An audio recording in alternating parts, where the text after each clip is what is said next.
Is this Egg? It's Egg. It's Egg. Okay, she's on Facebook this time. Okay, well, good deal. She is there in New York.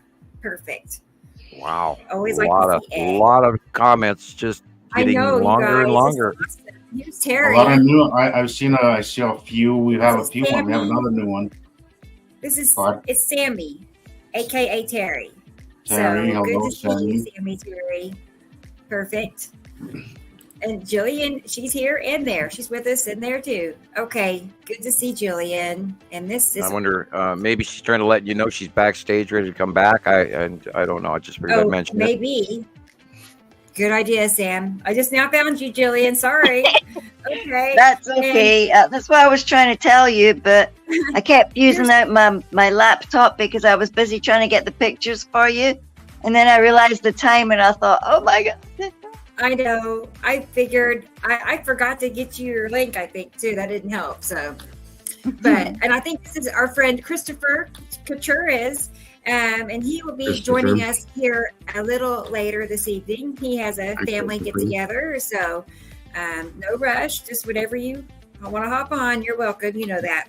So, perfect. Let's see. Here is another Facebook user. And just for everybody to know that if you do want to reveal your name and it keeps saying Facebook user and you want it to show your name, you go to that website, StreamYard.com/Facebook, and it's a one-time approval for you to reveal your identity with StreamYard. And then your name should show up. Because it's better for the laptop. Let's see. I don't think I covered Melanie. I see Melanie here, and I don't think you said yes. I'm new here. My friend Lisa. Oh yeah, I'm pretty sure I added you to the group this morning. If it's the person I'm thinking of. So well, cool. I'm glad you are joining us because yeah, she's brand new. I remember you telling me that Lisa referred you, and I'm drawing a blank on what's Lisa's last name. I'm just drawing a blank. You'll when you hear her name, you'll know who I'm talking about. I know. I'm pretty sure I know Lisa, but I can't. It's not coming to me. Right, we'll get there. If you're here, Melanie, and you're already catching stuff without knowing, you're already basically one of us because that's how we all started. We were taking pictures of random sky stuff we did not quite understand, but knew was odd and didn't belong. So. You're glad you're on board. Glad you're here. Right. Perfect. I'm looking forward to getting to know you better. So cool. Yeah. And here is another Facebook user, Miss Rebecca Biddingfield, Mr. Samuel Hoffman, and Jesus. Nice to have you. Good to have you. Yes. And here's Iceman. Good to have you, Iceman. Long time watcher. How you doing? Awesome. I'm not familiar with your name, but from now on I'll never forget it. So good to have you and meet you. Let's see. Who is this? Call me Wally, he says. Oh, perfect. Okay, great. He says he's happy to be here. So you hear that, Julian? We can call Does he like the idea of Wally? Wally, yes. Okay. That's going to make a huge difference. Okay, so good deal. Let's see. Got crazy weather in Scottsdale, Phoenix the last few days. That does not surprise me. Colorado has had a whole new snowstorm scenario, and it started a couple of days ago, and it's been snowing ever since. Even today. And of course, that sparked all the storms that went all the way across the Midwest as well, from Kansas all the way to Kentucky to Indiana and Ohio, and they had really, really bad weather this week for a lot of folks. And I'm in awe and shock that it didn't make the national news because it was so disastrous. And folks out there, if your car got damaged, I'm really sorry. I mean, you have absolutely my condolences on what people are going to have to be shelling out for new windshields and back windows, and let alone hail damage in the dents. Not even counting the dents, just the windows that were being replaced around the country. Really freaky weather, and it's going to continue. Right. Yeah. Yeah, there's no reason to see it stopping or changing. It's going to slow down. It's going to be somewhat of a nice week for everybody for the next couple of days, but then we're going to kick right back up into a new cutoff low scenario come midweek. So, and you know, we'll talk about the upcoming eclipse as well. Right. Weather's going to be goofing up. It's going to be we're going to be supposedly heading to the La Nina part of our weather experience any day now. We're going to move from it's the ocean surface temperature off the west coast of South America is already starting to cool, so we're heading already into an El Nino a La Nina summer. So this should be really interesting. It's going to kick up way more hurricanes than normal. There's a direct banding when it switches from one to the other. Then it supposedly the number of hurricanes in the Gulf actually go way up. So I'm not sure what the difference is there, the Nino or La Nina. El Nino is a heating temperature off the west coast, the northwest coast of South America in the ocean, and that ocean temperature goes all the way out into the mid-ocean, mid-Pacific Ocean, and that all heats up and it changes the trade winds and the jet streams and everything, and it affects where the jet stream crosses in the United States due to that temperature moisture bulge. And that's also what's been part of what's been going on with what we've been calling the Pineapple Express, and all of that moisture band that comes straight off the Pacific out of Japan, drops below the Hawaii, and then pumps all that moisture into Mexico, and then the Gulf of Mexico, and then the east coast of the United States. So now that's going to be changing, and then of course the trade winds will die down, and then they're going to change direction and go back to hopefully normal. But and then in a La Nina, which is of course you know what that means better than I do, Jesus. Yeah. It's going to be the cooling down of that area. It'll drop several degrees ocean temperature, and that affects and changes our weather. I'm going to finish up the roll call real quick. Okay. Yeah. I'm sorry for throwing weather in the middle of it. Fine. You're absolutely not. No, I got more to cover on the weather here. Okay. A little bit later. We got more to show. I took 2 pages of notes this morning, and I made full pages, not just the short pages. So I was doing my homework this morning. Let's go ahead and bring Rocket Man on. We'll finish up the guest, and then we'll get an update from Rocket Man, and then we'll get to the weather. So, not that I have a schedule, but we'll keep it organized somewhat. But let's get Rocket running your show. So. Have to wait. Hi, Rocket Man. Hey, good to have you with us. Hi, can you hear me? I sure can. Hey, Rocket Man. Hey, how's it Hi, going? Rocket Man. Good to have you. Let me finish going through our guest here. I believe I got Whitetail. I didn't get to mention your name, but good to see you. Whitetail. She's such a sweet lady. Hi, Whitetail. And then this person, Facebook user, we watch the skies 24/7, and they're interested in hearing about that eclipse. You and a few others have mentioned that, so cool. Oh, that's Robert Jenkins. He's called Robert Jenkins. Okay, Robert. Cool. All right. And Gators Sky Exploration. I saw earlier he said, "Call me Randy." So, hi, Randy. Good to see you here. He says Gator and Randy are both his legal names, so I'm like, okay, Randy Gators. So neat. Hey, I like it. Yeah, Randy Gator. Hey, Gators. Hey, Gator Sky. Gator Sky Exploration is one of my friends. Oh, cool. You guys go way back. Cool. Yeah. Well, neat. Yeah, I mean, I know that name. He's been following me on YouTube for years. So that's pretty. And I sent him a message about inviting him on as coming on as a guest. Should. Yeah, he's got a great eye. He really knows a lot about what's up there, what's going on. Yes. He's really sharp. Let me know. Lana Davis is now here. Hi, Lana. Hello, Lana. Master. Hi, Lana. Master. Let me find Lana. And yes, that's it. Lisa Faye Pranger, guys. Lisa, okay, so Lisa, my friend from my neck of the woods in New Mexico. That's right. Yeah. That's the Lisa. And here's Kay Grant. I wrote a post on one of your short videos. Did you get the post? No, Grant, where did you write this? I guess it was on YouTube, right? I hadn't seen it, so I'll look for it though. It shouldn't be hard to find. Let me write your name down so I don't forget. I think you need about 3 telephones to get onto all the sites so that you can just have them in reroll. But yeah, I will check for you. I'll look for it. I'll find you, okay? What does she mean by WOS? Does anybody know? Info on WOS? No? Nobody? Okay, so I guess we'll have to see the comment. Well, we're going to learn something new, Jesus, it looks like. Yeah. Right.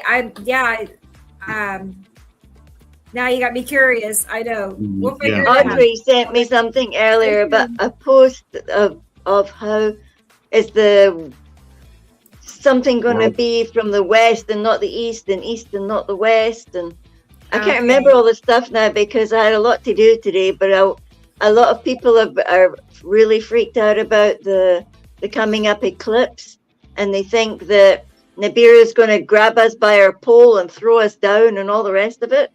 I saw that one today. Yeah, where we're gonna do a pole shift, and Brazil will be the new North Pole. No, guys. Yes. Generically, we have to weigh in on. We talked about this pre-show and everything. Take most of that stuff and drop it back in the waste basket, and there shouldn't be any majority of any occurrence from a standard lunar eclipse. So don't jump into the gossip pile. They are warning people, and they're putting out a lot of weird warnings, and we were reading a list of that part of the show as well. Yeah. On the offhand chance that something does happen, follow this list and have your supplies. But then, you're supposed to be prepared for that for every day of the week, pretty much right about now anyway. We don't know what's coming. Iceman is talking about the 180-day cycle as well here. It is up and active, and we're already seeing events that are catastrophic and Armageddon-like. So be ready for excruciatingly weird weather. For example, last week in Sicily, Tuscany, and Rome, even the city streets of Rome were even flooding, and they had unbelievable heavy winds of hurricane strength force. And I mean, we're talking sideways white-blue winds where you can't even see across the street. They had some really nasty, horrible storms go through. And of course, it did not make the world news. And so be prepared for all of this stuff to happen out of the blue. And as far as this eclipse goes, I don't think we're going to run into half of what these people are screaming about. And don't jump into the hype, and don't let it bother you. And you're better prepared. I agree with Sammy. Sorry to interject there, Sam. The fear porn is off the charts. Absolutely. Don't be careful with the fear, guys. We're about awareness here. We're not about fear. I was talking about that last night on the live TikTok, Rebecca. It's not about fear, but also just knowing that be aware of your surroundings at all times. It's really that basic, and knowing that yes, bad things could happen, but be aware. That's it, guys. Don't panic and freak out. Continue living your lives. Don't go running up your credit cards and all that stuff, and quitting your jobs. There's even a new Zeta movie out that and I don't want to down them, but we have watched a lot of Zeta over the years, and absolutely none of it, including them giving out numerous dates, and none of that has ever come even remotely close to true. And so, I'm not trying to down them, but they have predominantly over the years put people through the scare grinder, and I wish they would just sort of stop. So. I mean, don't you get the Y2K vibe? I definitely. Yeah. I have a feeling you're going to wake up the next day and it'll be absolutely nothing happen. Yeah. Like something's going to knock out everything, and we're going to have a all like how many days of darkness did one of them say? 5 days of darkness. And that, of course, comes from the Bible. I thought it was 3 days. 3 not days. five. It is three. It is what three. supposedly it says in the Bible, so that's the one. That's the common one I hear. Well, if we had 3 days of darkness, what it would be the earth would be stalled, and one side of the earth would be dark, and the other side would be illuminated, because that's it's not like the sun's going to be turned off. They reach over and turn the sun switch off for 3 days, because that's not going to happen. Although And there people are have- people who believe that can happen. Yeah, that's why I'm mentioning it. Yeah, it's you have to think, science realities here, not escalation of gossip. So. Yeah. Mhm. What about Gator's question here about a pole shift? Because that's Well, out there. we've talked about this in the past Everywhere. many times. The entire pole shift has only occurred 14 to 15 times in about 6. Now, I speaking of which, in about 6 billion years, I saw a scientific report where somebody said that the Earth was only 4.8 billion years old, and seemingly nobody can even get that together in one number. Some people say 8 billion, some people say 6 billion, some people say 4.8 billion. So, and no, well, pity is that science isn't standard, and a lot of people say a lot of things, and that doesn't make it true. But unfortunately, in the day of the internet, a lot of that stuff can get smeared out of reality. Yeah, including me. I take it bad information in every once in a while too. So pole shift I don't believe in. I think we are already tipped, and I think God, reminds me, I watched the moon last night out of my north window again, and I'm watching it in this morning right before dawn in the northwest sky, and I just went, wow, that's completely not normal. So we're already tipped, and there's a lot of earth pushing going on every time that Nibiru comes in, and it does that every day. I think we're being shoved back and forth and wobbling a lot, and that it's directly related to our magnetosphere weird stuff that's going on. So take that into account, but don't think it's going to be majorly catastrophic. But then who knows? But don't panic, and don't jump onto the gossip train. So we don't believe we believe we're tipped. We're clearly tipped, right? Which is the reason why the magnetos why our poles are 40 degrees off, because we're tipped because of the second star, guys. We are also seeing our jet stream all wonky, a little lower than it should be. So we are definitely tipped, and I think that's where the pole ideas are coming from, that we're seeing a pole shift, but that's not what's happening, guys. As these planets exit and we have sun separation, we are concerned that as they let us go, we might have some sloshing around, but we don't know what the scenario is as of now. So, and we probably won't know till things happen. So, pole shift, no, but we are concerned that as they move away from us, we might, they might lose their grip on us, as they clearly have. So that will be something to look at, but that's not 7 years. And the Zeta movie that I did watch a bunch of it, and to listen to the guy, and yeah, his points. Now, it wasn't particularly produced by Zeta, but somebody using Zeta information. And he was talking about how when Nibiru goes by, it's going to yank our continental shelf, and then the core isn't going to be yanked, but the plates on top will. Yeah, there might be some of that. Yeah, then we might see a very devastating transition of continental displacement, but I don't see it as vastly dragging one plate into another, although it is possible.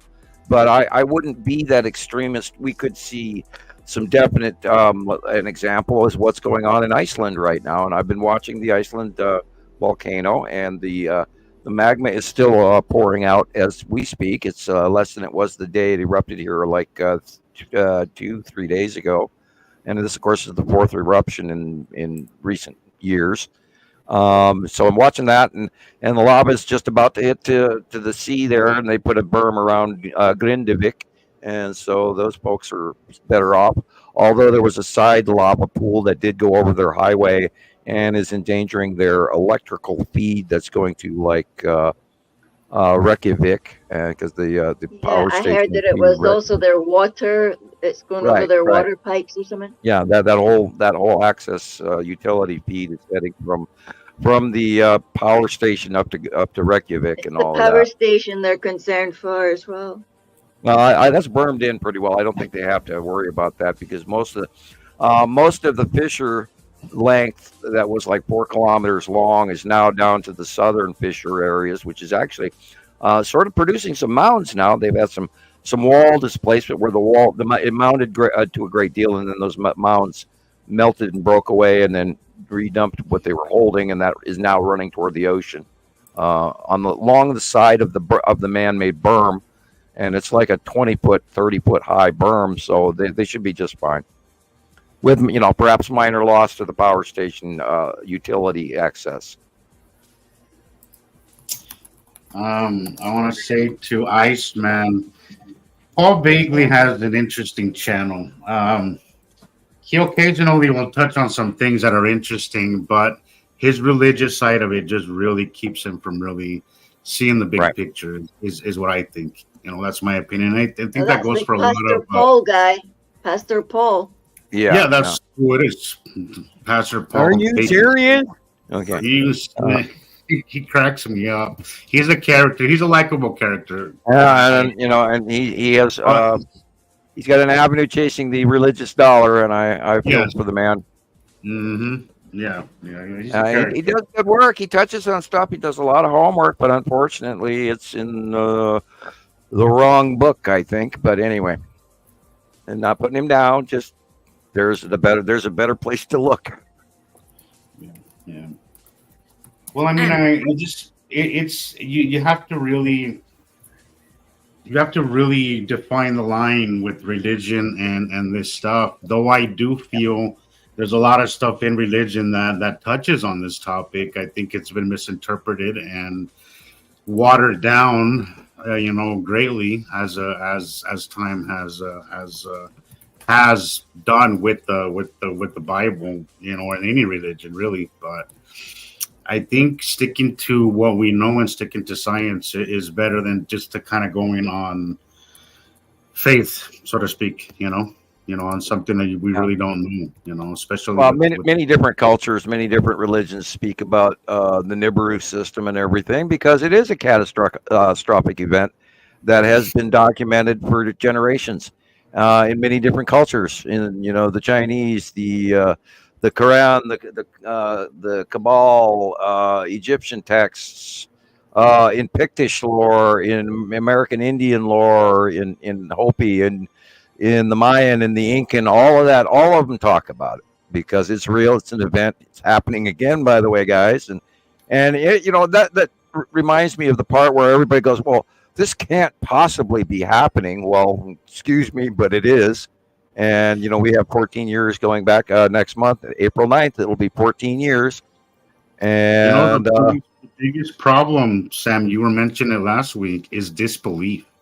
You're saying that in order to actually wrap your mind around this, you have to have a level of belief that a lot of people can't really do, because of what we're taught every day, So I think that is once you get past that disbelief where this is impossible, I think you could actually start to see what things are happening and how they're happening as we speak right now, so forget what you think guys. Yeah, and then forget half of what you learned on the internet. We don't know the thing is they messed around with time, with years and dates and stuff, the amount of time passage. We don't know anything. We don't know anything. Sometimes, we don't really know when anything really, when, where, All we can do is what pay they tell us attention and give us to read, exactly, or watch, or it's really. I mean, unless you see it for yourself, and that's like I could keep going back to Sam's drawings because I can see it. I believe that. I believe it. But there's so much that we are just handed, and it's passed down, and you can't. Who knows? You can only believe what you see, and once you see it, you cannot unsee it. And Rebecca, most of us are indoctrinated. And so we got to get past all that. Forget what you've learned. Forget what you've been told. Forget what you've been taught. Get rid of it. Empty the glass. The glass must be empty. I've been talking. I spoke to Rebecca about this the first time that we had our phone call. The first time that we talked on the phone. I had an interesting upbringing where I had a really nomadic upbringing. I was never in one place. My father moved us around a lot. Finished high school.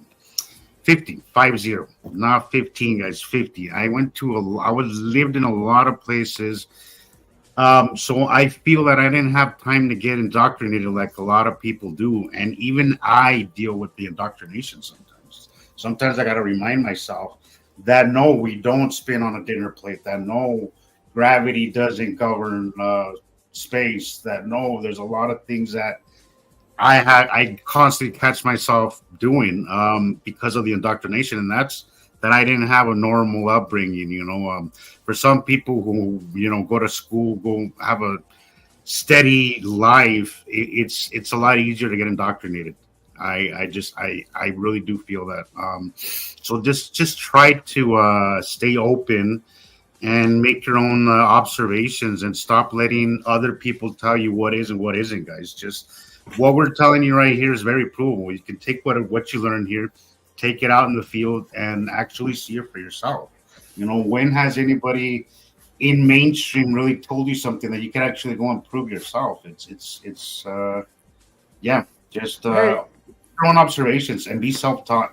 Rebecca, Michelle said we hit 51 viewers on YouTube. Woohoo! Nice. Wow. Yeah. Right now there's about 75 altogether. Oh, right on. Probably at our highest point ever. They're in the right place. So yeah. So I'm just listening to that too. Our views are going up each show. They really are. Yeah. So, well, you're doing something right. We all are. Right. So, and Sammy, thank you so much, Sammy, for your donation. I was just going to say it too. Thank you. I was going to say, I've been keeping track, and we've had some new people join us. So I just want to mention we have Thunda is here, Thunda, and I saw Alana, and then I saw Sammy, and Carol is here. Good to have you, Carol, and my friend Kelly. Shelly is in here. She was having trouble getting her name to show up, but she's here. So she's been helping me tremendously over on TikTok, Shelly, and you probably will see her name more often, and she's going to be on the show with us. We're planning that too. She's a longtime Sky Watcher, but I appreciate her help on TikTok. She is a moderator and she does an awesome job. So her and Carol Ann have teamed up and they do such a good job. And Jillian is there, Jesus is there, Christopher joins us sometimes, so it's nice. Okay, so who else? Only if I don't fall asleep at 11 o'clock at night, and that's hard. That is allowed. It is okay. Robert in New Zealand, he's here, guys. Robert's watching. Hey, Robert. So, hey, Robert. How you doing? He said he'll be with us during his lunch break, so good to let you stop and your lunch break with us. So that's nice. From down under. Yeah. Robert, they had a few earthquakes this morning and last night. They were off. Well, it depends on how you look at it. I would have. They're East Coast. They had some deep underwater, like 400 kilometers below ground. That subduction plate that they call an island. I learned something new this week that I had not known. Did you know that Italy is also a subduction plate, and that's what's going on in Italy right now, and they're really worried about Sicily and Naples and all of that. The volcanic activity in Greece in that one island, I have not checked, but I think it's slowed down. There's a lot of stuff going on in the Mediterranean. It's kind of spooky. I have a fellow Okie here from Broken Arrow, Oklahoma. It's not far from me, like 20 minutes, all expressway. So I'm not sure who it is, but I'm glad you're here. So it's nice. Sabrina had the biggest one was 4.4, I think. Michelle is here.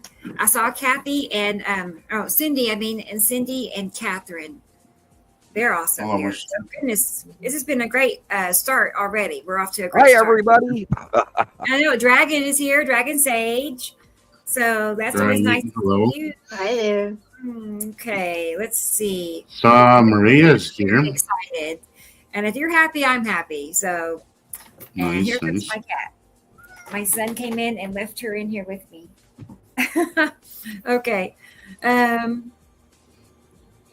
think I caught up. I just want everybody to know. Well, Maria's here too. Here. I don't know if you Yeah, guys I saw Maria. saw Robin, and right under Robin, who is in South Carolina. I did not know that about you, Robin.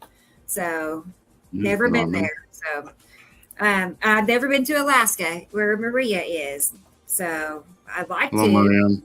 Yeah, but she's a very nice lady too. Maria is. So let's see, where else? Who else? I think I got everybody. I'm keeping tabs on everybody. So this person just mentioned what Sam just mentioned. It looks like Cascadia. Yeah, the Cascadia region, of course, that's the subduction zone on the west coast, Washington, Canada, Washington, Oregon, and northern California. And I did a bunch of, it's in my notes this morning about the Cascadia, and I'm trying to find it. I took a whole bunch of earthquake report this morning, and it was pretty mellow as far as things go. I'm not finding it. I know I wrote it down.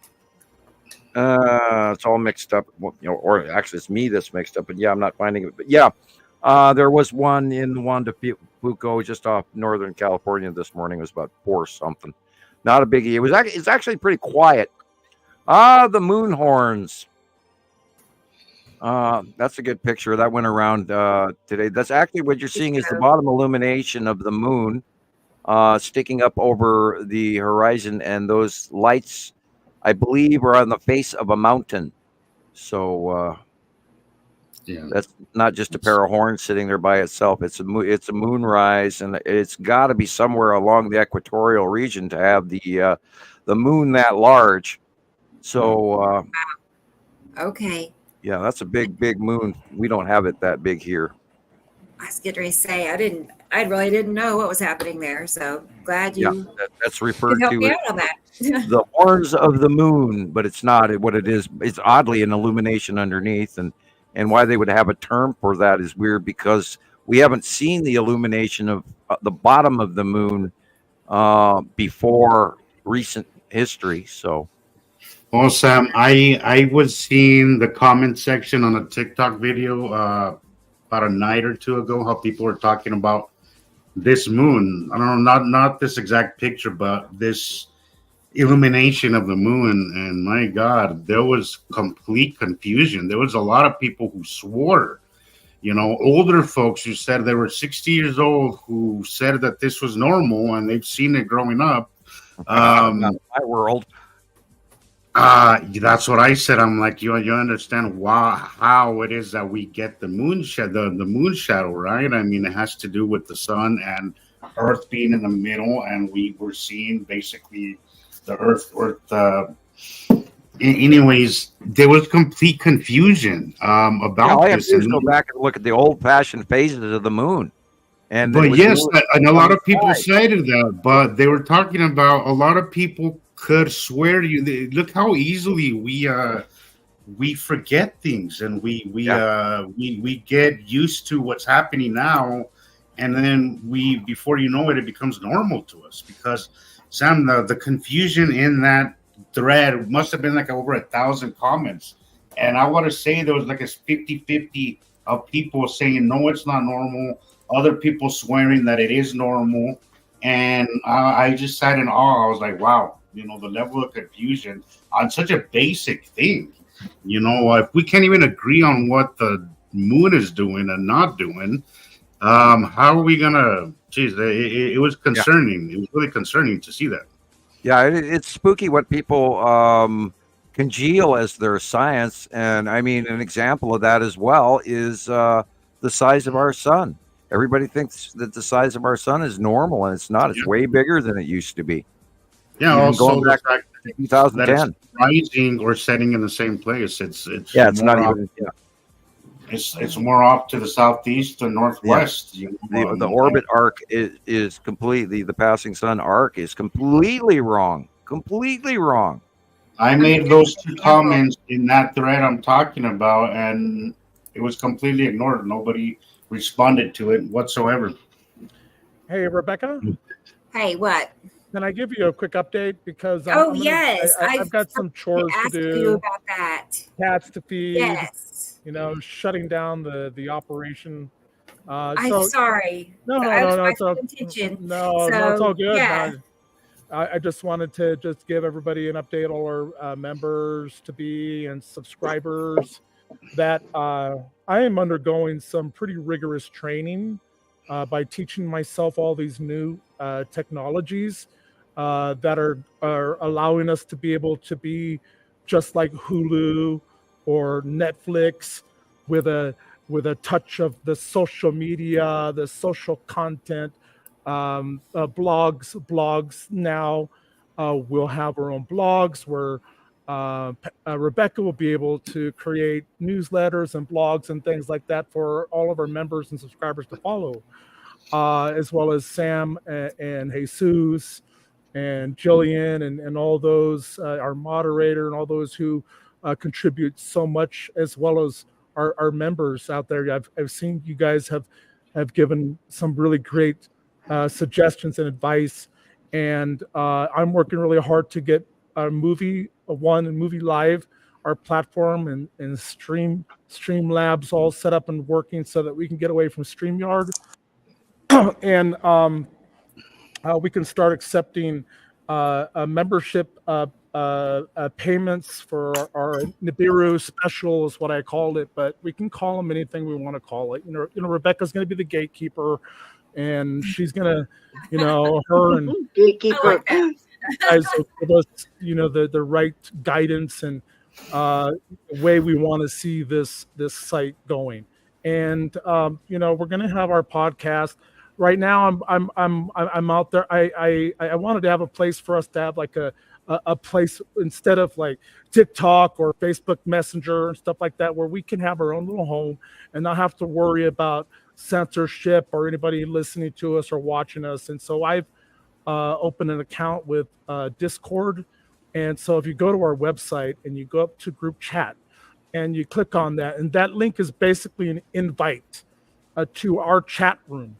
If we're using Discord, it's got all the nice fancy bells and whistles, and you can upload videos, you can upload images, and you can do all those things that you normally do with all those other tools that we use in Discord. It's a great tool. It may be a little bit cumbersome for some of our members to get to use, but we'll create a training video that will show you exactly what you need to do, just in case if you have any questions about registering and claiming your account. So just go follow the steps, register, create your username, and provide your email address, and then claim your account, and go check your email and verify it. And so that will secure your username in our system, which is highly secure. So I have a question, Rocket Man. Yeah, go ahead. There's a lady called Margaret Hazel on the live on my left here, and she's saying what I found when I tried to get on with my cell phone, that half of the picture is cut off and you couldn't use it. I had to put it on my tablet to spread it out to be able to see. Not very phone friendly. No, I completely understand. So let me explain exactly what's happening. So Citizen Science Project at movie.com, our website and our platform is undergoing development, and we are learning as we go. And that's being caused by what we need to do is continue to work on publishing our Android application out to Play Store. And so that will allow you to be able to pull up our platform, our website on your phone without having any issues with things like that. So it's a formatting website issue. And so it's not really gonna look good on your on your iPhone or your Android phone or your tablet. And so you have to be patient and you have to work around. But move things around so you can find those buttons at the top, because that's what I'm going to be working on those links and those buttons and things like that, and squaring things away, making we've got our videos out there. We've got a huge video library already of some of the greatest titles out there, of some of the movies, because I'm a big movie buff, and like Samuel Hoffman, like all you guys, I love my sci-fi, I love my Star Trek. I watch them over and over again because I have a big screen and I like to put them on there with my surround sound, feeling what's going on. Cool. And so go out there and watch. I guess that when I seen all the movies, I thought this man likes his shows, and you must have one of them big badass screen things that you get, because some of our clients have the biggest televisions I've ever seen in my life, and these chappies sit there with the remote controls and plink plonk, plink plonk. No worries, and it is so cool. It's so cool. But when I turned my tablet on its side and looked through on the menu, I was able to join Discord.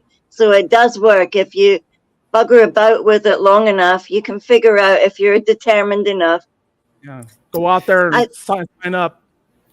So soon we'll be having like you said, our own app. And once you download the app, that will configure it for cell phones. That'll fix everything. Then it will look good. And yeah, then that'll look good. Yes, exactly. Yeah, because it's running smooth. It's running more or less smoothly for a laptop or a desktop. It's been designed for that purpose. Right now for that. So one of these days when I get a laptop, it'll be so cool. By then I'll be such a pro. I'll be crying because I've put everything on my tablet and phones, and I'll have to move it to a laptop. Then I'll need another one of your exams and training modules to figure out how to SIM swap it all the way that way. And also one of the other things that I wanted to put out there too is that I'm hiring for a website designer, not a developer, but somebody who's really good with content management, images, Photoshop, things like that. You can help contribute to building out our platform. And also get to work with some of the latest and greatest technology out there to be able to learn something, a good trade, something new. And, so I'm putting that out there. If anybody's out there, who has experience like that, I'd love to talk to them now. Things are going great with our company, Cloud Computing Consortium. And we've got a few new customers. We're getting 2 to 3 customers a week. High-profile customers, like one of our last customers was with the USS Midway Museum. So if y'all go Google the USS Midway Museum, that was one of my customers that I just wrapped up a project with. So we give back, and me giving back is helping out, those people who really are patriots to America, to what we truly stand for.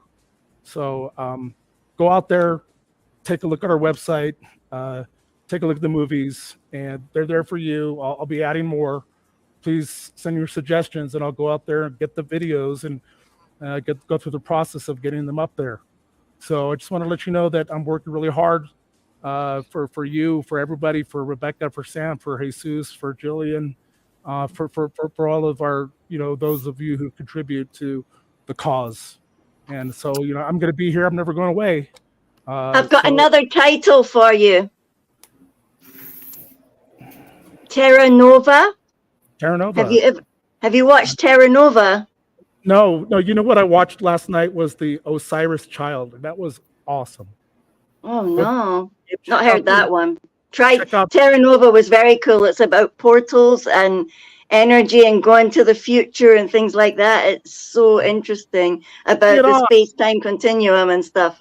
Because we need to give our members and subscribers something to spark their imagination, and just to know that we're a lot better than what they tell us. We're a lot. If you can dream it, you can make it, right? If you can dream it, you can make it. We're in a magical universe. It's all about magic. Yeah, I'll add that movie to the list for you, Rocket Man. So I'll keep track. That's all I have to say. I'm going to drop so I can get some things done. And I just wanted to say hi to everybody. Thank you for coming back and spread the word out to your friends and your family. And, You know, it's not just a show talking about the planets and things like that that are above us, but it's more than that. It's about family. It's about uniting. It's about making friendships and relationships, and just being down to earth and talking the truth, talking how we truly building a feel. community, man. It's about building a community. So I want to say thank you, Rocky, man. I know you're working hard on all this stuff, and it's great to. Thank you so much. It's what Great that keeps you have joined the family here. You know, we're it's really what happy. keeps To it's what keeps me alive. It's what keeps me going. It's what keeps me, healthy. It's strong, smart, sharp. It's what that's my fuel. That's my food. That's what I eat. Right. Right. Thank you. Thank you very much. All right, guys. Definitely. Thank Thank you. you. Yeah. We'll see you again on Saturday. We'll Yeah, plan on seeing you Saturday. I go out there and get on Discord because I'll be out there looking for people. Yeah, Yeah, I joined last if If night. I can do it, anyone can. Anyone can do it. It's Anyone hard. can. Right. All right, guys. We'll talk Thank to you so later. much, Rocky. Hey, We'll Rocky, see- man, I did see that Leandra said something about a web designer that she might know somebody. I don't know if you saw that. But You know what? The best place to get a hold of me is on Discord. Contact Okay. me on Discord, and that's where you can send all your suggestions, your comments, your movie suggestions for the site, for everything. Put it out there for us all to see. Perfect. Awesome. Thank you so much. Right on. Take Hey, care. Have a Rocky, good- man, thank you. Have a good one, man. Okay. Take care, Bye. Sam. Night night. Thanks, Sam. Talk to you later, bro. All right. Bye-bye. You. Bye. Bye. See ya. All right. Let's see. I wanted to, I mean, that's so exciting. What we have coming our way soon won't be too much longer, Yeah, I could see the inkling of it all today when I went over to look and my tablet finally worked and spread out the picture. I thought, wow, it's Yes. just been a magical day. Right. Yeah. So I'm sure most people know what we're talking about, but for those of you that may not know what we're talking about, we're in the process of getting our own platform, like not just our own website, but our own social media platform where that way it's us that controls it, and nobody can come along and, take your post down or community guideline strikes and things like that we all put up with. So it's going to be a whole different world here soon whenever we can communicate and operate in a different kind of environment where we can actually speak freely. So, and not have to worry about your account being jeopardized, because I think we've all dealt with that. So anyway, not too much longer, be the citizenscienceproject.com. Eventually that's going to be the name. Right now we have the .muvi.com, but that will soon change as well. So it's in the process. Yes. And Big things also coming. Freedom I of just wanna- speech is coming. yeah, I wanted to back up a moment. Somewhere in the comments here was my son, Joe Sty. I see. Yeah, anyway, he's here, my oldest son. That's the person that was in Broken Arrow. I thought it might be him. I don't know why his name doesn't show up, but that's okay. I'm happy him and his wife, Rachel, are here. So it was at her birthday party the other night where I caught the most recent, really great capture. Let me find it real quick. That purple one. It was this here, right here. I was on my way to her birthday party when, Oh, nice. and I knew when I saw it, I'd seen it somewhere before. Yeah, Look at that, guys. It was just like Sam's drawing. It is Sam's drawing. But I was so tickled. I really was. And here, let me get my video of it. We'll just take a peek at that. I even thought it was cool when I was on my dog walk today and I seen Atu's moonlight. Yes. Let me bear with me 1 second and I'll show you. I made a small video with it. I watched that. That was very cool. Let's see. There's this one.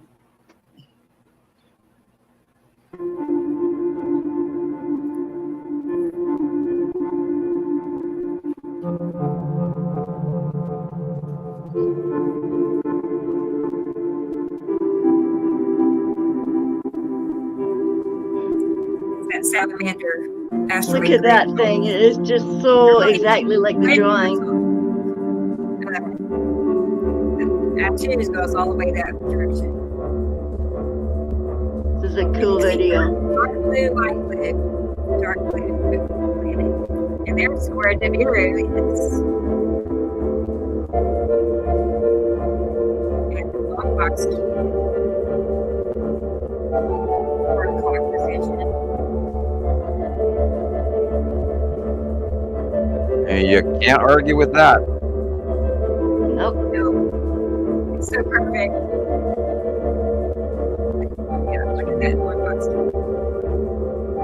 And look at the cutoff on the sun. I'm just looking at how the light stretches across the atmosphere of the thing. Beautiful. That's Atsu's movement. Right, Atsu.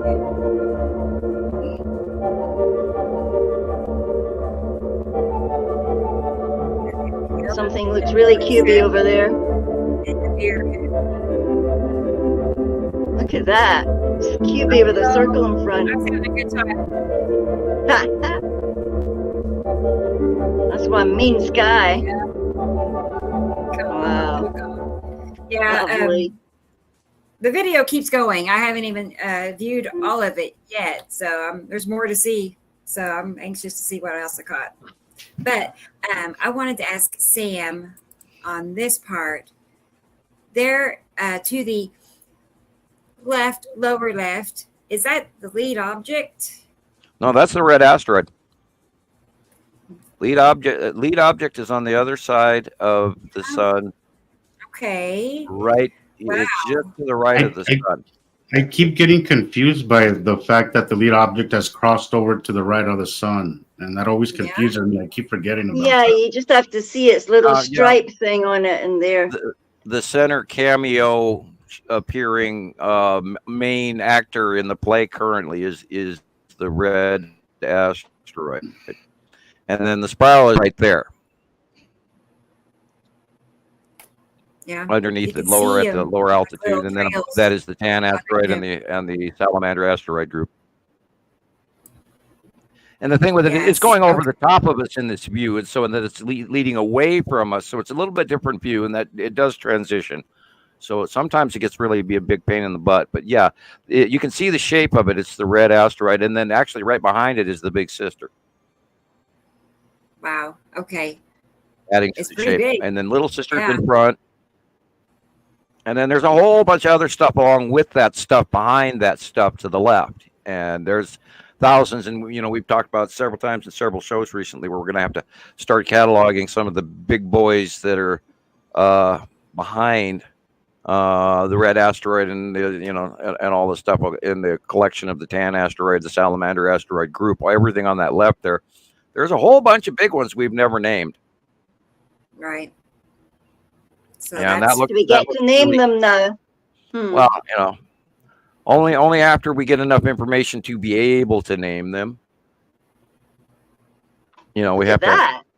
Yeah, I'm looking at that, and I'm kind of wondering, if that's a very close long box cube overhead. Because it looks like it's got a circle underneath it. Yeah, it's so straight across. Well, the long box cube does have a side orb. Mm-hmm. All can't right, so there forget that. could be its circle. Yeah, could be the Yeah, you side see a orb circle underneath, right next to the very, very close to Earth long box cube, which would, So that's huge. And Yeah, then- that's And that, of kind of course, is in front of disorienting. Saturn's yellow moon, which is the big, big object behind it, and then Saturn is behind that, and then Nibiru is behind that. So this, like Nibiru right there.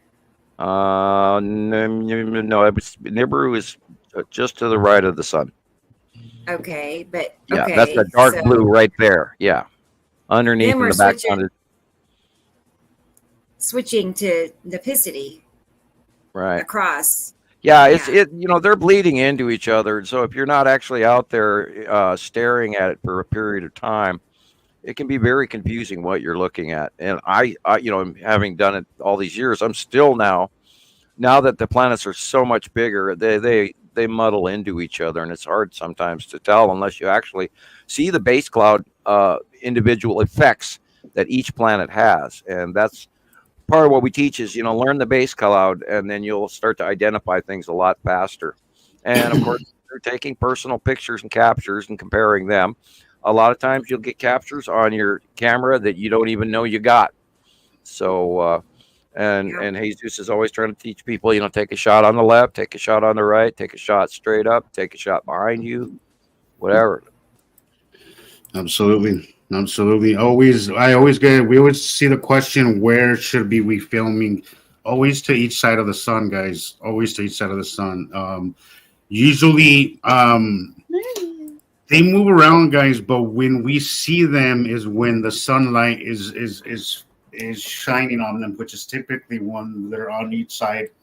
But they're generically on the side of the planets, but occasionally they move around. When we get to see them, when they get illuminated, is because they're right on the angle of the sunlight. We got a crest illumination. I think he froze. Yep, he froze up on it.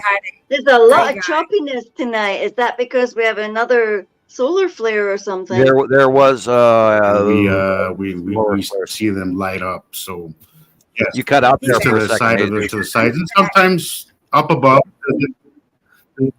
He's still going on, man. He never knew it. The gray guy is here. He wants to know what's going on in here. It sounds like I'm in trouble. Yeah. Hey, gray guy. Hi, gray guy. Let's see. Jesus, your picture is locked up. Your best bet to film, guys, is it still? Your picture is still frozen. Really? Yeah. I'm not seeing it. It's fine on my end. I can see myself. Froze. 3/4 of what you just said did not come through. Okay, I'm gonna leave and then come back in. Okay. Are they messing with you? Facebook user wants to get an idea of the travel time for the 8 planets to travel coast to coast. Well, yeah, we got to go down to the 7 planet count because the 8th one doesn't move. It's the actually is Imru, so that's sort of it's a 7 planet count, but 8 is the extra. There is no moving past Earth countdown. We're swimming underneath them for most of, if not all of the day. Now, I had a rare occurrence last night. I actually got to see stars last night. It was weird. And then about 5 a.m. and all the stars vanished. So somewhere about that time is when they come in over the top of us and block the stars. And then we're swimming in between them all for pretty much the rest of the day. So you're not locked up now. Is that any better? Okay. All right. Yeah, you're much better now. My phone has been giving me so much crap. I don't know if I just need a new phone or what's going on, but my phone's been doing it where I can't even access my camera sometimes. I'll be trying to record something and it just goes blank. And yeah, you got the Sky Hunter virus.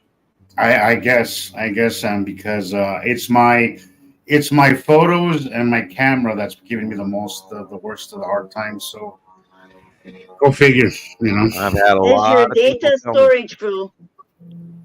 A lot of folks say that after they started doing this and connecting with us, that they ran into that same problem. So, I wouldn't be sorry. Yeah, well, I just experienced it today as well, so it was really frustrating.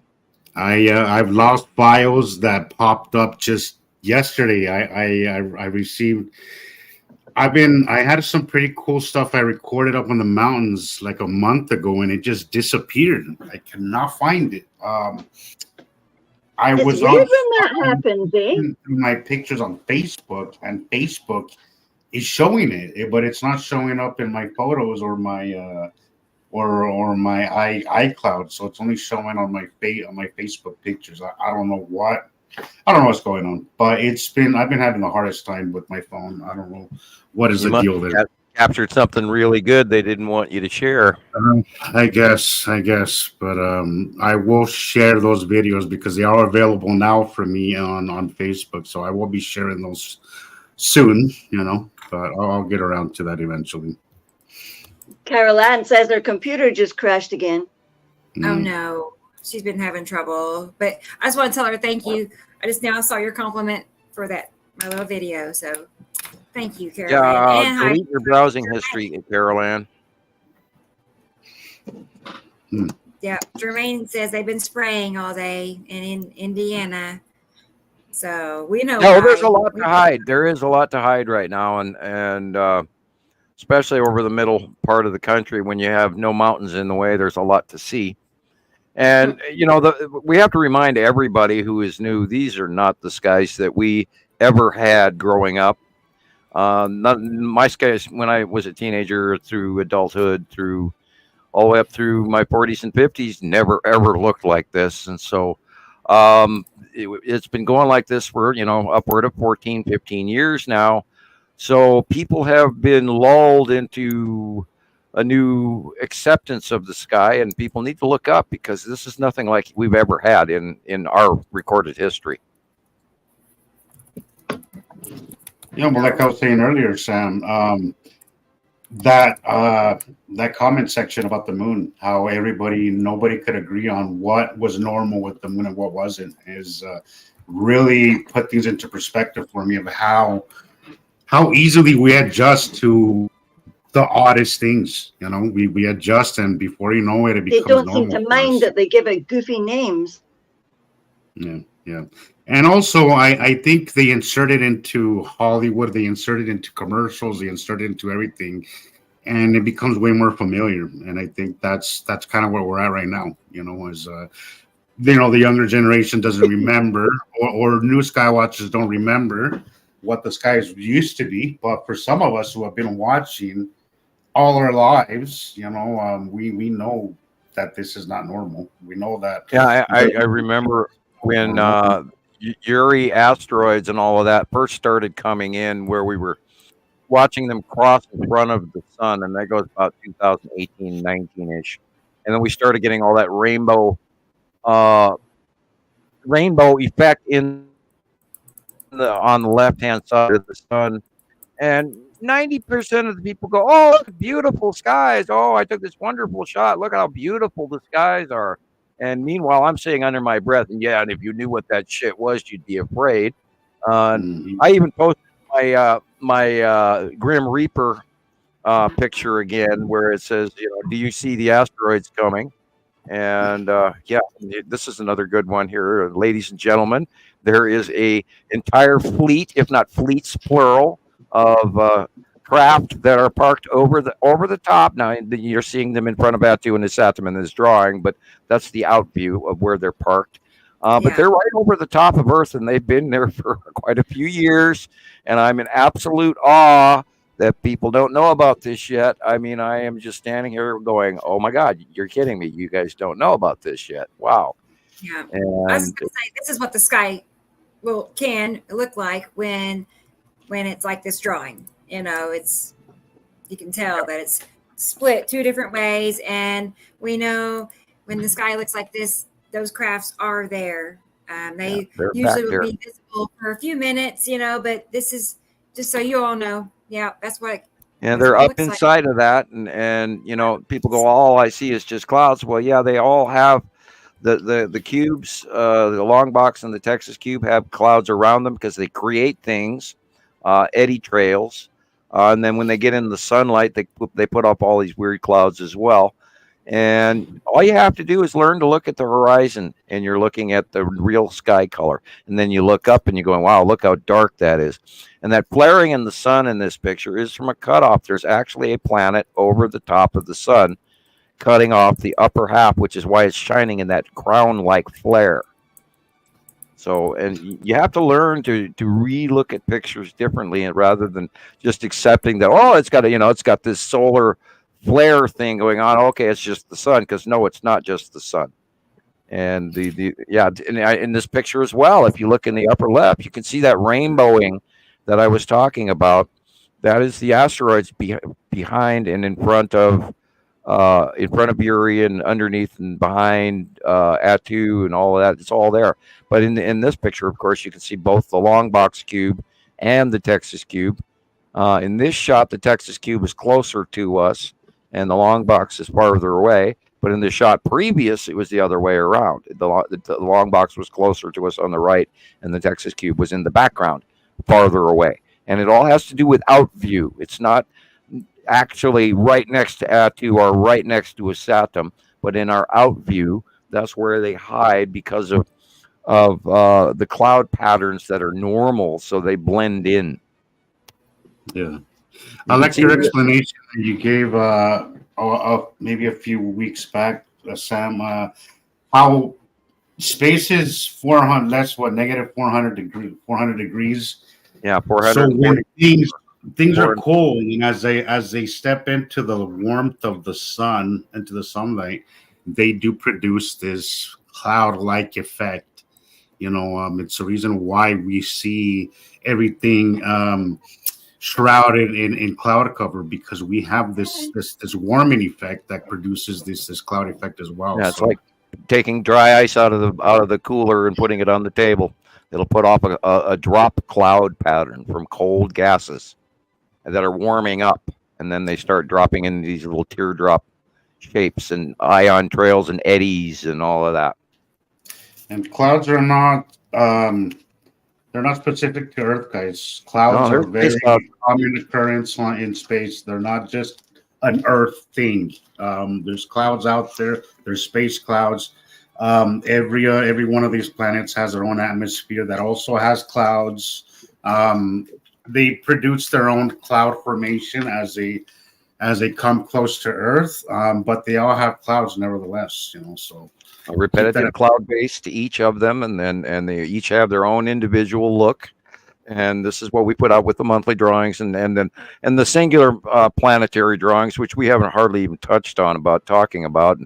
And I drew those pictures, 2013, 14, something like that, after watching them come in. And they're still accurate to this day, and I'm loving every second of it. And how I managed to do that still amazes me.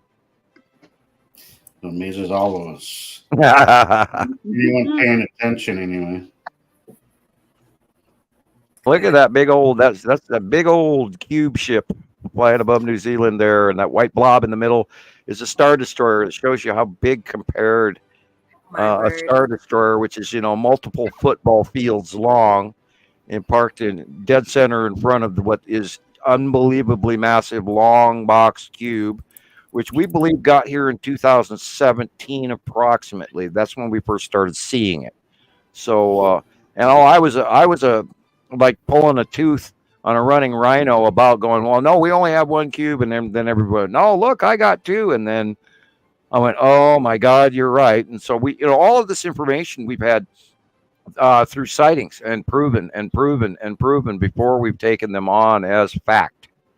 So I think it's important to mention that this picture is coming from outside source that isn't even involved in our Facebook groups. So this information is becoming widely seen by everybody, not just in our Facebook group. Because I heard somebody say the other day, oh, well, everything is possible when you do the electric thing. Apparently everything is possible, and all these things only happen on your Facebook groups. I'm like, no, we are seeing this. People outside of us are seeing this stuff everywhere. Go to TikTok and do a quick sky search, and you'll see hundreds of videos where people are seeing stuff that they don't understand, but they're seeing it. They don't know, they don't understand, they don't have no point of reference to really comprehend what they're watching, but it's happening everywhere. Everybody's awakening to it. They need the right information, and that's what we're trying to do, is how people connect those dots. And we get information in that, for an example, the other day I posted this to a couple of people. There were captures, I believe, in the Yucatan Peninsula area through Mexico, somewhere down there. They got captures of the SpaceX rocket, and it was doing this weird thing in the sky, and then it split off, and then it did the stage breakdown where the lower stage actually comes back down and lands on the landing pad. And you could see it plain as day. And I knew what it was, but these people were all freaking out about it, going, oh, what is this? What is this? And so you have to remember there's a lot of normal stuff up there too, but there's a lot of freaky stuff. But we've had 14 years to figure out what the freaky stuff is, where most people have not. And this is why we are, of course, sharing publicly as much as we can with everybody. Hello. Well, people He are wants to still, go out. Excuse me, I'm just going to let him out quickly. Okay. well, people are still going crazy over Starlink. This tells you how often or unoften, people are watching the skies. If people still don't even know what Starlink is, you really need to start doing your homework or start watching, guys, because a lot is happening up above us. And I mean, if you barely know what Starlink is, obviously you're not really watching the skies. So get on it, guys. Get on it. You're missing a hell of a show. I had the Nemesis question today on Skywatcher 2, and I asked myself, it's like, you don't know the difference between what Nemesis and what we're talking about means. How'd you get in here? As I was looking back at their history going, who let this person in? And you guys have got to go out and do a little bit of homework, a little bit of science, learn what a CME is, coronal mass ejection, learn how try to learn how the sun works, try to learn how, the placement, and the monthly drawing will help you greatly. And then off you go. And you have to open yourself up and say, well, okay, I can learn this, because science is not that difficult, in my opinion. It's easy to follow. It's like anything that you need to learn. You put in the time, you put in the effort, and it's not rocket science, guys. Like, you could learn this stuff. In fact, you can learn rocket science as well. You just gotta put the time in and actually try to learn it. But this is very easy. It's not something that's out of anybody's range of science or intelligence. It's really easy to follow, and we've made it a lot easier for you guys to learn this stuff with the stuff that we have shared and created. Rebecca's overlays, Rebecca's videos, Sam's videos, my own videos. There's a lot of literature, guys, now available for you to learn this stuff. So take advantage of it and learn this stuff, because there's a lot happening that you should be aware of.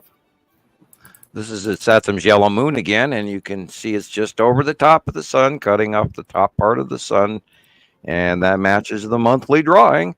I think this picture is like a week or two old. I remember kind of the sender, but I do remember seeing it. So and if you look in the site drawing, and a lot of people out there don't get to see the site drawings, but I drew it in the last 2 months, where the yellow moon is getting bigger and bigger, and I got some great shots from Petty in Hungary today, where the yellow moon is just huge, and it is cutting off the top of the sun. He posted some really cool stuff recently. Yes, there you go. That's it, guys. Very, very big. And you can see the circle. Look at that big, huge circle. And dead center in front of it is Lead Asteroid. And that's that little circle in the bottom of Satham's yellow moon. And just where it's drawn in on the site drawing. Yes, it is actually, isn't it? Wow. It's of course the angle's different, but that's the different variant. I mean, wherever you are on the planet makes these look a little different placement wise, but generically, what's on the left is on the left, and what's on the right is what's on the right. And now Satham's yellow moon is breaking that rule. It's actually crossing over from the right in our view during the day, and then slightly going left and cutting off the sun as well, which is why it's drawn in the way it is on the site drawing. And we've never seen that before, but then this is the closest pass of Satham's yellow moon and Satam that we've ever seen. And it's, of course, facially right in front of Nibiru, and it always is. And we last saw Nibiru and his Satam and her yellow moon in the early years when they were on the left-hand side of the sun, and then they went way, way back for a while. And I'm reminded to say, by the way, Nibiru is not red. I had somebody say that again to me today, and I went, oh my God. And there's so much disinformation out there I could scream. And we've of course taken decade plus to prove all of these things, and that's where our information came from. We didn't get this crap off the internet. We got it off of doing it every day with thousands and thousands, couple 100,000 members citing reports coming in for over, well, we'll be on 14 years April. So that's how we do what we do. They say it takes 10,000 hours to become an expert. I think 14 years qualifies. Why, thank you. Well, it's like, how many years does it take to be, I mean, doctorate, what's beyond that? A Help me master's. remember. Well, I don't know where. Right, after a doctorate, what else is there? There's one more. I don't know. I didn't have to go to college. I tested out higher than college right out of high school, so I didn't have to go. Yeah, there's one more. I'm pretty sure. Maybe not. Anyway, but yes, I would think 14 years worth would be, you'd have a double major, whatever. But Aaliyah's here. Hi, Aaliyah. Yeah, I'm almost tempted to start a Dr. Nibiru series. Just when we change things and we go to our platform, I'm thinking about doing an actual in front of the chalkboard segment, and start on just even drawing on a chalkboard for people the pathway of the arrival of the planets versus our solar system and everything. And I don't think people even fathom that. Take into account, guys, that the other solar system is connected to us, always was, always will be, but we cross paths behind our major electron cluster where the two stars cross and switch places every 3,654 to 4,000 years. We're still, caught on that number, and we are the smaller one going through them, the larger. And people always say, okay, Nibiru's arriving. No, it's the other way around. We are arriving through them. And that'll put a whole new twist on how you outview. Because we're way smaller and we're looking at larger bodies that are right next to us. And we do this over and over and over again. This isn't a one-time event. This has happened like this for millions of years, and the binary system formed when our two stars formed. They did so. There's a lady called Melanie trying to show us two pictures. She asked if it was a Saturn, but I said to her, a Saturn is on the right. But I've sent the pictures to you, Rebecca. Oh, I remember this picture. This is the blue. This is in Europe, right, Rebecca? Yes. Yeah, this is I think it was Budapest. Yeah. This is the blue asteroid, of course. It's it's self-evident on the picture that she's shown the comparison. But yeah, we got a whole bunch of those pictures in from Europe this week, and a lot of sightings. Oh, and there was a remember we were talking about another Chelyabinsk event on the 4th. It's in my notes. It's on the 4th and the 5th of March. Most of China saw some really cool incoming what they call fireballs. They were quite large, and a good portion of China saw that during their daytime. So we didn't get to see that over here because it was nighttime over here. But it was vastly reported in China. So there's stuff coming in, and we were just talking about another Chelyabinsk event. That's that asteroid that blew up over Russia and blew out all those windows and damaged and hurt a lot of folks and stuff. So there's more stuff coming in, and we talk about the year of the dragon, and I'm telling you, this is going to be a whopper. We are going to have a whopper year, and I think it's already starting.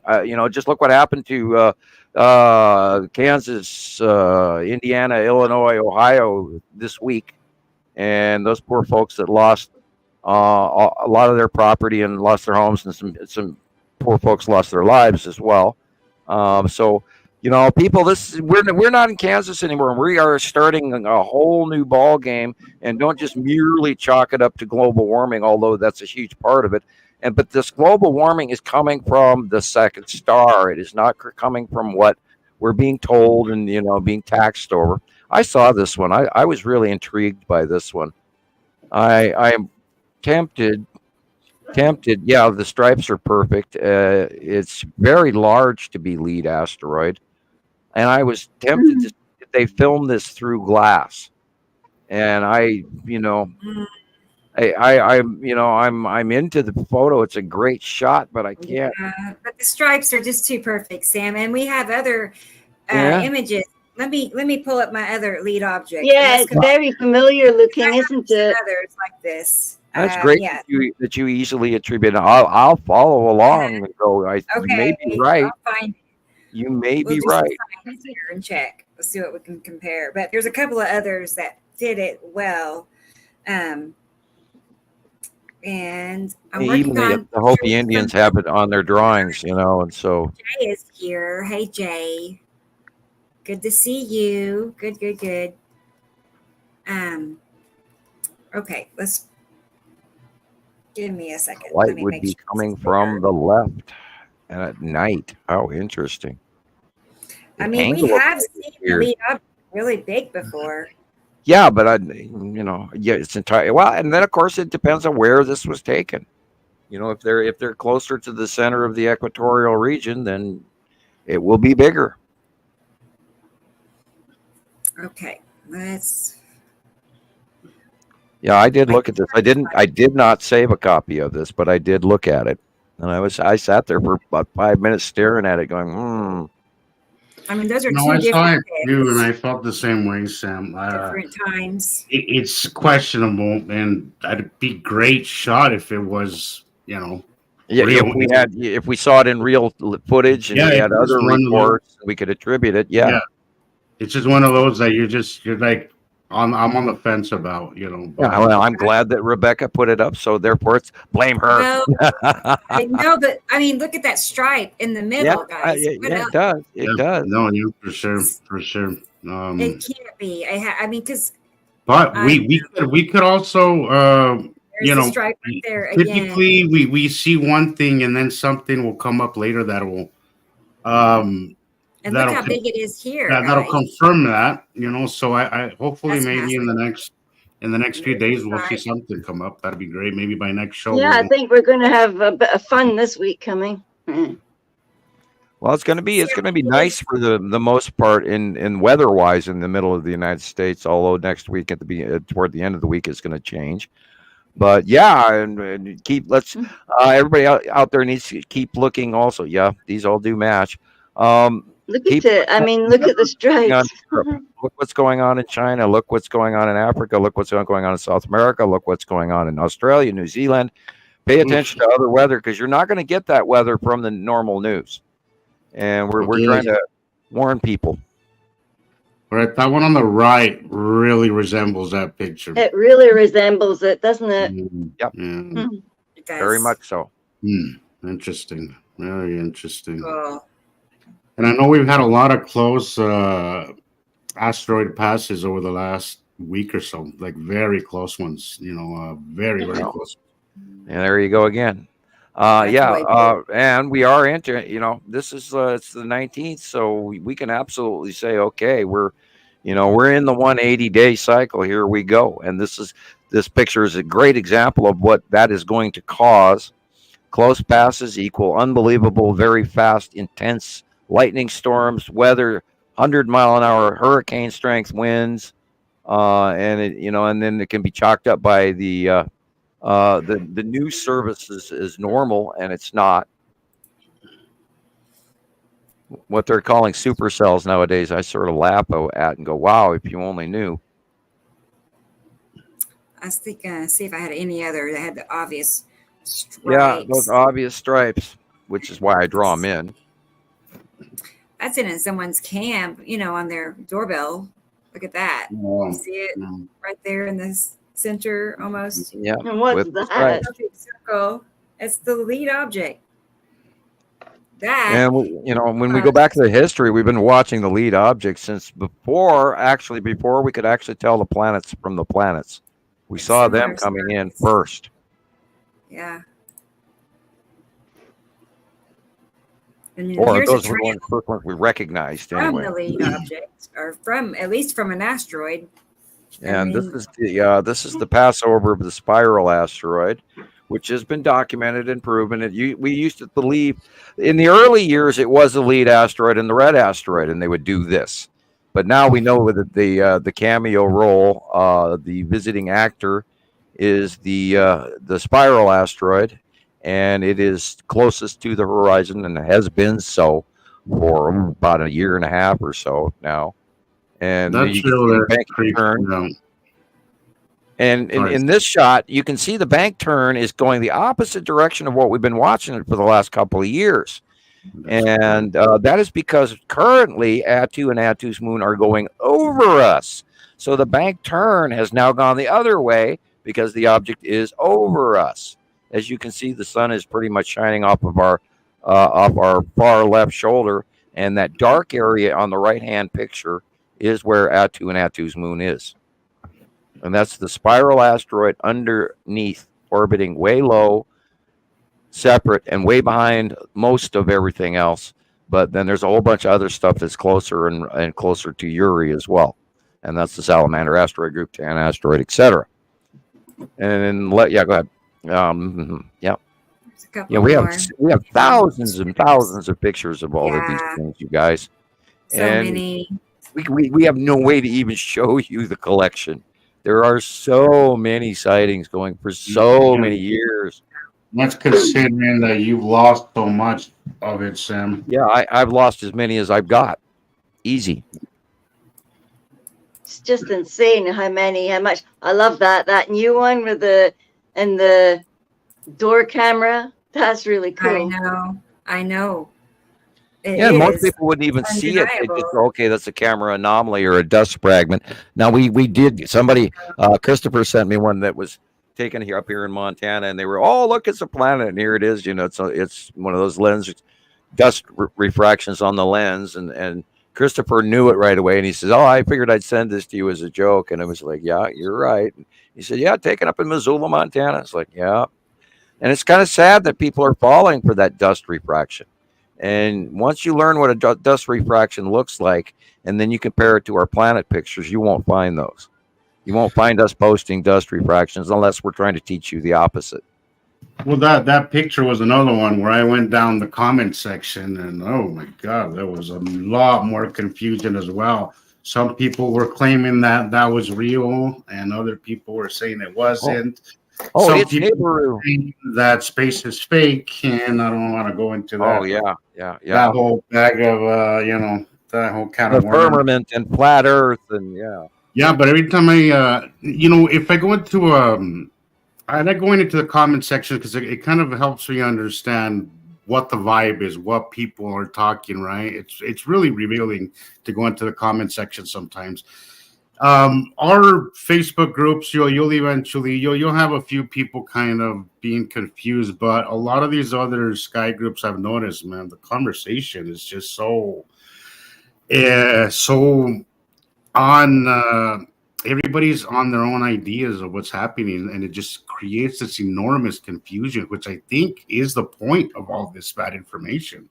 Is because you have people arguing for every single thing that they think is going on.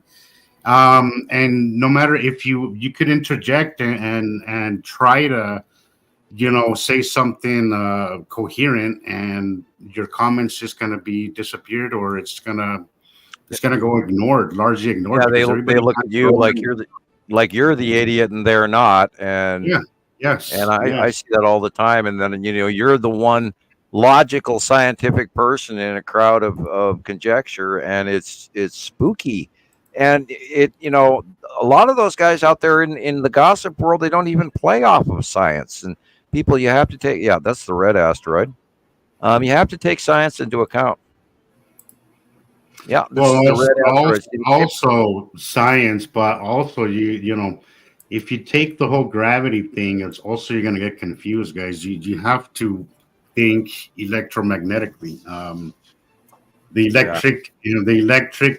universe theory is widely being more accepted, and that's what we do here, guys. We don't run off the gravity well as Einstein proposed. We don't think gravity is really a thing. I mean, it's a byproduct of this centrifugal force and all that. But try to keep into consideration that we live in an electrical universe, and that'll help this easier for you to kind of digest information. The planets do not crash into each other. They push each other out of the way and electrically repel. And that's part of what's going to happen with the 180-day cycle here at any time now, right? We should just say now, not anytime now, because it is happening now. And as you watch this stuff come in the next few weeks, it's going to be hugely enlightening or terrifying or, mystifying. So be prepared. We're going to see some really cool stuff. I love this one. This is weird that, again, I think there's a large percentage of the very close long box cube, much lower in altitude. And we've seen that all week. And I believe the long box cube is closer to Earth than it has been. And it's going away from us. It's the square in the middle, dead center in the middle on the top. And then it's in front of Saturn Jello Moon is Saturn, and then back in the background in the more right area in the way background is where Nibiru is. That was a cool picture. This is right around midday to 5 o'clock in the afternoon somewhere. And it is from Rockhedgie. I don't know where Rockhedgie. I don't know where this is. Probably in the northern hemisphere. Anyway. Here's a picture that got to me from Melanie. Melanie sent this to Julian and it got to me. But Melanie is wondering what that is. That is the blue asteroid. I figured. All right. Awesome. Let's pull up some pictures of the blue asteroid. And the big three are directly right in that area as well this week. Big three showed back up on this month's site drawing because the angle of light allows, well, actually, I can't say angle of light. I should actually say Uri has sort of moved out of the way, so we're getting to see the big three again. Actually, I see here, there is a new file that was created by Nicole. And she made us a new blue asteroid file. So I've not even seen it. So we're in for a treat here. Nice. Yeah. Let's take a peek what she put together. And earlier in the show, we were showing the evening illumination of the blue asteroid. Because they're luminescent. They put off a heck of a lot of light. Well, it says it's giving me some troubles. Hang on. The red, the blue, the green. I had a pretty asteroid illumination a couple of days ago. I wanted to see what you thought about it, Sam. No, I put it in the lineup. Rebecca, no rush. You could check it out whenever we're done with. Okay, you sent me. Yeah, something? I think I can't believe the asteroids that we were seeing today. It was just yesterday and the day before. I get kind of lost. It's 2 a.m. now. Yeah, we got a whole bunch of new biggies coming in as well with the Salamander asteroid group, and I mean, there's so many of them that we've never had a chance to even catalog them because, well, they were dots before, and now they're going to be big things. So I'm looking forward to it, and I'm dreading it at the same time. But this is going to be one hell of a year. Watch the weather around the world. We're going to see some freak storms from hell, where entire towns and counties are going to be wiped off the map. It's horrible what's coming. Oh, I like the font. Yeah, that's cool. The blue asteroid. Let's go back and admire it one more time. I love that. Yes, I love it already. I like just looking in there and seeing and a new Legend of Zelda kind of like that's wonderful. Seriously. Yeah. So. Yeah, we know what the blue asteroid looks like because it's always got that central circular dot. Now, we have seen the blue asteroid many different colors. We've seen it yellow, we've seen it orange, we've seen it semi-green sometimes. But the way to tell the blue asteroid, and you can see it just as well on both pictures here, that central dot. And once you recognize that, you go, yep, that's the blue asteroid. It always looks the same facial. Gotcha. There it is Yeah. again. There's another There's dot. the drawing The dot, yeah. and the dot. Sure enough, and your drawing, there's a dot. Yep. Oh my Many, gosh. many years of it, guys. I I've been know, watching, I know. you know, and I'm Oh, gonna. look at that cute little dot on it. Hmm. Seen it now. Yeah, I don't know why she put the eye. Oh, the ion tail is okay. It's not the Well, final. okay, so I think she's seeing it maybe. I mean, there is. Oh yeah, you know, there's a little dot thing over to the Uh-huh. middle left there, and that could easily be the tiny little blue asteroid. It does line up. Yeah, it's all in that, and the blue asteroid for a couple of months, about 6-8 months ago, was actually on the right hand side of the sun for a while, following right behind the green asteroid, because they're close to each other, and they've actually traveled next to each other for many years in our out view. And the green asteroid is a little bit bigger, I believe. Wait a minute. I'm going to have to go back and check that. One of them is larger than the other, and I can't remember which. I caught myself in a brain glitch. But yeah, they've traveled together for a very long time in the out view. And now they're separate because they're closer, so they seem farther apart, but they aren't. Yeah, blue. Yeah, Yeah, blue I see a asteroid. dot. Yeah, Okay, that's so that's its signature of it. effect. This dot. Perfect. Man. And we have seen it many years now.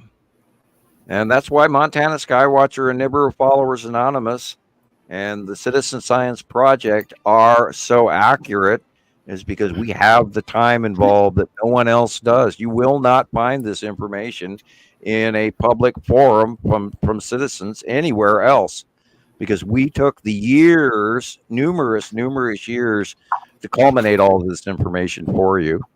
And you got kind of an insider, and you know, former insiders do not grow on trees. That night, All right. he is. Haha, I'm, you know, patting myself on the back here. I was going to say, let me add to that just a little bit more so we all understand, you know, Please, how please. different it can look. Yeah. There's a few more that I can add to that too. Yeah, when we I first started like to seeing them see that- come in. Go ahead, Go ahead. Tim. Oh, I was going to say, was when gonna we first started watching, we're talking over each other. I know. When we first saw them come in, they got named because they were, you know, absolutely their color. And we're still chuckling over the green asteroid because it's got some weird little blippy things on the outside, like none of the other ones do. It's weird. I'll never get over that. But anyway, I'm done. Go ahead. I was just going to say, I want to see it light up blue at nighttime like those, you know? Yeah, I want me you to do too. that. Oh. That would be super Yeah. cool. But this one is Oh, that cool. would be a nice Yeah. show.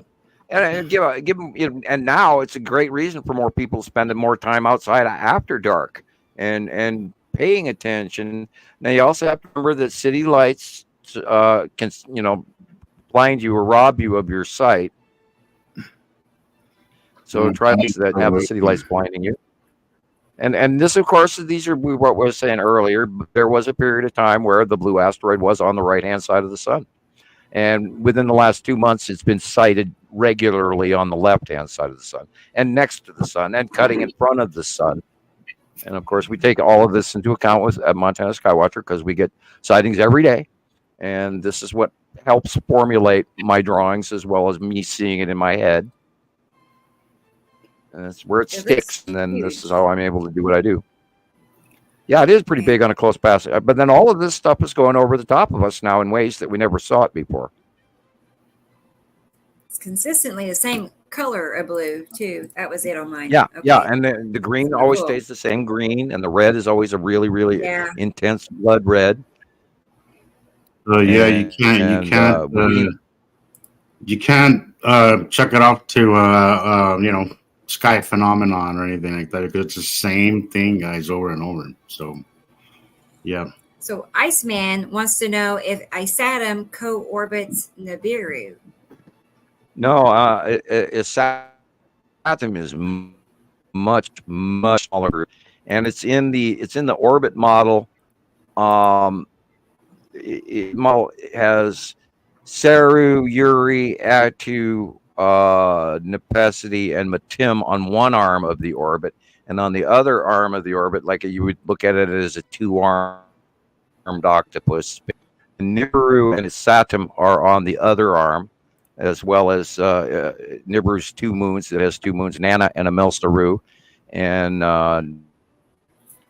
Nana concentric orbit Amelstaru, and they're tiny and sitting off the face of on the land side of Nibiru. So we should be able to see them very soon when as Saturn goes more over the top. The whole new thing coming to look forward to is when they go beyond us and we start getting full facials of them, because they will be illuminated then, and we'll start to see their colors and also I cannot wait to see what happens as they leave. But then of course then we got the concerns about the second star leaving as well and what that's going to do, and I think it's already doing it, and I think this is partially why it, 70-degree window it's not supposed to be. And we didn't have hardly any snow. And I apologize to everybody out there that's expecting water from Montana, but you're not going to get it. Yeah. We're going to dry up. I bet you anything we noticed that too. Iceman said, Sam, breaking up at a convenient time as usual. Yeah, you started doing your robot trick. That's how. I'm sorry. Okay. Can you hear me now? Have I stopped? If I talk about growing tomatoes, will I come back if I start talking about growing tomatoes or something? Or well, let me go check. I'll go check the other room, see if the girls are up to something that's skipping me out. Can you hear me yet? Yeah. Hopefully they're not cutting their own pizza, Sam. They already did that. They already did that, I think he said. No. Oh, okay. All right. Let's see. Okay. Here is Dawn. Dawn is here.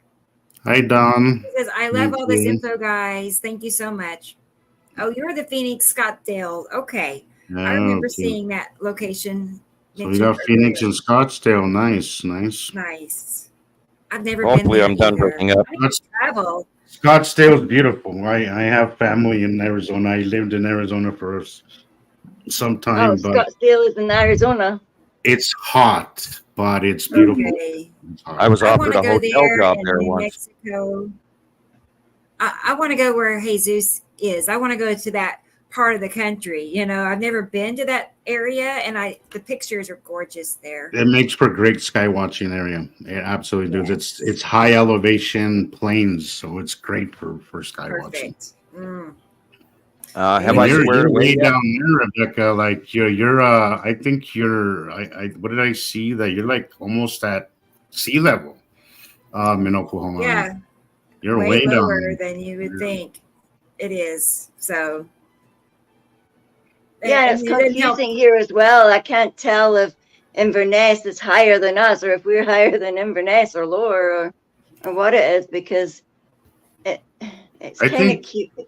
I think your view. I think your view in South Africa was. I would have guessed it's higher elevation. Well, how do I know? I'm just kind of judging from your captures, but maybe I'm wrong. Yeah, I find it very funny that I was breaking up just the moment I start describing things again, and then when I stop talking, all of a sudden my feed squares away. Yeah, I was getting really choppy. Oh, but the kids are okay in the other room. Mm-hmm. Yeah, they weren't doing anything other than normal, so they told me they stalled out too. Here is a video from Jesus. So clearly an illuminated asteroid there, guys. But that is what that is. That is one of the smaller ones that we're going to have to start naming. Yeah, that thing lit up the sky something so obvious. And I knew it wasn't back there focal. It looked like it didn't look like back focal. What's that? It's right where Big Sister is, and if you look over to the far left, the bottom one is Spiral Asteroid. behind the pole there. And so this could easily be Big Sister, because the red asteroid is in front with Little Sister doing the cameo right in the center, just below the sun. So that could very easily be Big Sister illuminating. Or even farther away, and I doubt it, but we know that the Salamander asteroid group is in that area as well, but that's actually kind of small to be the Tan asteroid. Yeah. But also, I wanted to point out, guys, you see the rainbow effect. This is what we see very often nearby the sun, sometimes just to the side of the sun. But this is what we're seeing is this rainbow effect from passing asteroids. Right. I mean, you would think an asteroid would be brown or gray or whatever, but no, what we're seeing is that these asteroids are colorful, just like the planets are colorful. Around them, gases and the light. I got to see them very, very clear with the naked eye in New Mexico, and they were absolutely mesmerizing. It looked like jewels, almost like jewels of different colors. With you have the greens, you have the blues, you have the reds, but they also look like they had spots on them. It was a most beautiful thing I ever seen. At the same time, it creeped the hell out of me, but it was just so beautiful to see that. It's such a plain and obvious sighting I've never seen again. Right. I'm pulling up some pictures now of things like that, these rainbow effects that we're seeing. There you go. There you go. You know, that's so new. We never saw that years ago. I never seen it in my life until December when I was riding to work one morning and there was lots of them on the left of the sun. Lots of them. But in the classic pattern of the Salamander group, the ones all coming out of Uri. All of the debris and asteroids in the base cloud of Uri. And remember, there are solid objects, guys, that are either self-illuminating or reflecting light. This is why you're getting this rainbow hue. You know? And suns like that got the rainbow effect too. That's phenomenal. Yes, exactly, Katie. Exactly. It's absolutely amazing. Absolutely. Hi, Dennis. Is Dennis here? Oh, There's sure. No notification. Sorry. What? Hello, Dennis. What happened, Dennis? Oh no. Oh man, bummer. I don't know what happened, but at least you did find us before Hey, I got mine early today. I'm having that issue with Rebecca's lives on TikTok. It's not telling me. I have to go and look for it. Yeah, I know it's not telling me either, so it's really difficult to be on time. I mean, again, I didn't even know what concept of time was because it's now later on Tuesday, and you asked me to look for the pictures. So as soon as I started looking at the pictures, you get totally mesmerized looking at people's work, and you think, oh my God, this is lovely. And then you go into the comments, like Jesus says, and you start reading to see what the vibe is or what it is that people are thinking and feeling about what they're seeing. And that's when you think, oh my word, I'm getting caught up. I thought, oh yeah, sure, I'll just grab a couple of pictures. But that's fatal. That's like reading a book. You can't just look at the names of the chapters. You always end up reading a wee bit. That's funny. Yeah. Keep that in mind, guys, that no notifications are not guaranteed. So the times for Tuesday show and Saturday shows consistently stay the same. I don't know if you're going to change Saturday. I was seeing Leandra ask you if you could move it 1 hour forward. So I don't know what's going to happen with that. If that's that's going to happen. Might be an hour ahead from now on, guys. But Tuesday remains the same, and Saturday basically remains the same. So if you don't feel you're getting your notifications, just go on to YouTube or go on to Facebook and actively look for it yourself, because they don't seem to prioritize these notifications for everybody. So just remember that. Thank you, Dennis. Back at you. We are consistent. You can count on every Tuesday night and every Saturday afternoon. We'll be here. We might be moving it from 2 to 1. Talking over the top of you. I'm sorry. You're fine, Sam. I tried to stick it in between words. I did. It's hard, isn't it? Why don't we just have like a wee bell or put our fingers up or something? Hit the bell. Yeah. We're practicing. If you all can't tell, we've had discussions on how to better ourselves from talking over each other, because we want it to be comfortable for you all to hear us. So we're practicing. We're on show 44 now. We're making progress. So can't we have like a little emoji thing installed so that you can just press each person's emoji button and it's a silent thing and it's not disruptive, but the person will see their emoji? If that doesn't exist yet, Rocket Man should invent it and make an app and do that, because we have a need. So there should be a system for podcast shows in general to keep it organized. So I think it's just about letting somebody if somebody's saying something, just kind of let them finish before you interject and say something. I think we've gotten better over the first one and second and so on. So think we'll get better at it. I think we've done some progress, plenty of progress. I mean, even with your slides and everything that you've done, Rebecca, everything's gotten much better. So, Well, thank you. And actually, this is another set that Nicole put together for me. And these are pictures from our friend Shelly over on TikTok. Of course, she's on Facebook too, but I always think about TikTok because that's where I met her. Yeah, she was helping moderate too last night on the live last night. So that was really nice of her. She's awesome. Super, super nice, sweet lady. And we're gonna meet her eventually. She's gonna be on the show. So we're gonna nice. So whatever happened to that girl from the other day? Did she ever join the group or anything? Have you seen her anymore? What was her name? Our surprise guest. Electric. Yes.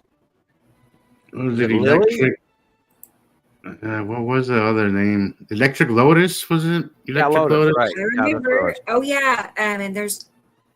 Are you talking about people we've met from TikTok? No. The person that got on to the waiting backstage. Oh, her. I have not heard back from her since then.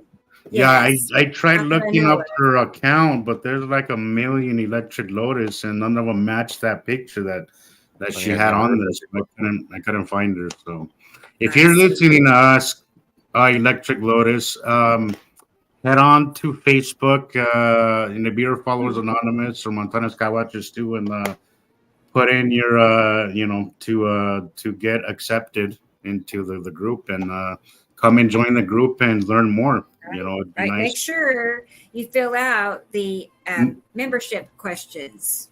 You have to.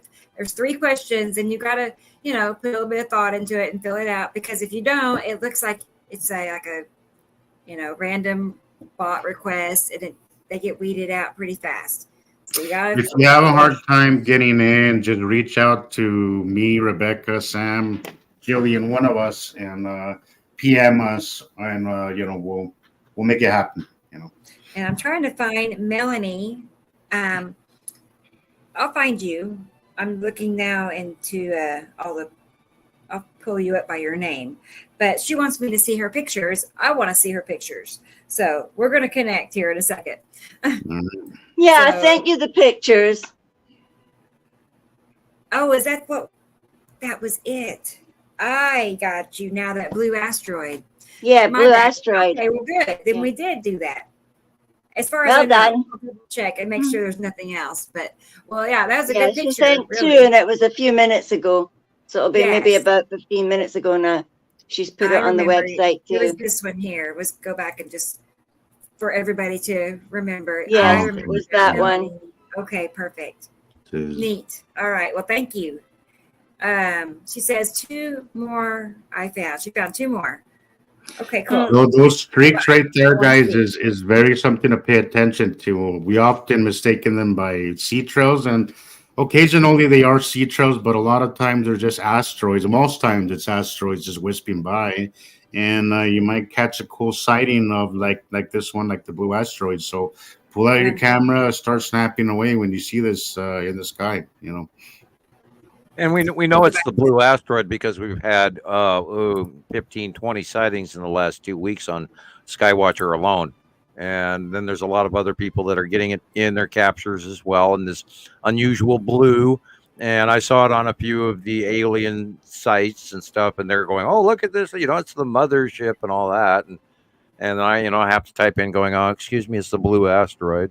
Mm. And I dropped little I seen seeds blue down for around them the to pick up. sun when I was trying to take pictures. Sorry, Sam. Okay. This is that Nipicity, right? Atu's moon in front of Nipicity. I see it going all the way across the sky. Oh yeah, look at that, right above the houses. There it goes. Isn't that Nipicity? Has to, and then Atu's moon right up above it. Wow, that's really good. You wouldn't even know they were there. Are these also Mount Melanie's? These are from Shelley. Shelley? Okay, gotcha. But I'll zoom in for the TikTok folks who can see my cursor. But there, right, that line all the way. I can't see your How cursor. many people are on TikTok? 7 at the moment. So I wish that was 7 million. That would be nice. I know. Well, we're on our road, on our way. Maybe we should feature more cats. Maybe we should feature more cats when we'll get our views up. Yeah, well, It's growing. we need to get that facial app where we all become cats. Sam. I am As a joking. cat. I am joking. Don't give Question. don't give them ideas, Sam. Yeah. We have a question from 1 through 9 only over on TikTok, and they want to know: are these planets water or gas or what? Oh boy. Well, let's start out with Nibiru. Nibiru is a very large water type planet. It's like 10 times the size of Earth. Earth is a rock type planet. Saru is a green blue water type planet. It's green blue because its oceans are less deep. Uri is a gas giant. It is striped and white and gray and has indentations in some of the rings along the side. You can see different variants of the rings. Atu is a purple gas giant. It has angular stripes, but for the most part, it's very, very purple. Of course, about Atu's moon is white. Saturn is very, very green. It does not have any oceans that we know about. It's a smaller rock type planet. It has many volcanic appearing crater face blips on it, where it actually does affect its cloud pattern in close passes. We've seen that, that's why we believe it's volcanic. It's like puffing up through its outer atmosphere, making these open holes. And the closest pass we had that was visible back then was 2018 and 19. When Nipicity was sizable that we could get it. Actually, you could see it all in one shot rather than just a portion of it like we can now. Let's see. I went to Nipicity. Matim is very, very tiny. We very rarely see Matim. It is very intensely bright blue, and it orbits in a completely separate orbit than the other planets altogether. It goes all the way up and around, from what we understand, all the way up and around Saru, and then it comes way back over to the backside of Uri, and then back in another oval, which is a completely separate orbit, but yet it is attached and constant. Saturn, of course, has no oceans. It is red. It has a yellow, very close facial moon. We also believe it has 2 smaller moons on either side, which has to do with the ion bleed-off drag-off path, which is why it's called the winged planet and not Nibiru. Nibiru is not red. Saturn is red. I think I've covered it. Perfect. Right. And did you cover Matim? I didn't hear you. I Sorry. talked about very bright blue Matim, very tiny. I always It may forget be about the Matim. size of Earth or smaller. We don't Out of know. sight, out of mind. I got to constantly remind myself of Matim, and I don't even, draw it in very often. And When was it last seen? oh God, I'd say 2015. I think was probably the last time I saw Matim, and I don't have. I think I have 2 pictures of it on this computer, and I can't. It disappeared then behind Yuri away towards Saru or what? I'm not sure, but I believe literally the first planet that I saw up close in my yard, I think that was actually a very close pass of Matim. Because what I saw that, oh yeah, oh God, it's magic, Chris. I was just thinking you were going to be here, and there you are. I was going to say, let's welcome Chris. Hey guys. Yeah, I was Hi, Chris. saying it, but I was actually feeling that you were around, and there you are. I was like, wow, I'm good. Right, here he is. I just amazed myself. It's like, yeah, because I was just going to say, I think Christopher's somewhere around here. I feel him, and there you are. Okay, That cool. was weird. Hey Sam, hey Jillian, hey Jesus, hey Hi. Rebecca. How's How you everybody doing? doing? Wow. Sorry, Hey, I'm late. how was the in-laws? How was your visit with your family? Are you It still was there? good. Same old stuff. We were just Yeah. hanging out with my wife's dad, so Yeah. yeah. But he's Perfect. kind of, we kind of didn't time dinner right, and I just didn't want to say anything. Have you No. prodded your father about his cameo visit yet? I have, and I've been sending him pictures, and he hasn't responded since. So Well, we can spend 5 minutes Well- assuring him that his son has not lost his mind. I know. Okay. I mean, yeah, I'll send him some. I've sent him links. I've sent him pictures. I mean, compelling pictures. I'm not sending him here's a cloud in the sky and a smiling face moon. It's like these are compelling pictures of what we're seeing, and I don't know if he's busy. He lives on the East Coast, and I'm here in Las Vegas. So I don't know if he's busy, and I don't know what's going on with him. So Well, we could send him a gift card to his favorite, Burger King or something if he shows up, Right. for the show. It'd be worth it to me. I'd mail him off a small, inexpensive gift card for a free hamburger if he wants to come on the show. oh my gosh, that's funny. Okay, Or bribe him. my mom. We'll bribe him. I'm my not mom's rich, but I mean, I could acquire. I'll buy you a burger. Right?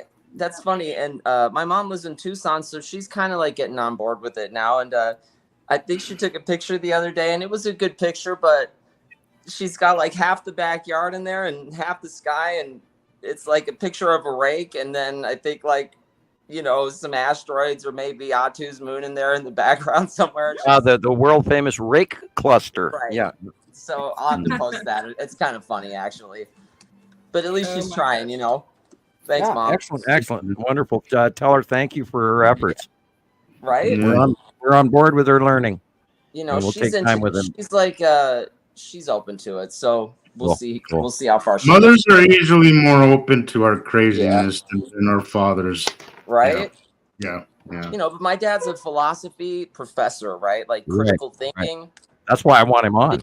Yeah, right. So you think he'd be into this, he's all about the first thing he teaches is the allegory of the cave, Plato, and all this stuff. So I just thought he would be into it. And I don't know if you guys saw that picture I posted. He sends me a text message saying, yeah, oh, look at this picture I took. I remember that. 30 seconds later, this picture comes through with a cloud, and it's got a glasses with a pipe in its mouth. It was awful. I couldn't believe he said that to me. It's just his dry humor, I guess. So Oh, by the way, thank you for the picture that you sent to my page. Okay. With taken in Missoula, Montana, the lens flare. oh my gosh, I thought I have to send this. I don't know if he's gonna get upset with me or what, but I'm thinking there's FAA cameras in Missoula, Montana. He's got to know about that. So Yeah, and of course it's a lens flare. yeah, right. It's the same same FAA lens flare things we've been seeing in Alaska sky cams do that too, and if they don't clean them regularly, then you're going to end up with all kinds of I don't know how many times we've had birds or spiders in front of these cams, and people send us, oh, look at this, and I think what it is a housing unit, Sam. I think it has the plastic right Yeah. plastic thing for the weather, and that especially is going to I come. just tell everybody avoid those darn things. Go out and take your own pictures. if you've got a phone, then you've got a better camera in your hand than what you're getting off of webcams and stuff. And a lot that's of what we want. We want people to learn to be skywatchers. That's what we want. Personal. I mean, sharing every now and again is fine, but what we want is people to take their own pictures, because that's the best way to learn, guys, is to just take your own stuff, take your own. And also, you can say, well, I took it here, I took it there, this happened, that happened. We can get some history on what was going on because you're the one that took it, and it can't be used by anybody because you took it yourself. So. If you're not a member of the Facebook groups where you can get a copy of the monthly site drawing, we show them here on these, and then try to get yourself a screen capture of it, and we will be showing that from time to time. Each show, pretty much each month, we put it up quite a few times. But it's a huge learning tool, and that's why we do it. I do hand drawings. And pardon the expression, but people a long time ago told me to dumb it down. And it's a lot easier for me to do a hand drawing than doing a graphic design on the computer. It would take me 2-3 hours to put everything in the circles and get it all right and do this and that. Whereas the hand drawings and the colored pencils, not crayons, have been very productive for everyone. And a lot of people have learned off of that. And I'm real happy that they are. And the reason that we say not crayons, because I've been trolled a lot where people say that I even eat crayons, or my 5-year-old wants to loan you his crayons, Mr. Hoffman, and all that. Yeah, they'll hop on anything to troll you, Sam. Yeah, that's true. No hop on anything, and I unfortunately, got a cool T-shirt that said, "I had neither the time nor the crayons to explain this to you." Yeah, and you sent me one, and I have it, and I wear it all the time. Thank you. I have a T-shirt fetish, just like Sheldon Cooper, by the way, for anybody who watches The Big Bang Theory. And that character in The Big Bang Theory, Dr. Sheldon Cooper, his IQ is rated 1 point higher than mine, and mine is real.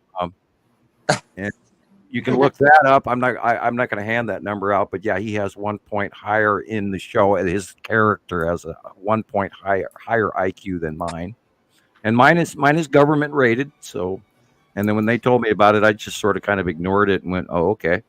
And I, actually, frankly, throughout most of this whole process, all the way back, all the way to the '80s and everything, I really truly thought that everybody knew what I know about space and the solar system and how I see it and perceive it. And I never really thought that me writing a paper about having 2 stars and 2 sets of planets was that big of a deal until, of course, they slapped me with a non-disclosure agreement. So, and they don't come after you as a 17-year-old child or teenager in Montana high school, junior year in high school, and they don't come slap you with a 30-year non-disclosure agreement for being wrong. But yeah, I really thought everybody knew this stuff, and apparently we're still going at that to this day. As in many years later, I'm standing here looking at stuff that I thought that everybody should know happening outside my window yesterday, and it's still not being seen by the world. So it's perplexing. And I digress. I apologize. Christopher, I was going to make sure I didn't miss that. Audrey was curious to see your mom's picture. I'll have to post it on the Facebook group. Is that okay, Audrey? The famous rake. Perfect. Yeah, we'll keep an eye out.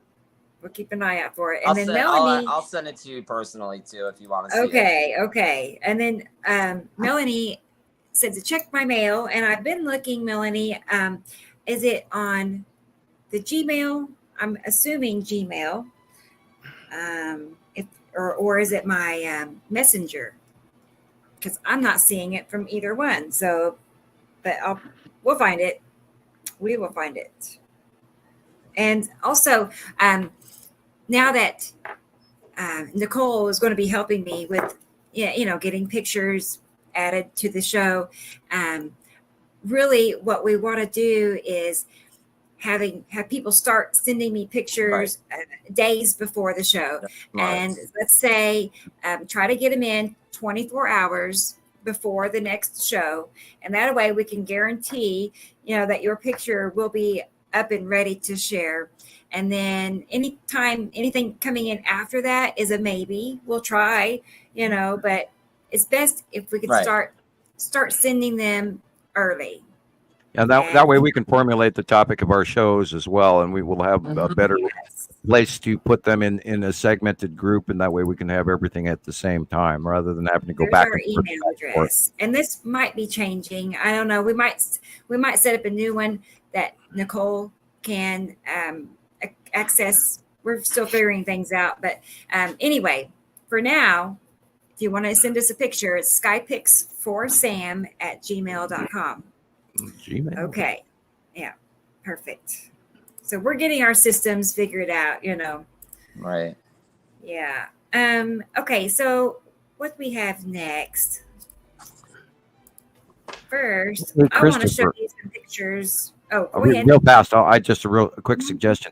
Send your dad a copy of Symbols of an Alien Sky by the Thunderbolts Project. Send him it's a really good video. And him being the philosopher, he will eat that up like candy. Okay. I think so too. I think so. Excuse me, I'll be back in a minute. Okay. Yeah, I've watched it a few times, I posted it again today. It's an absolute must-see, go-to video, and I've easy watched it 150 times. Oh, okay. And I rewatched it today. Yeah. It's just one of those videos, huh? And when I even took a segmented part of the overall video, and I posted it on Nibiru Followers Anonymous this morning, and that was the Velikovsky segment where they go into Immanuel Velikovsky, and David Talbot does a discussion area around his works, and actually was far kinder about him than I was, but because I too got very, very bored with Velikovsky's point of view when he was adding the Jewish religion in there, and unfortunately, he was not focused on his best work was talking about the close passing of these planets, and it was never. I mean, you have to just get out of a grain of salt compared to what everything else is going there, and it's so horrendously accurate that the planets do not crash into each other. It is not Nemesis the Destroyer. These things actually electrically repel off of each other if they get too close. Right. And we've seen countless examples of that in the last 14 years. So it's absolutely, unbelievably accurate that man would come up with that level of accuracy where nobody else, except when you go all the way back into 1440, and I'm trying to think of the guy's name. He was a major scientist that laid out atomic structure and the periodic chart and chemistry in ways, and I can't remember his name, and it's like horrible that I don't, because the guy should have been famous, and he is, but he isn't. Right. And he set up all the major rules for chemistry, which are absolute and very true and very easy and very basic math once you understand how it works. And that's the same thing with the binary solar system. We always have been, always will be. 83% of all solar systems have 2 or more stars. We are not the exception. We are the rule. And yes, people out there, there's another race of people that lives on that other solar system attached to ours, and they're higher advanced, and they're much larger, and we are the tiny little rock group of people doing our thing over here, and there's so much more for you to learn you wouldn't believe. And we're, of course, going to give you those tidbits through the coming shows in the next 6 months, a year to come on our platform. All the tiny little secrets, or some of them anyway. Right. I always wonder what they think about us. I mean, I guess we look like a moon or something to them. I mean, they can see us, right? We're a tiny little blue dot, and we're very bright, but we're directly in a shaft of light that comes off of our sun, so we're illuminated in this. And here's a study topic. Look up Carl Sagan on YouTube. And Tiny Little Earth, and you type that in, you'll get one of his best videos. Mm-hmm. And that shaft light in his video proves electrical thread connection, and nobody realizes that. And of course, speaking of wonder what people think of us, I'm remembering that Daniel guy on YouTube that made some 3 or 4 videos about us now recently. And the guy was going, "Oh, this is the most unimaginable theory that anyone could have ever come up with. It's crazy beyond your wildest dreams." And yet here we are 14 years later, factually proving it. And the people who do have good science and are internet known wizards that are out there that are popular and monetized and everything and have 1 million+ viewers, and yet they're downing us when we're so accurate and they are not. I'd love them to come on and with an open mind and not insult. No problem. We can debate with this with anyone. We have the facts. We have the proof. We have it. We have it going back years. So I digress into lunacy. The proof is so substantial. I mean, if this was a court case, this would, I don't know. It's just wild. It is, though. I mean, like, I'm getting ready to send you these or show you these pictures from Melanie. I finally found your pictures, Melanie. I still to this day. Really Go ahead. Good. I still to this day love very much the famous Jesus index finger, and showing that planet, because that is one of the best little short, along with all the stuff that Rebecca puts out and stuff that he's got his little job pointing out the side of that planet with his finger, and it's like, you can't argue with that. If you think you can, you're an idiot. Yeah. And that doesn't get you thinking, at the very least. You're dead inside, man. Yeah. And every time I see it, I just sit there and laugh and smile, and I go, I love it. It's so perfect. He's showing you the damn planet right there. You can't argue with that. And then all of the shorts and all the videos and movies that Rebecca has put out, and all the shows that I put out, Radio Wasteland, Piper Our Freedom Radio, that I did WSO to my personal detriment. I did, numerous other shows with people that we've never even had copies of aired for us. There's a new guy talking to me, and I forgot to write his name down, and I should have. But he says he's on like 40 platforms is what he said. He wants to interview me, but we'll see if he gets back to me. That's a rather odd name. I never heard of him or his platform or his people. So I was right in the middle of doing 3 things at once, and I should have written his name down, but I didn't. I'll look for How did you. he contact you? On Messenger or? On Facebook, and it's one of those in the non-friend where you got this notification that someone who's not on your list is trying to contact you, and I got hundreds of those, and I can never get to everyone, and I'm sorry, but I have so many people talking to me or trying to talk to me. And look at this cut in. That is the side of Isatum. Isn't that cool? Looks so lumpy and stuff. I mean, there's all kinds of things cutting in. I want to scream lens flare, but at the same time, look at those 3 things in front of it, though. If that was a lens flare, there's different arms there. Okay, the top thing on the right, the top blip on the right, that tiny little nodule is the blue asteroid. Yeah, you can see the nodule that's blue. Yeah, that's blue. And I remember I've got a 43-inch screen in front of me. It's easier. Yeah. And that, and I can of course too by much larger. You can see the white line at the top left of the page. That blue white line, that is the side edge of the planet Isatum, and it rounds all the way down to the second tower above the people. Yeah. That's the side face of Isatum. Now, as far as the circle in front of it, we could either attribute it as lens flare, or it really looks like the lead asteroid. Samuel, doesn't it have 3 moons though? Yeah, it does. We believe, but they're on the sides, and they're smaller than this. The 2 moons are directly on the like 2. Say, for instance, if you take Isatum into your brain and you say, okay, Isatum shallow moon is the nose, then the 2 smaller moons would be the ears. They're on either side, opposite of each other, but close to, the nose and the ears. That, if you follow my description. Okay, I get what you mean here. And they're smaller, and we've only had a few pictures of them showing there.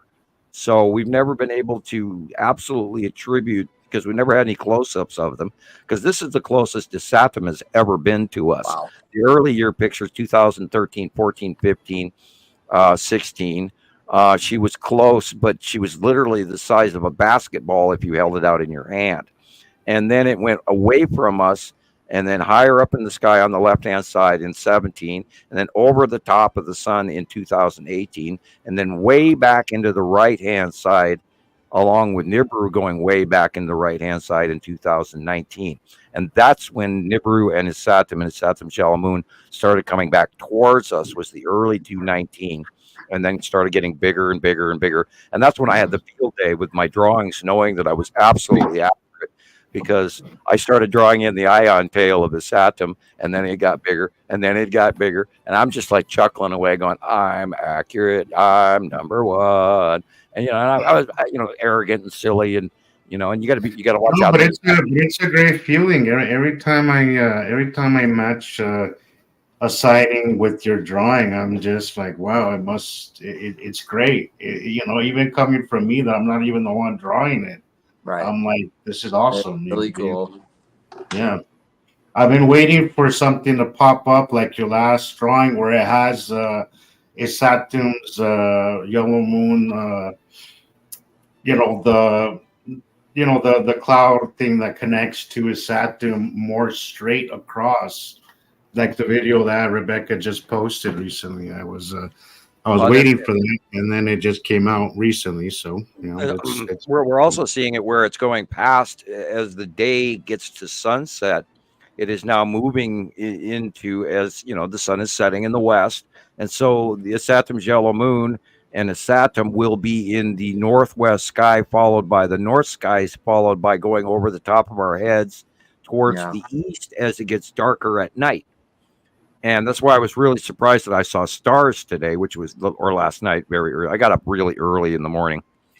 I was up and running by 3 a.m. Anyway, and it's really cool what we're going to see. And then we're going to see this illumination of that facial directly over us anytime now and beyond us at night. And so there's all kinds of really, cool shit coming. And even in the days and months and minor 1 or 2 or 3 or 4 years to come, we're going to be seeing these facially illuminated. And like the other day, I saw full facial illumination in early morning of Attu, and Attu was in the western sky because it's beyond Earth. And I saw the entire round body of Attu all purple, and her moon was up a little higher above, so it was mixed into a little bit of cloud formation, so I couldn't even say Attu's moon. But I saw a direct full circle of facial illumination of Attu that we have not seen since the first original 2018 semi-pass, and this was the best one I've ever seen. And, that'll remain in my brain forever. I'll never forget it as long as I live. That, cool. watching, Maybe your brain wasn't photographic to plug into the. Yeah, I wish I had a USB port for you guys, and we'd just plug you in and go here. The world according to Sam's brain. Wow. Oh boy, if only. Yeah, that might be. Think of all the movies going on at once. Oh man. It might drive a few of you insane. Who knows? Okay, so I made a quick comparison. Let's look at that real quick, just to see if it matches up. It does. These are both really good pictures from Melanie in Spain. So now on this picture, Sam, we think this might be the lead asteroid. It's got 3 grooves on it, right? Right. Yeah, it looks like there's 3 dashes right across the front of it. Yeah, and the lead asteroid does have a in the upper right middle upper right part of the lead asteroid. There is a depression, and it's very smooth. It doesn't have crater holes in it, so we believe it to be metal. It is shaped, and that's where those lines come from. Is that depression? It's a shadowing. It also creates an air eddy in it facially, which is why those 3 stripes are there, which is why I always draw them in. I've been staring at that damn rock for so many years that I draw it without even thinking anymore. Right? I would imagine so. Mm. You can also see a perfect, curve of the darker blue, the shadow. Oh, yeah. Where I That's sat him really cool. really well. And depending on where, this is in Spain, so they are closer to the equator, so there might be a slight axis tip on the lines I compared. mean, with as many other asteroids as we definitely are seeing, it just makes sense that it would be the lead object with them. They like to travel together. It's just I the don't know. perfect place for it. It's the Perfect. perfect location for it. So And it's those kind of stripes are it's kind of hard to just write it off as just a lens flare. It looks Yeah, if it more. looks like a duck and quacks like a duck. Yeah. And I'll be I right back. it really, but then I don't actually see too many pockmarks of what we would normally call a lens flare, because it usually looks like you're looking through a microscope at biology. Right. And that's what a lens flare is. And they're And super this perfect has round. some, They're but not many. Right. This one doesn't look so perfectly round at all. I don't Yeah, know. there is shadowing away from the sun, correct. Wow. Instead then of this being a one- lens around. Oh, Yeah. without. See those lines in front of it would not be there. And there is kind of a rainbow halo at on the far side away from it too, or like almost like a backlit, crescent illumination. That is really cool. I Okay, see we're dissecting this maybe frog asteroid. today. Do you, Mhm. Sam, look about in the very middle, just down a little bit down. I mean, I see maybe the green asteroid. Like, The green I wish I asteroid could would be show farther you in over to person. the right. Well, The I'm green going to draw. asteroid is in front of the lead asteroid currently. And I'm gonna then send it to you. well, okay, I'm seeing over the second nib, just directly over the second nib on the left-hand side on the roof, which is an alcove on the roof. There is the blue asteroid. No, wait a minute. The blue asteroid is already in the picture. Then there is a round directly above the second nib. And so that Okay. could easily be spiral asteroid or red. We know the red asteroid is right below the sun. So we would have to say, okay, it's red asteroid and spiral asteroid are there, maybe. But that's where they are. But there's even a smaller blip beside the sun as well. But I don't know if that's a camera refraction circle or what. Because there are 2 of them, and it kind of looks like a refraction circle. Anyway. Yeah, and then you saw this one. That looks legit too. That Mhm. one. Look how glowy it is on the bottom there. Like the All green right. Looks asteroid. very much like the green asteroid, but is it a lens flare? Because the light is on the bottom. It could be the green asteroid. I mean, it's behind the clouds. Okay, it's green asteroid then. It's very Well, dotty. What do you think, Jesus? Christopher? I think it's not a lens flare. Okay, Because usually those blue 'Cause it's lens flares, behind the clouds. they're usually really round. I don't think it's a lens flare. I think it's And- something else. dead center in that rainbow illumination again is the lead asteroid, much larger. Wow. You can see the on the right hand side. You can see the purple circle around it. Yeah. But then the green is going over the front of the clouds, which is creating that rainbow hueing. Okay, I see it. Okay, Sam, I sent you what I was looking at. I see a dot there, a green dot You sent me So- something on Facebook. on Messenger. Oh, okay. Yeah. I'm looking at it now. Now it's going the other way around this time. Usually it's always you sending it to me. Well, thank you, Melanie, Really cool for pictures. sending me those. Those are really Oh, good. okay. Really good. I see what you're talking about. Very possible. Mhm. Very possible. Now I got to show you guys. Hang on. I can't leave you all hanging.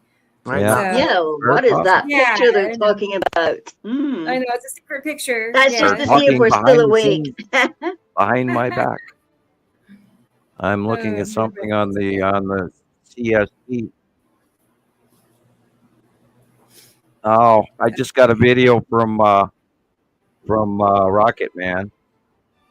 Okay. Okay, I have to X out of that.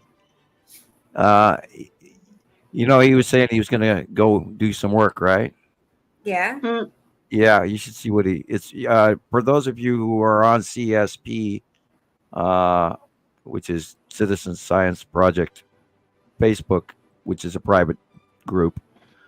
Here, Rebecca, I should just send you a copy of it on the same link that you just sent me something. Okay. I think this is it. I hope I just posted the right thing. Oh, log in, sign up to view. Oh boy. Never mind. Anyway, Rocket Man is watching in his home Sensurround sound up on his big screen on his wall. The Star Trek version where they're actually on Red Planet Nibiru in the movie. So anyway, sorry, sidebar. Oh, okay. Okay, cool. I thought it was he's sending me, he's making me jealous is what he's doing. Oh no. Well, I don't have Sensurround. Right. Well, soon he's going to help. I talked to him yesterday about your laptop, and he's going to, get it set up to where all you have to do, hopefully, is turn it on, and he's going to get you already added into things like the Discord. You know what I mean? You won't have to stress or worry. I hope he's listening. That would be that's exactly what I need, is be able to turn it on and actually be able to use it right away without having to spend 6 months trying to catch up. Yeah. Right. So I got some learning to do. Yeah, that could very possibly be where the green asteroid is, but I didn't see it, but I'll take your word for it. I see a circle there.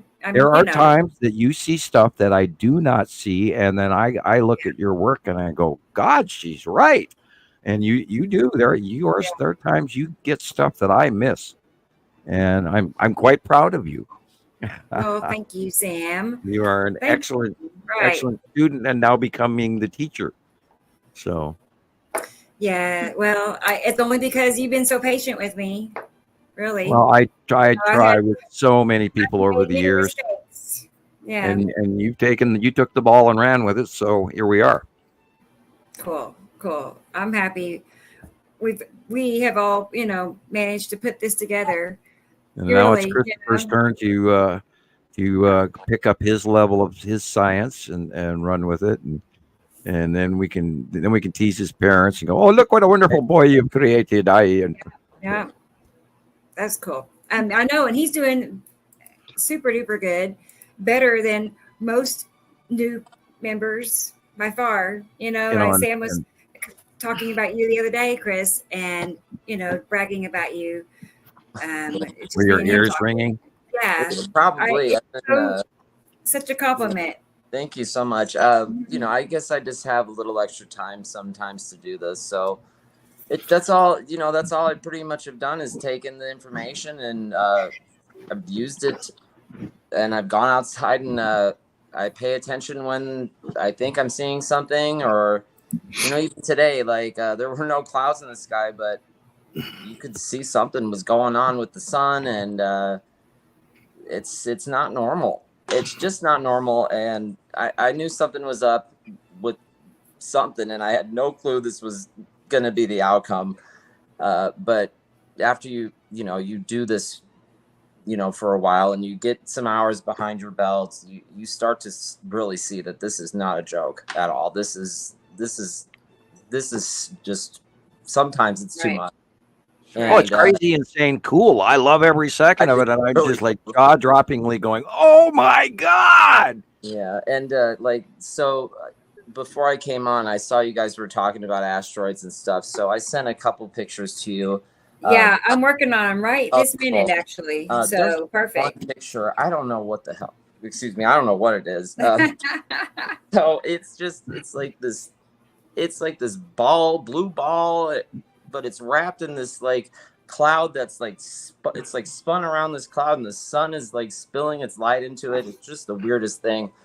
So we'll see what that's all about. But there's things are getting a lot closer. I think since I've been looking at all this stuff since October, every week it's just getting more intense and more intense, and Right. You know, with everything that Sam has been saying about the 180-day cycle, I'm not too sure I'm ready to see. And all these other things that you posted today, those are some intense pictures. I mean, you know, with the Right. that post you had with all of the asteroids and the object cluster groups from all the planets doing their discharge, and that's intense. Yeah, So, and you know, this is why I warn people about this, and we are going to see this around the world. And when I say there are going to be towns wiped out, if not counties or provinces or prefectures or whatever, you're going to see an electrical storm. And go look up, anybody out there, go look up Sicily last week. Go look up Tuscany and Rome last week. And it barely made the news. And I've watched probably 7 or 8 or 10 reports coming in, and it's the most unbelievable freaking storm you've ever seen. And that didn't even have a major discharge. This was just one of those onset, holy crap. And there is no such thing as a hurricane in the Mediterranean, by the way. Although asshole those people that last year lost their lives from that city that the dam burst and wiped out 3,000 people in overnight. And that was because there was a quick formation of a micro hurricane that formed, and then it hit the landmass, and it's in like Libya or something like that. And up there on the northern Egypt coast. And I need to go back and to look at the map and rememorize that area, because I still don't have all the states placed in my brain properly. But it hit the land area there, and then it broke up into a tropical storm. And overnight, it wiped out one dam, then another, and then another, and then it took out that whole region of coastline. Ships, all people, thousands of people died in one night. And we're going to see more of this. And this is this close past the asteroids and all of this, and electrical discharging, these massive Red Sonja storms where there's nonstop lightning from hell going on above you.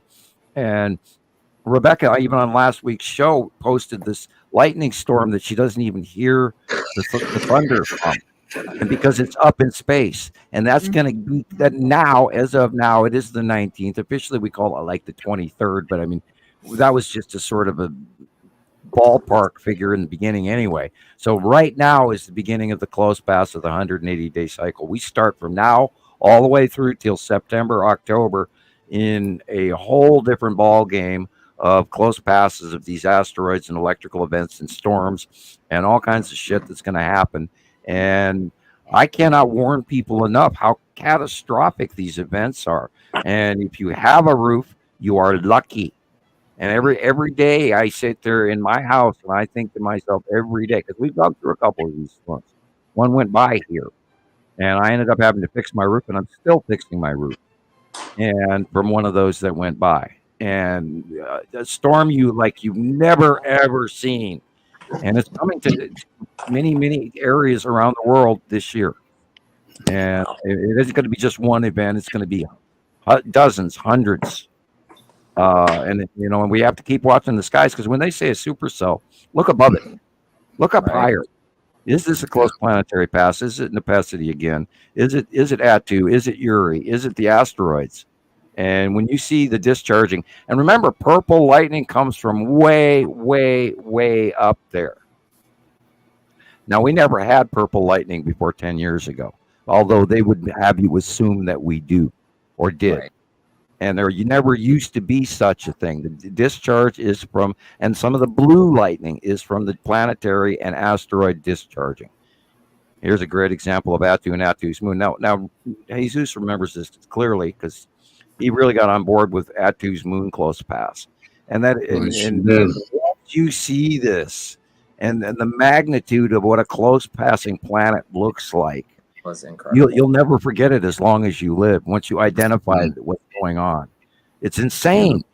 It's so close. You go, oh my God, how is that? I mean, I can reach out and touch it. And yet it's so far away from us, and yet so huge. And you see those unbelievable mantis clouds and everything that we saw in 219 and 220 and 21. And once you know what you're looking at, it's just jaw-droppingly exciting and also scary as hell. And I mean, I'm amazed that we're still here. It was just so tall. Yeah. You know, this thing just goes for miles over your head, and you cannot see the edge of where it rounds off at the top. Yeah, mine was crazy today too. Yesterday. And you know, oh my gosh, it was just incredible. You know, and it took me like I don't get ready, Chris. You haven't really. I don't think you've experienced now being aware of what's going on a 180-day cycle, but no, I mean I have get ready for it. of previously, you know, like I've been through the storms. I know because I have video footage of being in the storm, like a lightning storm here, no thunder, just lightning, constant lightning for I don't know 20-30 minutes. I've got video of it, but I had no idea what was going on. We just took video footage of it. It was like 2 years ago, and I finally found it. And yeah, there's all sorts of like pictures I have and things that I had no clue what was going on. But I knew there was something. Just wait and see the captures. I can't wait to see your captures this the next few months. It's going to be pretty cool to see. Yeah. Especially being down in the desert, you're going to have such a view. Because you'll watch it come in. It'll go over the mountains there, and then it'll have a transitionary weather change, and then you'll be able to see that abruptly from the west. It should be really cool. Yeah, and last year when we had this flood happen about, gosh, I don't know if it was a week or a month after that hurricane that came through. But I saw this video where people were being sent back. They were coming in from California into Las Vegas, you know, on the freeway, and they were being sent back to California because the storm had flooded Vegas so bad. And this girl, they're filming, and they pan it to the right, and you can see an epicity, you can see the rain bomb and everything. I have to find that video again and post it. Yeah, we don't talk about that often. Yeah, that's the new folks. Planet Nepacity puts off an unbelievable water show, and this is where you get a year's worth of rain in 20 minutes. I've never seen rain like that here in Las Vegas before. And they called it a bomb cyclone, and it's just a lie. It's close past planetary occurrence. And I think Nepacity was responsible for that weather as well that just struck Ohio and Indiana and all of those folks. It was another Nepacity close path with an extreme storm. And the bow wave and the electrical and everything all matches on radar. And then, you know, then they tell you, yeah, and that it reaches literally from Ohio to Colorado. Well, excuse me, guess what that is, you know? And planetary shadowing and all that. I mean, we've come sort of back out of the little bit of the graying and the darkening that was going on for the last couple of months, although we are seeing the effect now as well. Yeah, that's the bottom of Nepacity right there with Attu's moon in the dead center top, and then Attu on the left. These pictures coming up next are from my dear friends, Matt and Desiree. So they're in Wagner, Oklahoma, about 45 minutes from where I live. And I'd bet money we're looking at Saru in the background as well. Somewhere back there is Saru. Yeah, this is the first time they've ever sent me pics, but you know, they've known, we've known each other for 10 years. So they've followed along in my journey. Yeah, the real sky is barely above the level of the trees all the way across the picture, and everything else is planets. So you've known them before the show, Rebecca? Like you've known these? I've known them since before I found Sam. Let me think. Yes, before I found Sam. Mm-hmm. Oh, wow. Just a few months before. And but honestly, before I found Sam, Desiree and I would go outside and take pictures of the sky. We were already gravitating towards the sky, and she would come out and she'd say, "You got to come out and look at this," you know. And I would, and we'd take pictures, and that was like, I don't know, about 6 months before I found Sam. So it's pretty cool. Well, I need a sky friend here locally too. I don't have one. Now I'm jealous. Yeah, you need a local Sky friend. Yeah. Jeez. Well, you got to get your cards printed up. I'm looking over at mine right now, and I probably have 30 or 40 cards left. So I have to print up a whole new batch of cards with the. Hey, I'm still waiting for my card in the post. Yeah, I remember. Gee, I got to write that down. Did you send me your address? No, wasn't it on my letter I sent you I recently? tell you what, Jill. I probably have it somewhere. I don't throw those things away. I have oodles of fan mail and people mail in boxes. I haven't put them in recently, but I do have boxes full of letters from everybody. I will, Jillian, give me a call in the next day or two, and then you can give me your address personally. And then I'd rather not say it over here. Right. That's why I said give me a call, because you call me all the time, and Yeah, okay. and give me a call as long as you don't have to pay for it. And if you do have to pay for it, I can wait until you just type it in PM. You can do that Okay. either way. Anyway, that's whatever's easiest for you. Well, maybe tomorrow. Call tomorrow. Yeah, that's fine. I just have to remind myself to do that. And I got a pen here, so all right. And I even have paper. So get Jillian's address. Yep. I'm waiting for my picture off the girls as well. Card. Those are really pretty. Oh yeah, That's that's is incredible. that It's written down. blush color. Hmm. Yeah, and that of course is that's most likely Atu's moon. Yeah. Just that wall again of. Momentous clouds, bubble. Oh, I bet it was just the same, just going Oh, all wow. the way up. I have a bug in the room. It must be warm in Montana. The bugs are out. The bugs. Oh, Yeah, we don't something have tried to eat them. me yesterday. We don't have them until, and I did see a honeybee the other day, so it's amazing. This early, we don't usually get warm here in Montana till well into the middle of April and hey. May, and so we even sometimes have snow in June. So, and that Oh, won't wow. happen.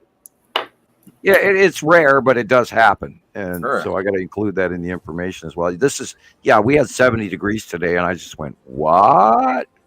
Wow. Yeah, and no snow, and and in Colorado, it's like snowing its butt off right now.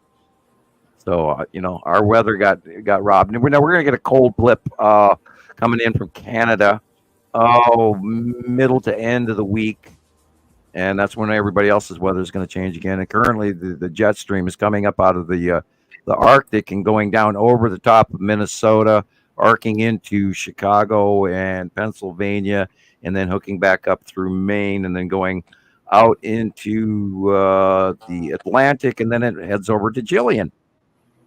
And so Jillian's going to get. You're going to have remaining cold weather for the next week or so, Jillian.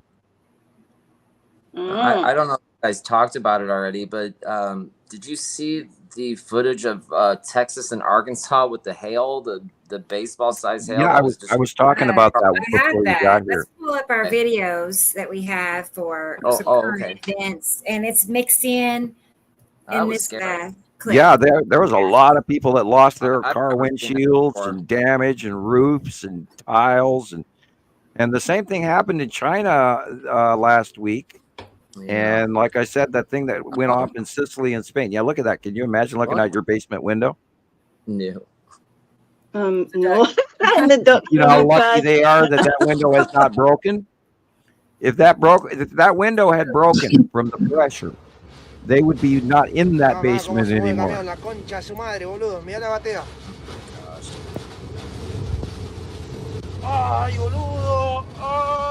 This is what I'm talking about for the 180-day close pass cycle storm.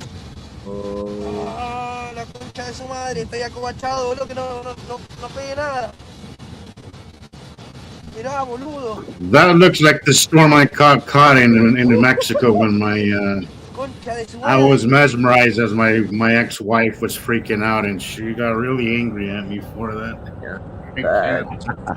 It's exciting. It's exciting and scary at the same time, but it's more exciting, She should have never wrapped her mind around that. That was a close planetary pass that you just saw. You saw that rounded, and I don't think that was necessity. I think that was literally Atu. Okay.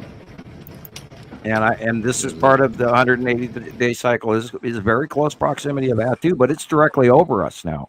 Okay. So, oh my God. That heel. Grandísimo, ya se está derritiendo, pero miren lo que es esto. No. Impresionante. Apple size. Gracias And a Dios, esperemos matter of fact, no I'm tengamos not noticias de gente afectada en la calle por esto. I've heard about it, Y but en la I've never ruta. seen anything like that. Y bueno, I got gracias a it Dios written fue down here. cosa de It's that was considered menos de giant 5 minutos, gorilla no hail tomé el tiempo, is the pero term they Gorilla called Is it. that what gorilla hail is? That's what they're calling gorilla hail. My gorilla. This, of course, Like a is a gorilla. tornado. This is a tornado.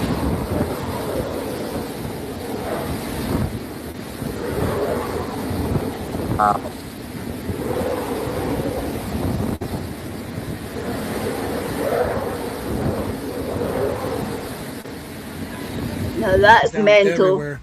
I'm talking from where whatever this highway is meets close to 33 down by Indian Lake, where the real weird stop sign hits. It's not good. Like there's mobile home park was destroyed.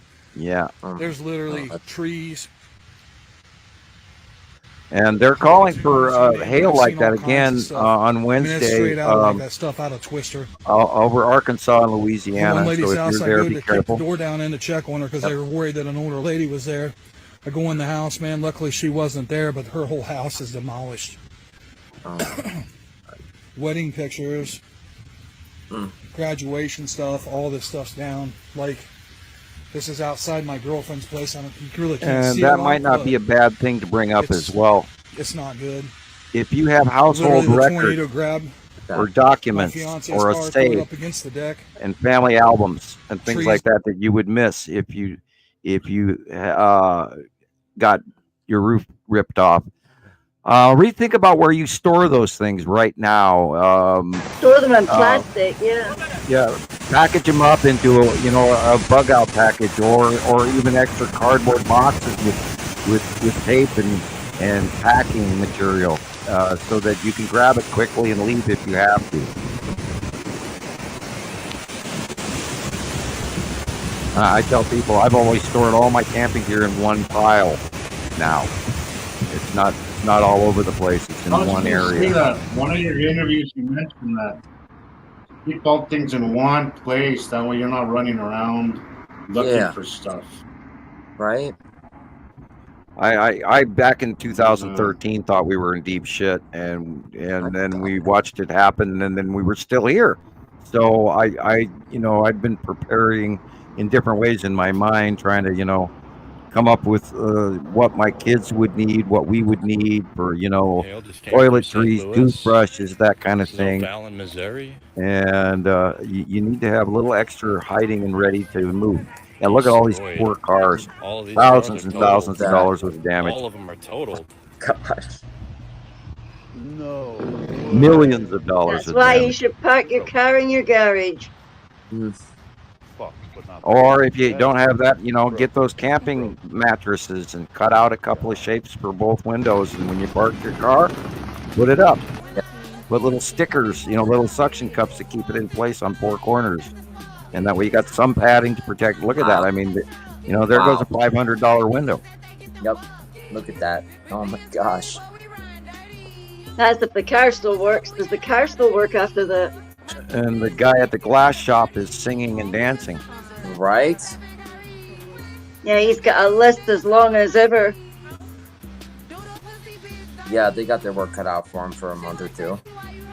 Oh God, yeah. And the thing with it is this is going to happen over and over and over and over and over again. And then when are people going to realize that there is something shocking or unusual going on? This is...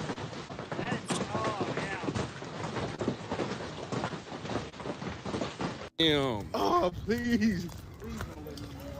Bro. And they say, oh, it's climate change. Well, but it's more than that. Rouge. Bro, everybody, look. It's climate change for different Oh reasons. my God, it looks like bullet holes, bro. It's solar system wide climate change, guys. It's not just local to Earth. All the planets are heating up. Wow. Does everybody see this? The blue light up in the sky? The blue spot? This was captured or filmed in the Bahamas just the other night. Yeah. In Gosh, we wonder what it Bahamas, is. NASA. Hundreds of people saw this thing. This blue spectacle. Is it a light? Is it something else? I don't know. But like See I the said, dot in the center? a lot of people saw this. And it's kind of freaky if you think about it. This has to be the third or fourth weird aerial phenomena that's not some kind of vehicle that I've seen in the past week. Hey, and do I these have to do things that? have been witnessed. This is the first. You might have to. Do I have to go get a weird cheese cheese hat? hat, Do I need Up in the a sky Wisconsin for a cheese while. hat? It wasn't like a few minutes. to I get think people's it was a attention? couple hours. People took pictures. They took videos. I'm telling you, some weird stuff's going on. I tell you, I I'm don't ready know to what it dress is, up as but there is something a strange. superhero with a mask and call myself Dr. Nibiru. Partner up with the Great Gillespie. Yeah. Get a sidekick, the green so and so, or Yeah, that's what that cheesehead's name is. He's a Great Gillespie. I okay. follow him. He's an interesting character, but he doesn't know much about what's going on. He just shows some pretty cool stuff. He's made, at least he's made a name for him. Maybe he has more followers than me. Maybe I don't know. He's an interesting character. Who's that? That cheesehead guy. Oh, the cheesehead guy.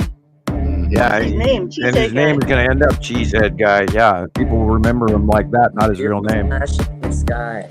Is that what that says? Yep, Nibiru flashing in the sky. Flashing in the sky. Well, I can't attribute that myself, but yeah. Guessing, or I don't understand. People just eat this up. Wild. That's it. Misinformation tag. It's stalling really bad on me, so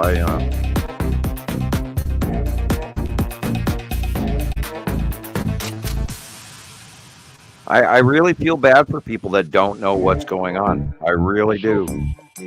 And all you got to do is follow Montana Skywatcher Nibiru Followers Anonymous Citizen Science Podcast. Nibiru system is already here, and all of us guys and all of our sister sites that have worked for years to tell you what is really going on. And I hope that talked over the music okay. Yeah, I can hear you. Good.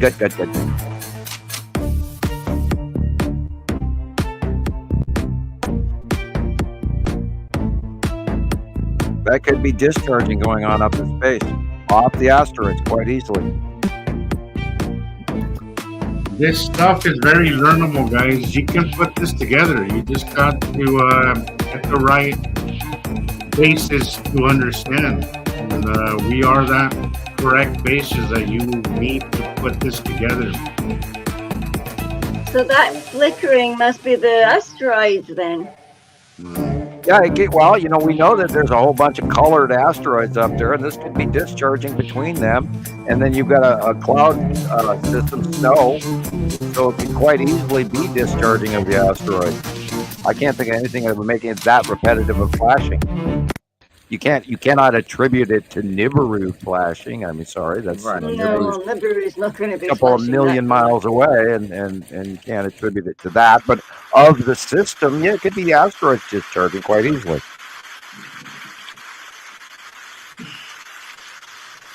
Yeah, this was in the Indonesia area. God, that was at the earlier part of this month. They got flooded out big time too. Unbelievable. And China went through a whole bunch of stuff again, and Korea. I haven't talked to my friend in South Korea in a very long time. I wonder why. Unfortunate. I'm sorry to hear that. Yeah, I try to get as many people to talk to around the world as possible, so I can get their absolute yes, this happened, no, it didn't points of view.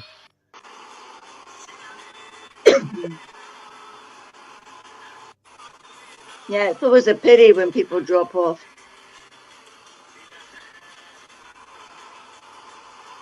Yeah, I hope people realize that, you know, don't fall for what the average media is telling you. Oh, it's There a have storm. been some weird aerial phenomena in the sky over Puerto Rico lately. This just happened on Oh, back to the Sunday. start. Now I've been looking at it and I cannot figure out. At least he's seeing something.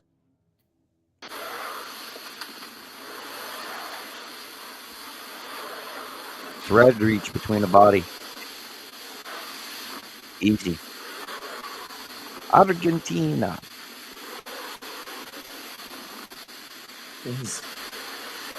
Oh. Break weather. This is those sideways, you know, storms where you can't even see across the street. This is what I'm talking about. It's going to happen everywhere.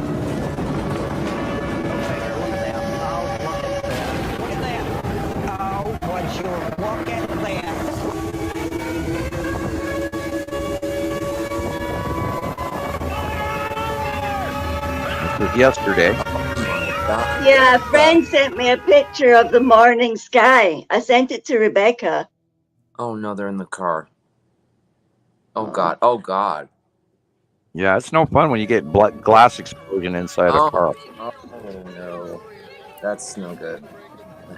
Rebecca, I sent you a picture a friend sent me. Dina, Now my look friend up. is- Look how high. Can you Yeah. go back to that, Rebecca, or not? Yeah.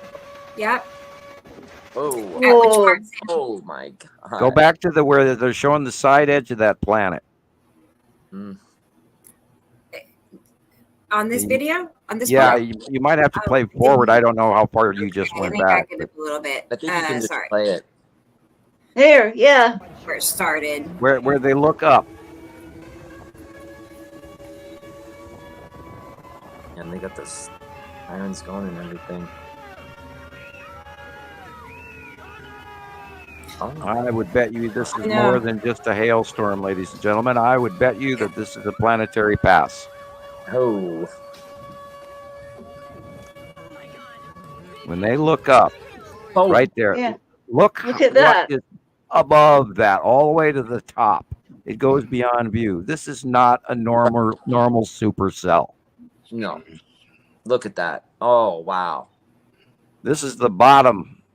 This is a base cloud passing, and the tornadoes are off a small edge of what goes over. And this is the 180-day cycle beginning. Here we go. We are in deep shit. Wow. And this is why I try to warn people, and why I post my Grim Reaper. Do you see the asteroids yet? Yo, just take a picture of that one. Yeah, look how high this thing goes up. That is not a normal supercell. It's a lot like what I saw the other night, Right. Christopher, when you Yeah. were watching. Mm-hmm. I mean, different color and whatnot, but it was I'm like glad a this wall. wasn't what we're looking at because I know. I'll show you guys in a second of what I saw. Yeah, if you're a homeowner, you should be like seriously rethinking everything right now. How you can protect, how you take, don't even have yard furniture right now. Right. Hello, Big Sky Girl. I haven't seen you before here, but just want to say hello. Thanks for joining the conversation. Yeah. It sounds like I she's from appreciate Montana. it. I'm back, Audrey. I'm back. Lawn I had to furniture. go take Santa. care. Well, I step out for just a moment, and then my cats see me, and they remember they're hungry, and Hey, I'm gonna go and get a Coca-Cola. I'll be back. Okay, Sam. What's that? Look at that. It's Stuff. yeah. Usually it's like an asteroid or something that's like blocking the light and causing it to have a shadow. Oh, hi guys. I have no idea. Maybe it's fireworks. I really don't know. Yeah, no, that's been around a while, that one. I've seen Okay. this before. I know they were launching rockets this week too. So Right. Yes. Saw that too. Nah, look, that thing's going in two different directions. I don't know what that is. Yeah, that's Yeah, I've seen that one before. it's some kind of test something or another. Yeah, that's kind of probably man-made, that thing. You know, just right. It's definitely weird, but it does look like weird. something a little Clickbait. more explainable. Right. Clickbait. I mean, that's. I don't know. When I saw all sorts of weird Yeah. stuff, I always blamed it on Clickbait. the Air Force That Base was it. like, doing something. Oh my God! Look at the water up the window. Yeah. Wow.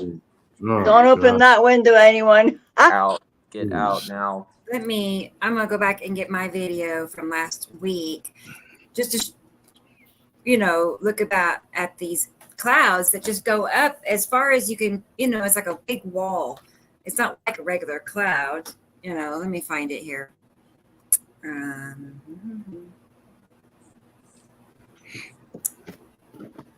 Okay, I'm back. Here it is. Welcome back, Sam. This is what I saw a few nights ago. I stepped out of the local dollar store and look at that. Yeah. I think that's Atu's moon. Right. I really do. Yeah, well, if you get the purple lining, you'll see the purple lining as it as this goes on. You can see the purple lining, and that's The bottom base cloud is too straight to be Uri. Uri would And be straight, know- having straight lines come out at us, and these are going up. Yeah, that's like a fan. I just That's walked out wild. of the local Family Dollar. Just and prior to that, earlier this evening, I was, just prior to that, I had for been on TikTok, live above our sign was on Atu's moon. TikTok, But yeah, and never it was seen Atu's moon in this. front of Atu Yeah, directly you just above called it the on sun. video. And yeah, it was like that. It was that bright blue above the yellow rim of the horizon. Sam. It was like I that. really wonder how many people don't actually even look up. Family Dollar and look Too at bad. this. Earlier this evening, I was. How could you not? How could you call that normal? How could you call that normal and just walk past it? Probably like that, walk past it with your cell phone in your hand like that. Let me zoom up. And then it got pretty electrical. I was out there, I went live on Facebook and for almost an hour. And for a good amount of the time, it was flickering lightning. I'm assuming that's a plane, but Yes. I was freaked out for a minute. I was like, what is that? It came out of the cloud. Literally, I didn't know what was going on. Anyway, Headlights Yeah, the above- poor of the plane plane. must have just about wet themselves being in it. yeah, right. There's downtown Tulsa. And so it was just in that west direction. Oh. And It those was like two sounds- different colors of thunder. cloud as well, so you could tell it was the moon and Audrey, Atu. This is Tulsa, Oklahoma. Sorry. Yeah, this is where we're going to have a very close example of in the coming weeks. The longer it goes, the closer this is all going to be. And you were This- saying, Rebecca, this came out of nowhere, right? I mean, Yeah. I mean, I actually She was ended grumbling the about live. getting nothing to watch. oh, Yeah, no. I ended the live because we had kind of run out of things to look at. There was not much else to talk about because it just fizzed out.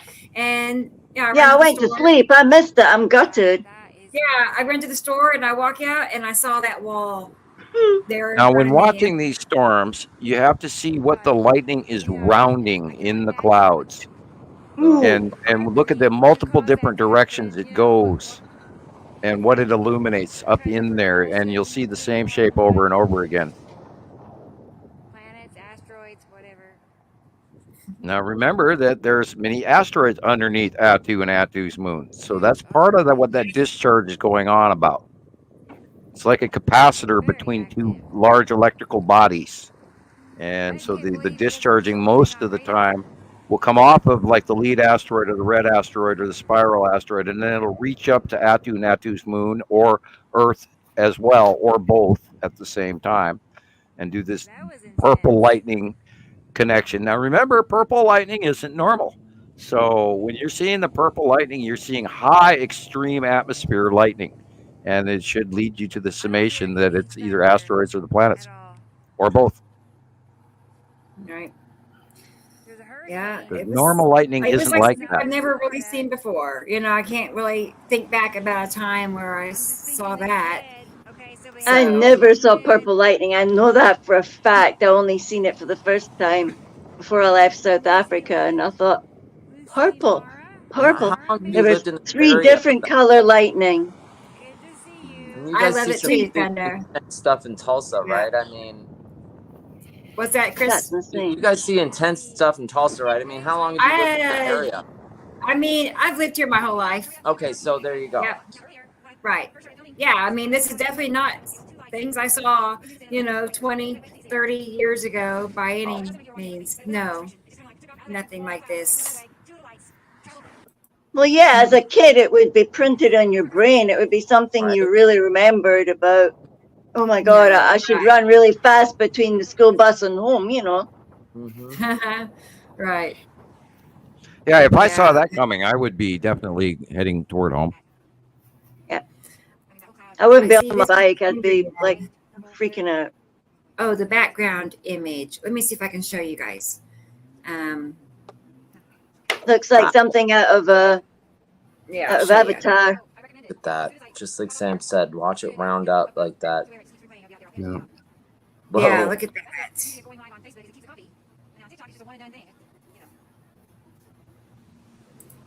Yeah, you start to look for the big round object like thing.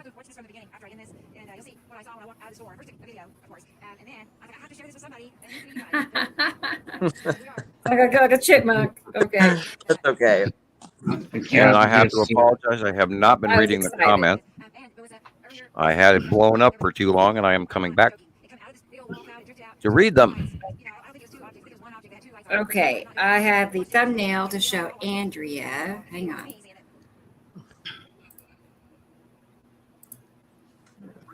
Too bad it doesn't.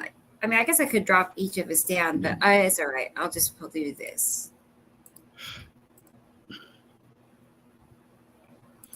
Yeah, I was noticing that on the thumbnail that the two moons were literally like Amel, Saru, and Nana.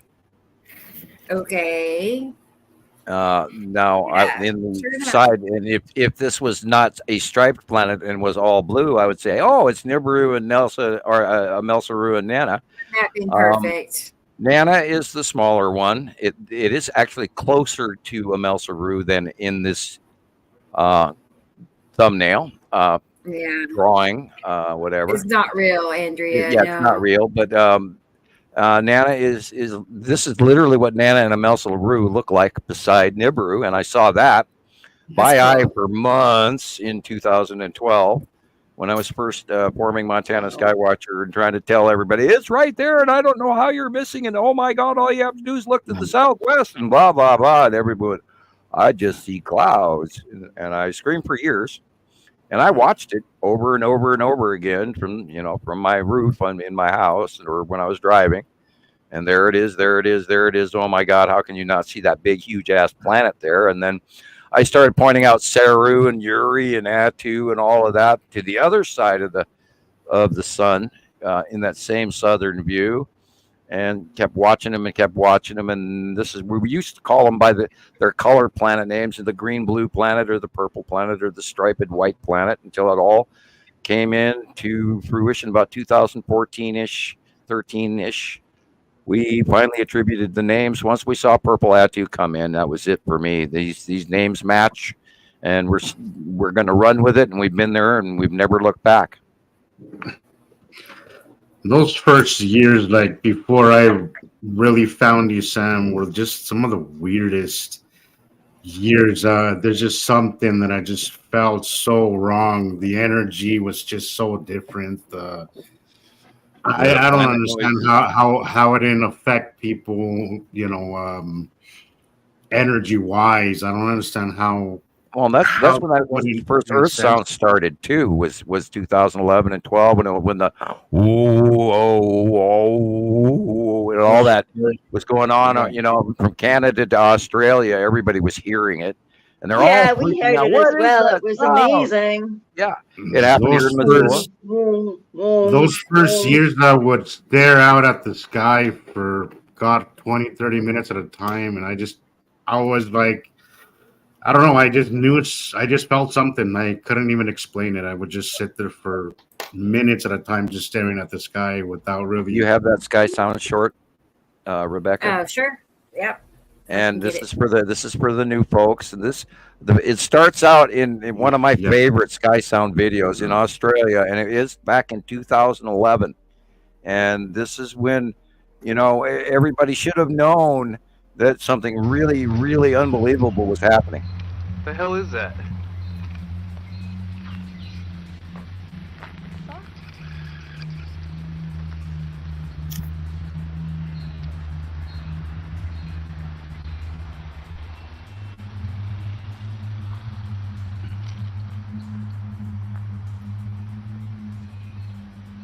I didn't hear any of that, son. Yeah, and it was in Canada. We heard it here in Missoula. I hear it now, all the time, and still. And I go in my bedroom, and it's really amplified. My bedroom is a speaker box for some reason. With my Vortex, I'm only joking about the Vortex. The Vortex is not in my bedroom; it's in my dining room. The Vortex, okay. Where does it take you?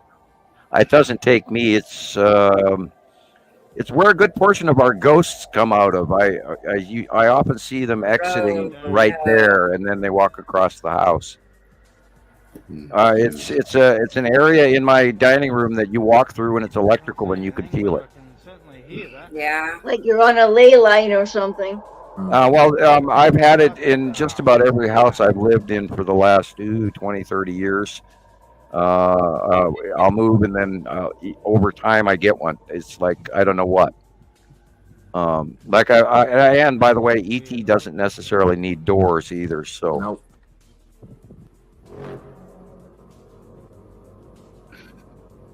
Now this is the trumpet phenomenon that Bible worshipers. These are the trumpets in the skies. This is the calling of the last days. And I don't want to go there and create that fear in you, which is why I don't generically throw that out there. But these vibrations are started when the planets first arrived. And they were coming up from underneath us in 2011 and 12. And then the two suns joined, and we've watched and documented all of this. And we're not making this crap up. We are not guessing.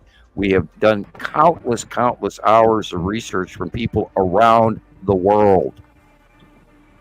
We are not some fly-by-night 5, 6, 8, 10 people on video TikToks or YouTube making this crap up. We are hundreds, if not thousands of members, and hundreds of thousands of members joining our information as a collective group, and we have documented, time-proven information.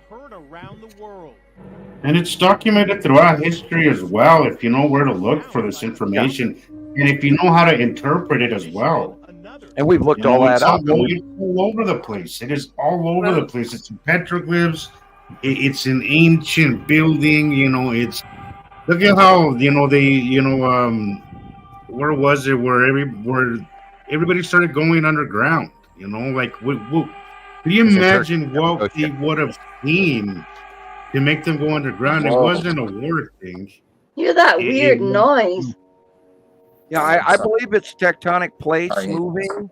I believe it's atmospheric human resonance accumulation, because now remember, everybody, nothing is separate. The weather, the earth, the outside of the earth, outside the earth's space, our atmosphere, all of these things are interactively connected electrically. It's all one thing, but we're seeing little divisionary slices of all of these things going off.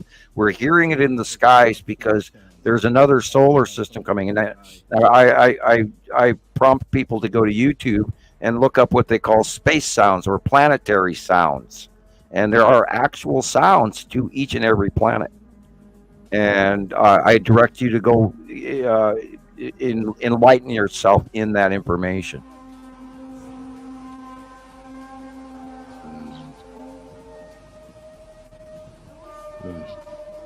That is so creepy. I wish I was louder. Yeah.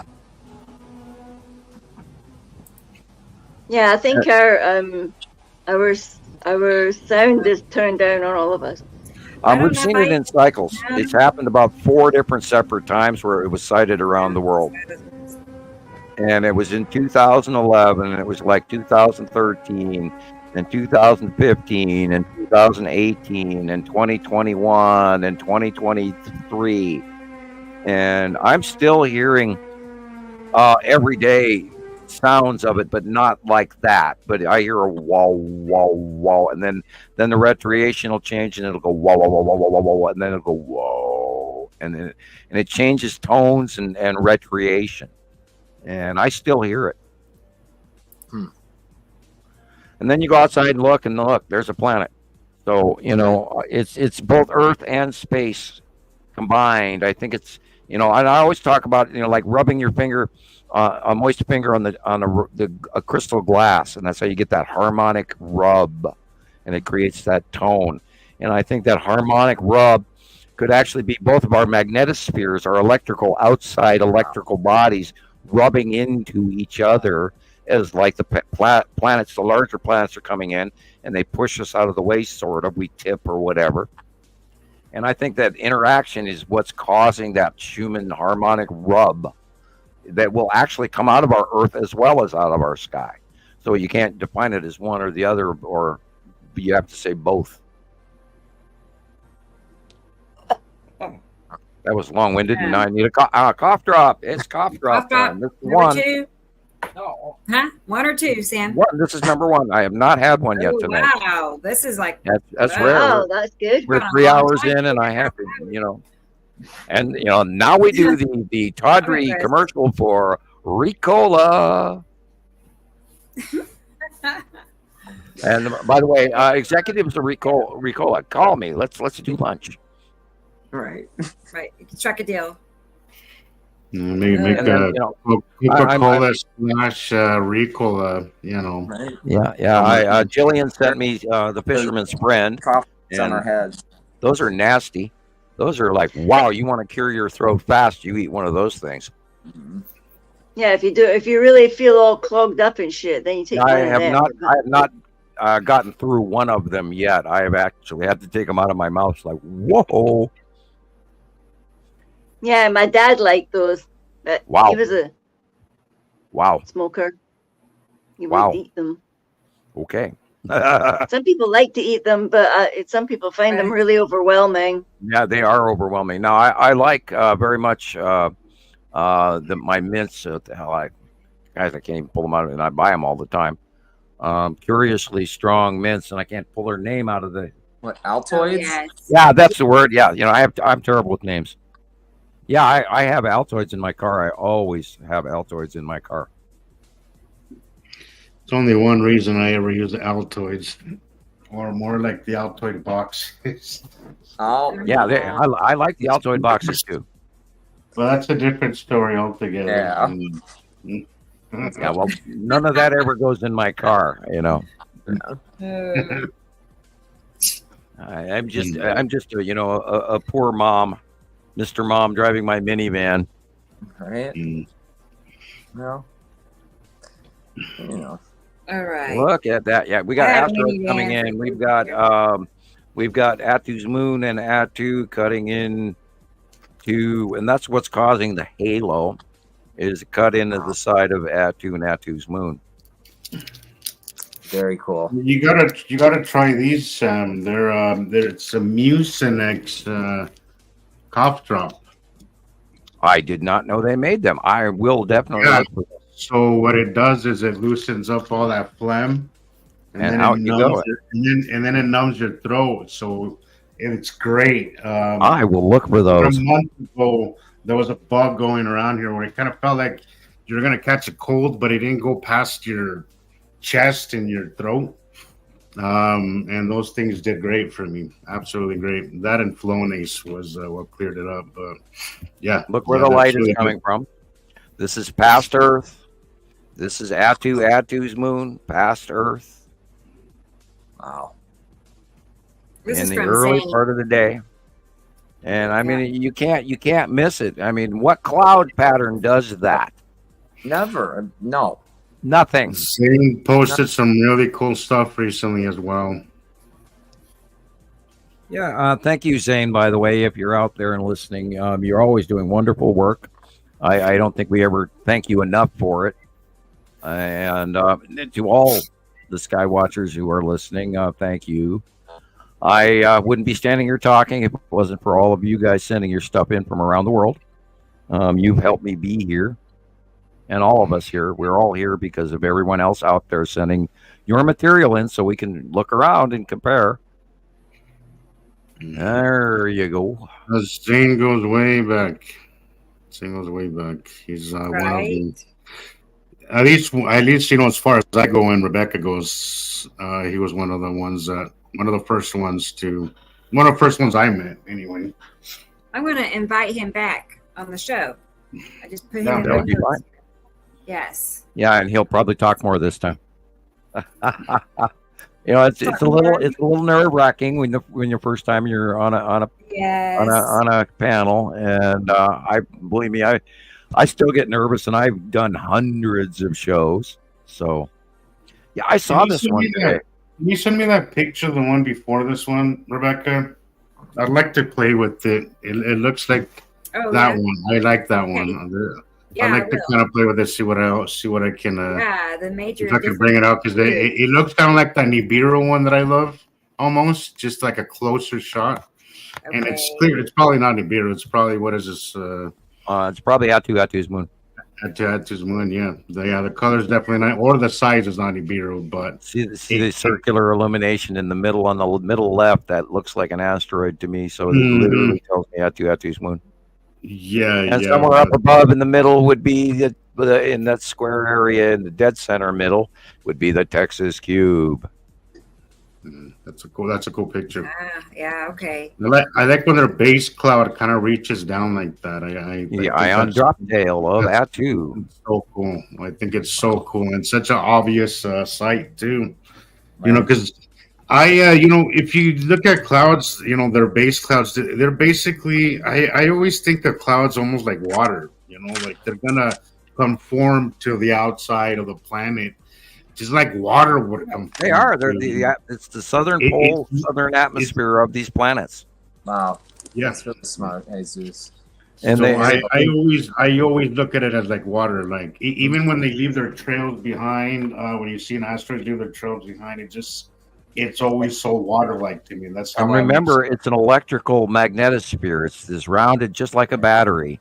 You see if you were to see the model of it, you'd see these sprawling things from the top, and you'd see these sprawling things from the bottom.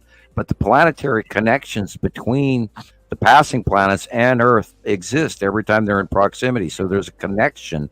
So that's where this pole reach thing comes, and why you see illuminations and the shaft towers and all of that going on, and that's why you see the clouds, and that's a super connective highway between the bodies, and that's part of how they exist and how they don't go paradoxical and crash into each other, because they're all part of something, and yet they're repulsive, and yet they're also attached, and both good and bad, attraction and repulsion.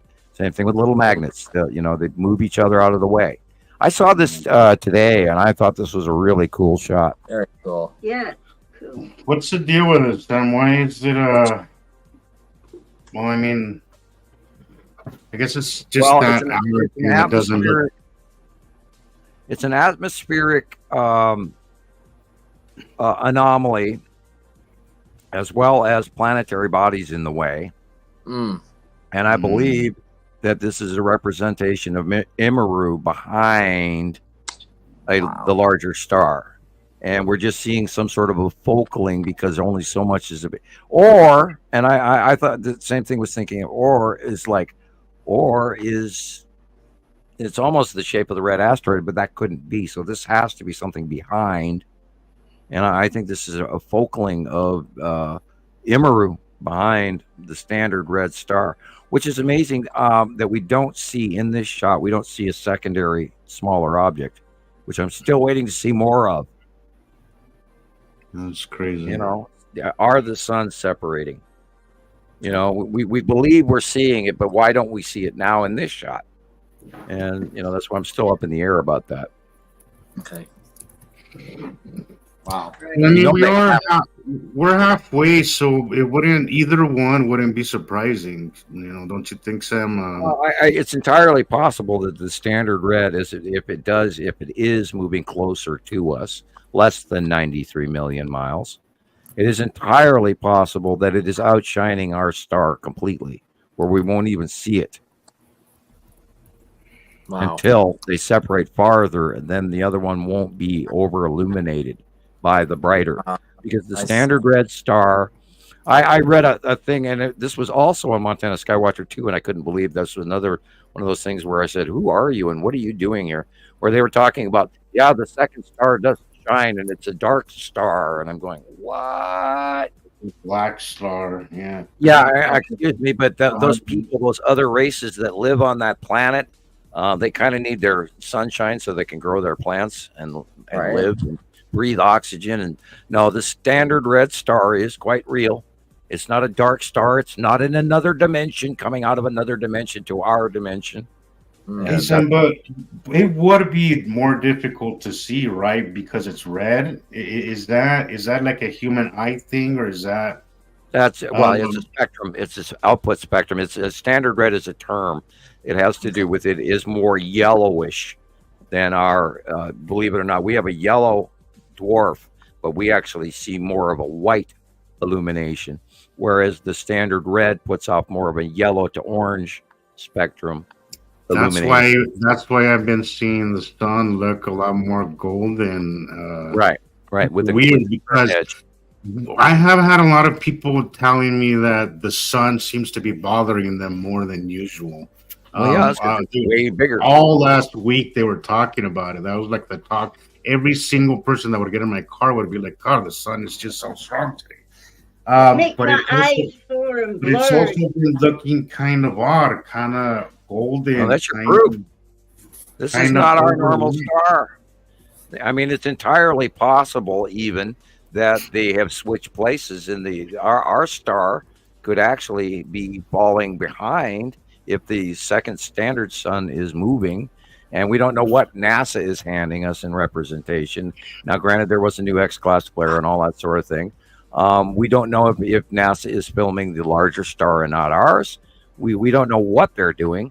I've often sat and wondered how they were blacking out what was going on behind our star.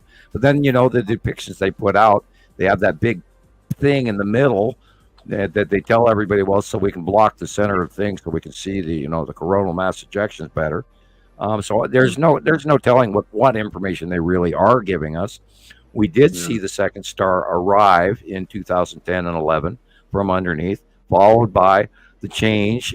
We know for a fact that the sun started coming up in the northeast sky as of 2011, which is exactly where the other one arrived from once it came up in the northern hemisphere for us to view.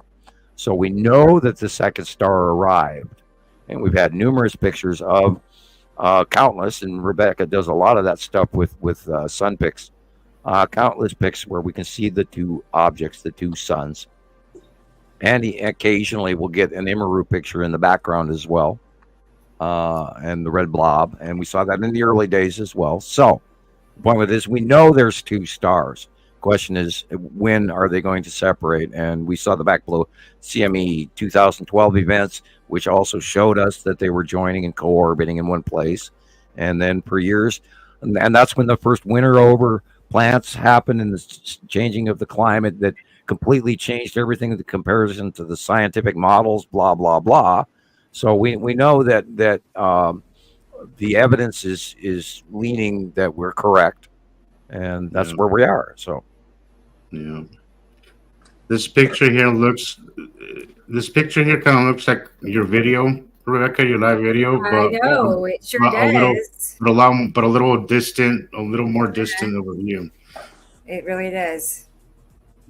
Are we looking underneath the backside of Snailfoot?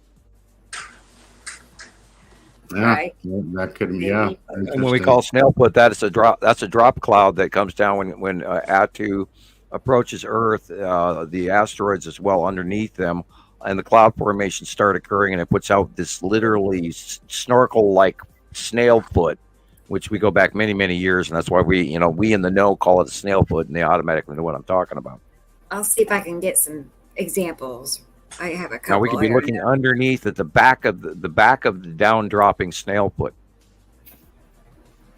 That would make sense, wouldn't it? This is. Yeah, it would. Yeah, right. I do try. You do well. Amy, I'm gonna just to bring up what Amy was saying. I personally wouldn't say, I'm not one of those that say panic and don't go outside, but I do feel sun exposure should be kept to limited times. Yeah, it's amazing how fast you get brown too. You get really brown now. We have a higher rate now of skin cancer and all that stuff. So it is important to kind of keep that in mind. Of course, I'm not saying don't go outside. Don't ever take it that extreme. Well, you need your vitamin D from the sun. Yes. So you just gotta be if your body's telling you get out of the sun, get out of the sun. That's I think you're listen to your body. I think that does pretty well. You got Attu's moon and Attu. Go back. Okay. Yeah, that's looking underneath that from the far side, which would be farther away from where we're staring. But Attu and Attu's moon there, and then you have the lead asteroid, the red asteroid, and some of the smaller asteroids and the spiral asteroid are all connected in this cloud base. When they get close to Earth, all of that stuff reaches out and it creates. And we've watched it develop from one stage to then it gets bigger, and then it gets bigger, and then it gets closer to Earth, and then all of a sudden it has that flat snail foot. And so over the years, especially when 2013 and 14, when Attu and Attu's moon and Uri were first coming in, we first started recognizing this behavior. That's where the name originated from some of the earliest and the most cool shots that we don't even have the availability to show you now. I've got one really old snailfoot drawing that I use regularly, but these are new. These are absolutely new. And what kills me is the illumination in the left there. And I've been pondering that, and I need to blow that up. I wonder if that's our moon. Well, this picture here looks like our moon. Yeah. Because this picture is a wide angle picture. It's not a normal angle. It's a wide shot. So the moon would look smaller, in a wide angle shot. So yeah, and I don't think we're staring at stars there. I bet you that's that's got to be the moon. Well, when you consider the fact that you look down at the horizon there and it's daylight. So I see that dark purple back there. That's Attu. Wow, it's crazy. Yeah, I mean, look down. Look at the horizon. It's daytime. There's no way it's that dark above that. So that has to be purple Attu. Interesting. Wow. Cool picture. What's this one like? Is that similar? It is really similar. Different angle, but yeah, the same. And then the red asteroid is in the middle. That's that first flange. And then the spiral asteroid is this long elongated thing, and that's where this snail foot is all part of. It's the moving asteroids as that whole body rotates above us. And the normal clouds are off at the horizon. And everything up there above is passing planet. And the bubbly side face, and I mean, you can't argue with the fact that normal clouds don't go that high. Right, that's what I was just thinking. Like, imagine seeing this with your own eyes. You can't, you have to put yourself in the photographer's eyes and actually imagine how tall this is. And tell me when you saw that ever in reality, in any weather you ever grew up with.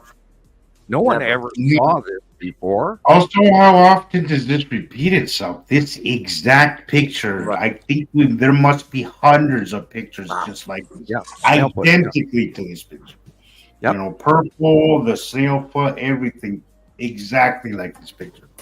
Time after time, and if you look at the difference between that first flange and the cloud rise that reaches up to the purple swelling area, you know, at the base of the big, huge ass round, and just catastrophic towering clouds that you can see the little segmented lines, and it's just unbelievably beautiful. And excuse me, but that's not normal anything. That's a damn passing planet. Looks like a boot on there. Yeah, or we snail put. Right. We'll go back to that one. And I see, I've lost it now, but Audrey asked me if I watched a video she sent me, and I did not watch it yet. I was going to respond back and got sidetracked, but mainly because she sent me a couple, and they kind of contradict what we talk about. Like, one was about the 3 days of darkness, which we covered earlier, and Sam explained how he doesn't believe that is really something we're going to see. Is that correct, Sam? Yeah, they're not going to, you know, we're not going to have a light switch suddenly turn the sun off and then turn it back on 3 days later. What's going to happen? What it's referring to is an Earth stall, as if we stop spinning, which is really almost impossible with stellar wind and having a magnetic core. And the only way that would happen, that we would stop spinning, is if our magnetosphere failed. Wow. And that isn't going to happen because we still are an electrical planet with a liquid iron core that has magnetic charge to it no matter what. And that's not going to occur. We could stall from other influences larger than us, maybe. But at the same time, if it's 3 days of darkness and the planet does stall, well, then the other side of the planet's going to have 3 days of sunshine. So, and people don't think about that. It's not like the sun's going to be turned off, because it won't. Yeah, because you hear the 3 days of darkness a lot, but you never hear the 3 days of sunshine at all. Right. And you would imagine that you would have to hear both. If you heard one, you would have to hear both of them, right? Now, if Nibiru parked exactly between us and our star, which is not likely, and shadowed us for 3 days, that would be a different story. That is another way that it could happen. We don't know yet. We don't know what's going to happen in the orbit away. I doubt it's coming. I don't think, frankly. And well, let's talk about what we went through the last 2-3 months of weird gray illumination all around the world, and very, very few people even noticed it. And I was screaming about it all the time because I couldn't believe how weird it looked outside, and nobody said anything. And I went, oh, okay. Your average Joe doesn't even see this. Very interesting. And it's not just weather. This was around the world, and everything was gray and weird and shadowy, almost like Sauron took over or something in Lord of the Rings, We'd gone to the darkness, and it was weird. And so, point of view. Yeah, and then the other video was Pastor Paul Begley. And I know we're talking about the same things. Usually when he talks about another sun, he's actually talking about an asteroid or a yellow moon. So we're talking about the same thing, but he calls them different things. But that was all. That's what I saw. And she said there was a snail foot in one of those videos. I'll have to try to find it. See what it shows. I have a bunch of snail foot pictures. I just need to add them up here so we can see them. Cool. Yeah, these are light pillars. I believe that it's an electrical thread connection between a body. In this case, it's probably asteroids. Otherwise, it would be much bigger, more going multiple towers. And this is an electrical superhighway, and accelerated electrons within our light. Our light is an accelerated electron. Will gather to that superhighway and pass, because there's an electrical connection between, and that's a luminescent. And the gases are also becoming accelerated, so they luminesce. And then you have a light pillar between bodies. Welcome to the electrical universe. And who has ever seen light pillars throughout their life before, ever, until recently? No one. More proof. More Never. proof. Never. Like where were they my whole life? Yeah. You know? Yeah. These are light And pillars. now it's like common, you know. Yeah, it's common. Somewhere. These are electrical illuminating accelerated ions that are going from Earth to the body in space directly above us, or multiple bodies above us. And it's a superhighway for connection. Just like 4-foot office tube lighting. Accelerated ions bounce into each other and then they give off light.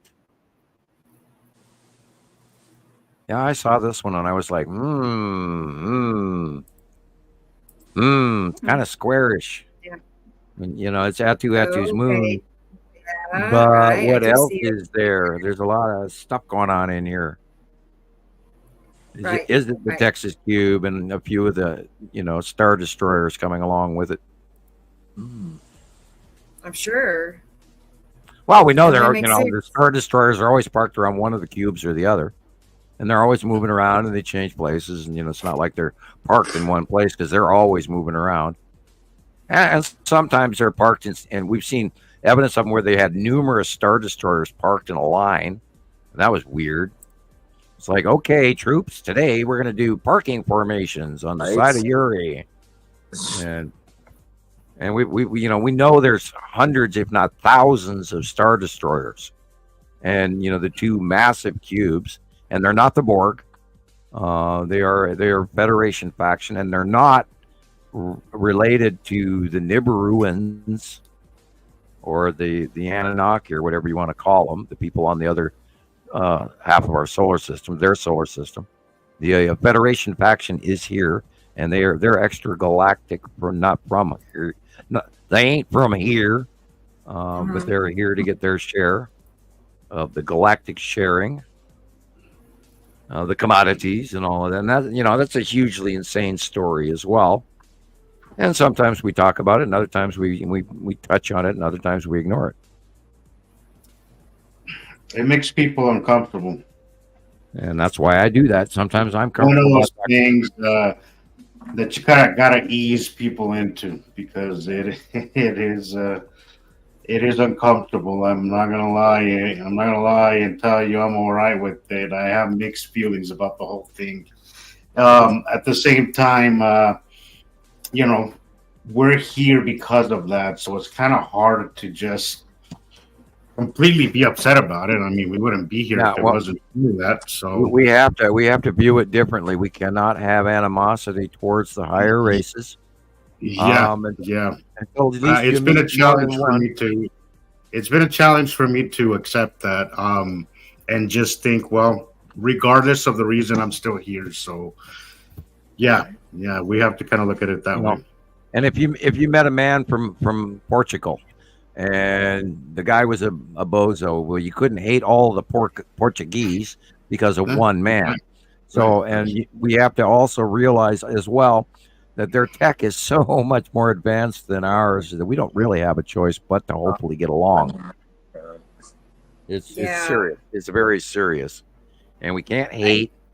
And the only way we're going to move forward is through, talking with each other. And that's it. Diplomacy is the only way. Hopefully they feel the same way. They don't have like that depends on which faction you're talking about, because they're not one group. There are multiple groups, and we are not alone. And there are millions and millions of races out there, and that's why I say you can't chalk them all up as one, or good or bad. And after I have personally met face to face, not channeling, other races, and I try not to categorize all of them by the ones that I did meet. And I also have to remember that only, like I said, only through diplomacy are we ever going to take on the new changes that are about to happen to us here in the 6th age. And here we go. I mean, this is quite a chore we've got in front of us. And the question is, are we ready? These pics are from Jillian, just so everybody knows.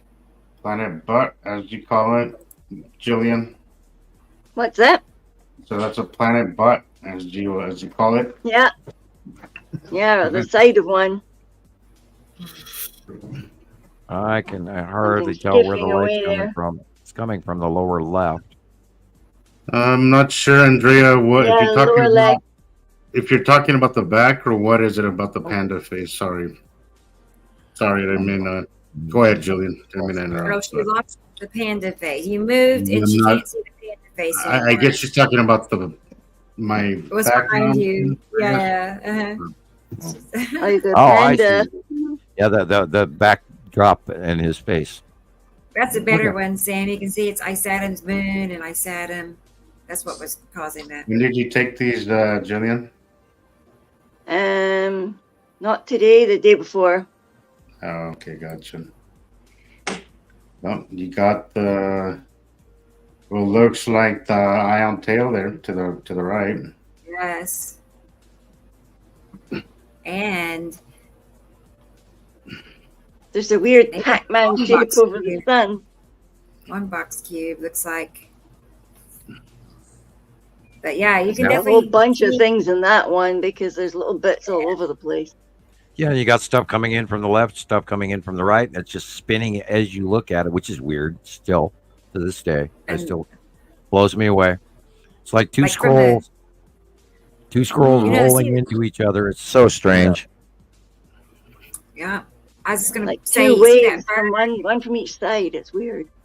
Like the bird over there on the left hand side, just above his wing is where Nibiru starts. That dark blue, that blue. And see how Not it on cuts that all the way side. down. Not on that Yeah. side. On the left? No. The blue above You our said the sun. bird. The only bird I'm seeing is on the left. Yeah. The above his wing. No, Right no, at no, the- no, no, no, no, no, no, no, no. Nibiru is on the right, I know, right? but it doesn't. Right. It doesn't cross over the sun yet. You're looking at the bottom of one of the other planets where the bird is on the left, and that's what I was just saying. That it scrolls in, and right above the bird is an asteroid coming in at an angle downward, headed from left to the right, and that's probably the red asteroid right there. Okay. Well, I could see what you're saying though, Rebecca. I would have I'll send you a draw. I mean, because I have. Yeah, but well, I'll Nibiru send isn't you a Nibiru isn't drawing. crossing that far over the sun. It's going farther to the right as the day progresses. Okay. It's not that Yeah. high of an angle. Okay. Okay. It doesn't cover that far over when the Is second that- moon comes in. That's It's why still they're over there. on the So they right must hand kind of side. merge over each other like that then. So that's why it looks like one thing. Let me. Well, you did it right on the graphic example with the layovers in the short that you showed, and that is what's going on the left. Nibiru does not come that far over to the left. Okay. Not So anything that I've seen my eye at all. So Would that be Yuri Okay. behind the asteroid then, or yeah, it would be Yuri behind the asteroid. and then that's Atu at the top, like that curve? No, at the top? Atu is above us and behind us, Right. Okay. So that's still and that's Yuri. why, Not in the that's why shot. this asteroid that's coming in is right directly so large Okay. and so close to us because Atu is above us. Okay. There's that other drop down one that's Now this I get it. And This and is that, a different, I mean, yeah, that's a different story. It's a Okay, different yeah. view.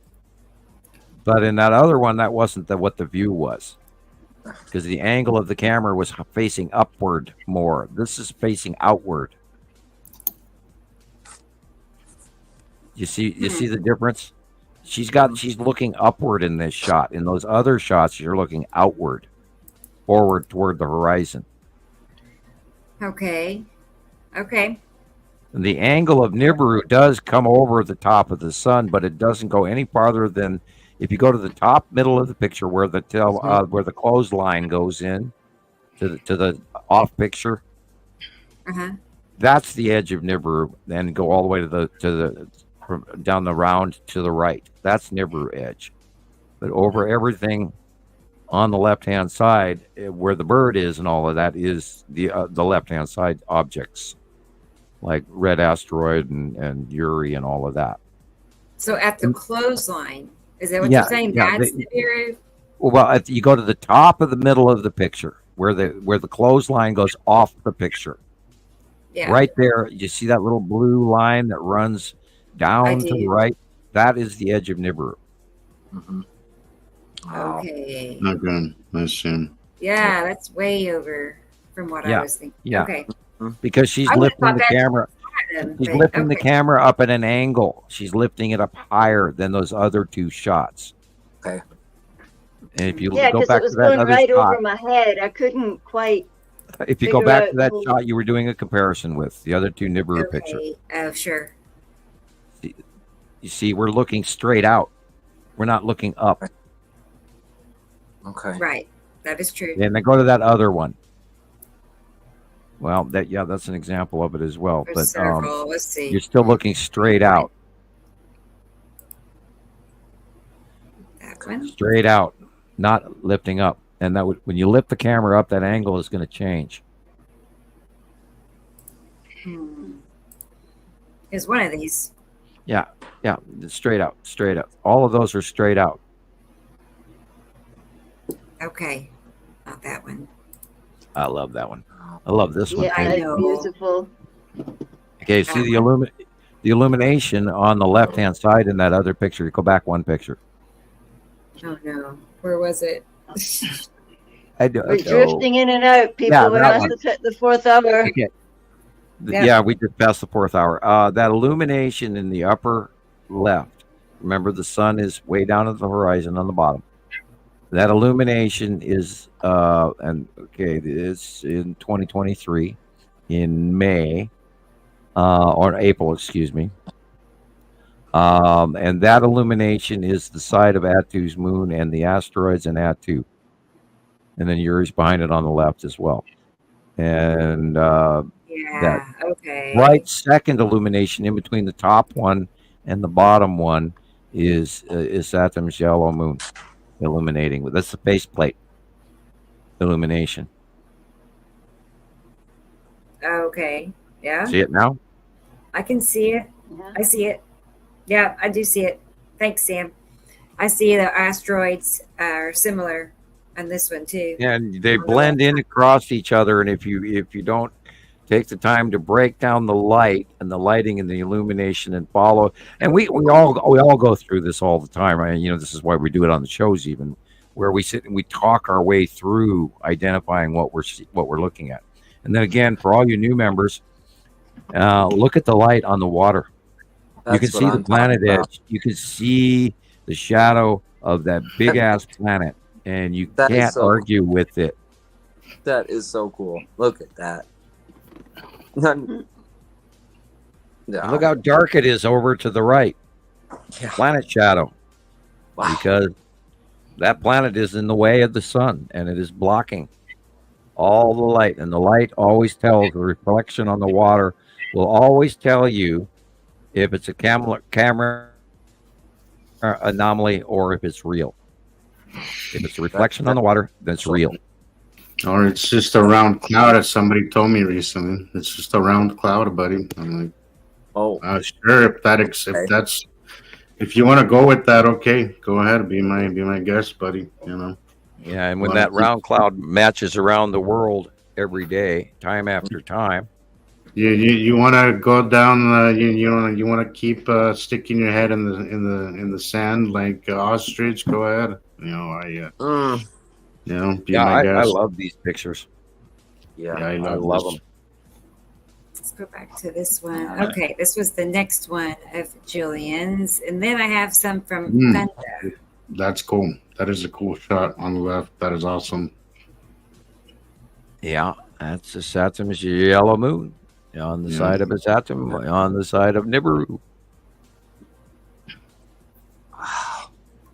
Is that the Friend said to me, no, that looks like a witch on a broomstick, the bird. I think that white blob in front of the blue on the left picture is green asteroid. Sorry, guys.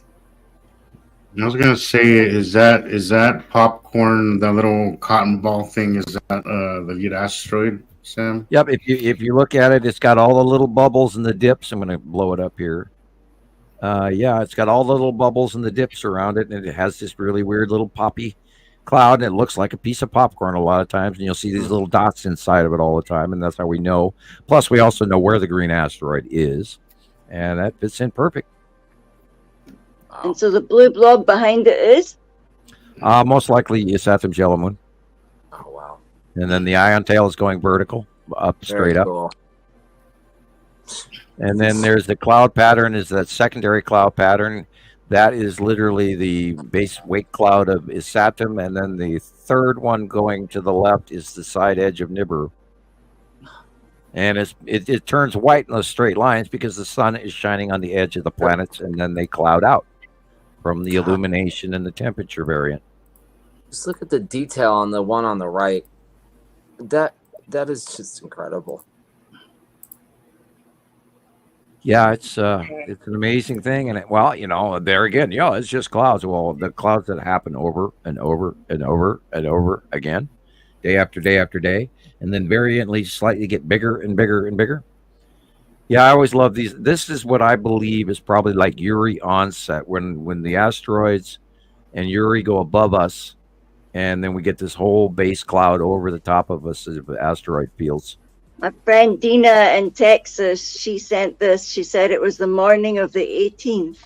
Of course, it could be just normal weather too, but look how micro those clouds are. Yeah. Look how small they are. Could be normal. Could be normal. But it could be your onset as well. Yeah. Doesn't look like normal to me.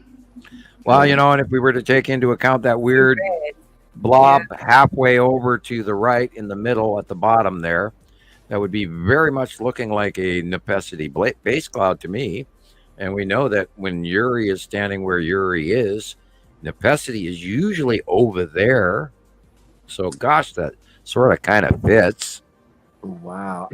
Yeah, it's the 18th of March in the morning in Texas.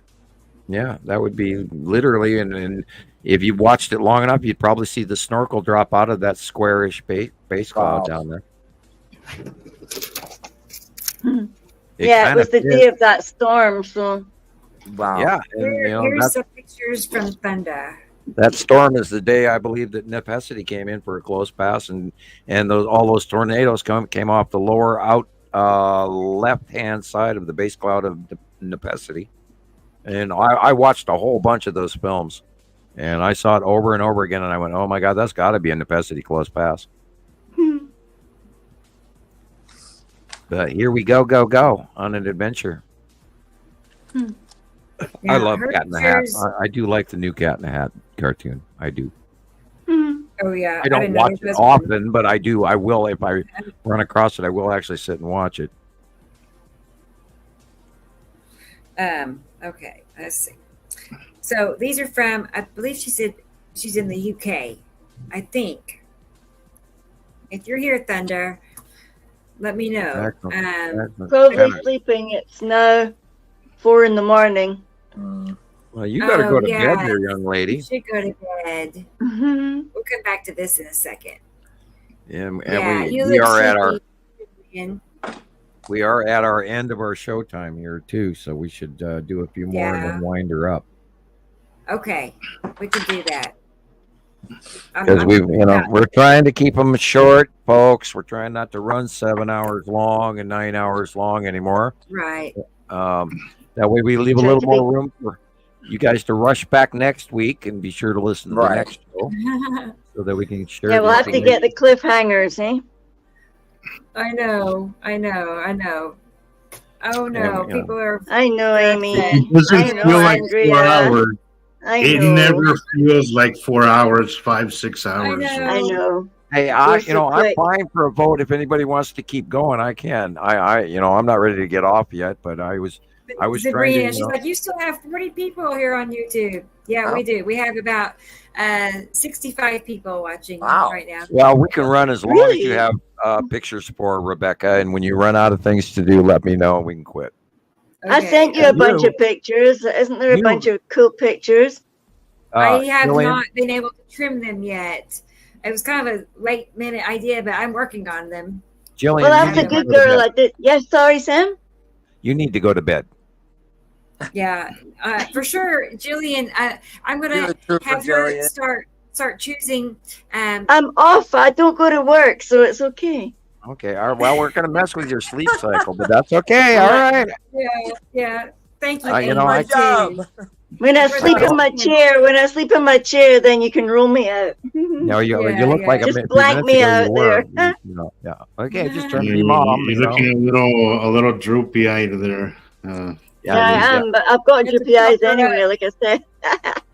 Proper. Put a pillow under her, and she can sit there. We can watch you sleep. How's that? I might fall asleep, so you know. Yeah, and I then if don't she snore. snores, we can laugh at her. I was Take guilty pictures. episodes ago, so don't be, you know. I don't know what this means. Jermaine says don't go to sleep. He wants you to stay awake, I think. Okay. All right. Well, we can keep Sabrina going as says you're a you guys trooper. want to. I don't care. Oh, I- thank Yeah, I you. know. I was trying to stick to the things that we preset, you know, our rules. So, all right, I now I'm know. the naysayer here. You can blame me, blame Sam. Yeah, but well, we can stay on It's for a little while all- longer. It's I all know my fault. people I are did it. tired. Yep. I do No, we're understand. I past- don't want to force people we're to be past 2 hours. uncomfortable. Right. Yeah, So- and I'm I want to get back to this a second. I'm going to pan over because there was. yeah. There's special- not a lot here I can identify other than, you know, Is that see those dots? Yeah. That's really what she was wanting to get at. wow. Now does this come out of that picture? Yeah, it's in there somewhere. Oh, okay. I just saw Where is it? it, and the one. If you go back to that, just back one, Yeah. it's up at the top there. And my question Okay, all right, is, all right. I was looking for it in the middle. Okay, I see. yeah, my Oh, I question see. is There. this being filmed through glass? Because we are high up. We're above the grain bins here and an elevator system or something. So are we filming through glass? First of all, that's my first question. Okay, Um, she's with us, so she can answer. Thunder, is it filmed through glass? Let's see. And I will reduce it No so I can see the glass. comments. Okay. No glass. Standing outside. Very interesting.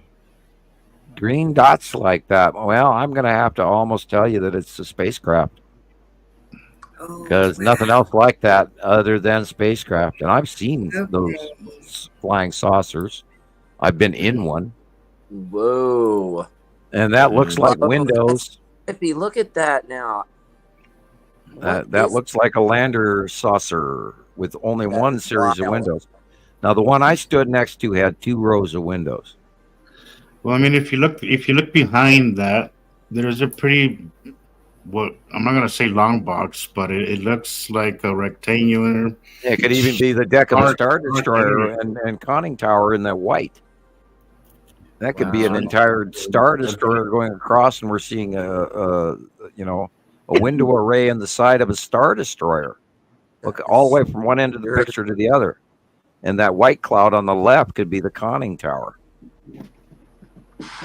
Look at that straight line. It literally looks like a Star Destroyer. It's those Wow. little green dots that are freaking me out. Yeah, well, what if they're windows? That's crazy. That's a hell of a good observation. Whoever caught this. Yeah. Who was this? Yeah, but look, it's in such a straight line, it can't be nothing. Right? Yeah, and we've never seen anything like it. I totally would have missed it had he not pointed it out. She Honestly. said you're standing Very outside. cool. Yeah, Save I that. wouldn't Nice have caught it capture. either. Let's go back and Go look and back to see. the other one. Okay, yeah, the one that it's in that we can see. The other one. Okay, back to this one. The pole. Okay, it's at the top. Yeah, right Yeah, there. that could be a nice Star Destroyer right up there on top, and there's plenty of shadow right there. Wow. And that white cloud could be the conning tower. That is wild. Yeah, we know there's tons of them up there. That's pretty neat. Dun, dun, dun, dun, dun, dun, dun, dun, dun. Yeah. That's Actually- a capture. Okay. Hey, there we learn is something new every day. cool. Oh, wait, Sam. There is something directly above it that goes straight across. Yeah, Like- well, could be another one parked above it. You know, I mean, we know that there's numerous Star Destroyers right next to each other all the You time. know, it's like completely flat right above it, and it's darker green, and it's got a square corner.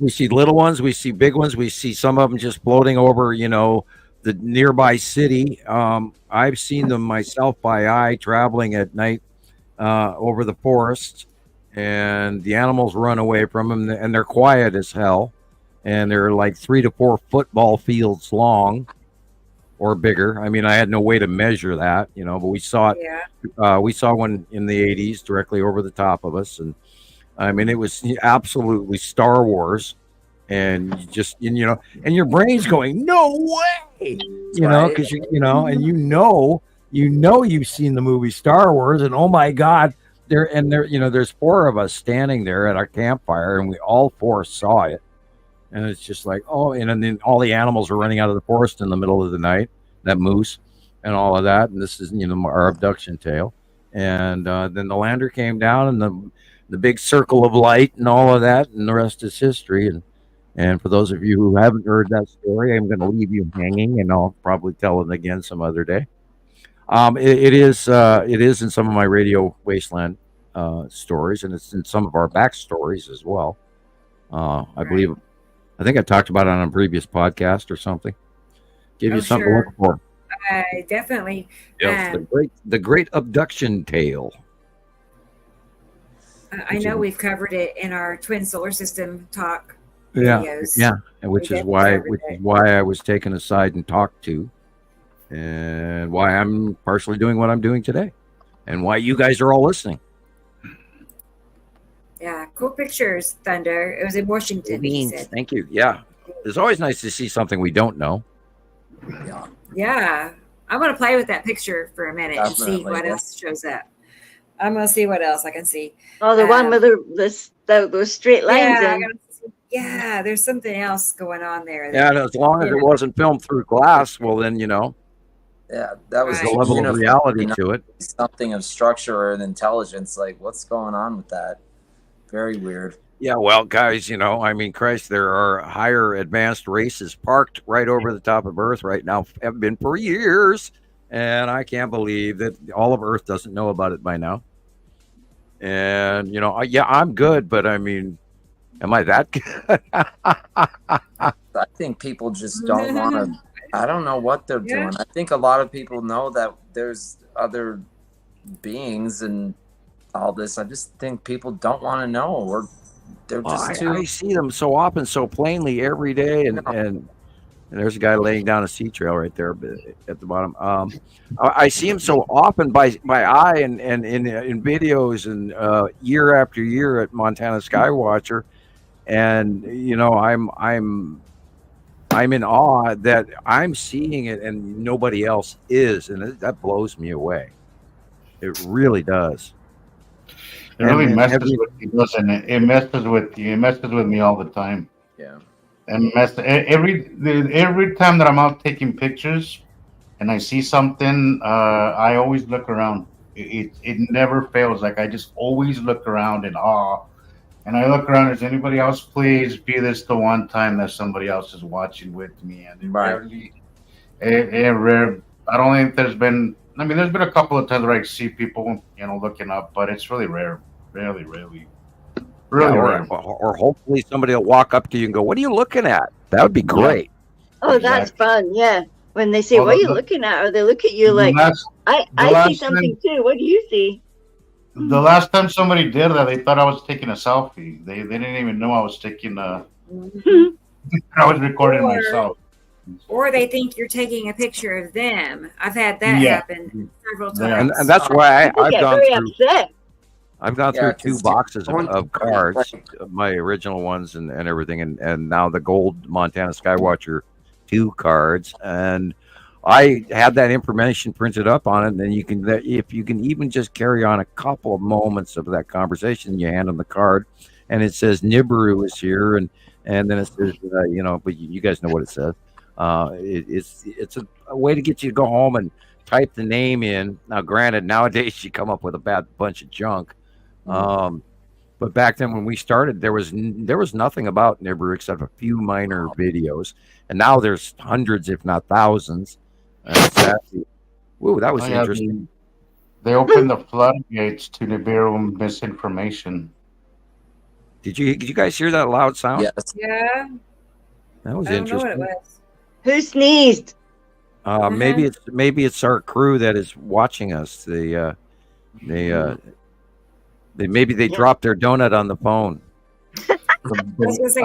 I'm gonna call them the Bacon Gallery. Oh no! Oh, the Bacon Gallery. Okay, yeah. Okay. I like that. Yeah. Yeah. But this is from Michelle, guys. These two pictures and that video I just showed is from Michelle. That is the edge of Uri, of course. The white part. Yeah, the white part on the left. Yeah, and then they're putting some sea trails down to break up the eye from the onset. If you look, there's those little fingers coming out there right where they're spraying. Those are asteroids at the bottom of the base cloud of Uri. And that's what we always talk about, the onset fingering that comes in. And all of that is going to be very, very close and personal. That's on the way this summer, going over the top of us, visiting a theater near you. You know, and that, of course, is the stuff on the left again in this view. And there's other stuff coming in from the right and above. And so that's that same thing again. Look at that drop down. Right, and by this is probably it is 7:07 p.m. I was just going to say it's probably sunset, and everything to the right is Nibiru, and then above at this point in time is the Saturn's yellow moon and the Saturn on the right. And it's coming over us by sunset. And then you're looking at the side of Uri, which is in the east, which is in the southwestern sky at sunset. Okay.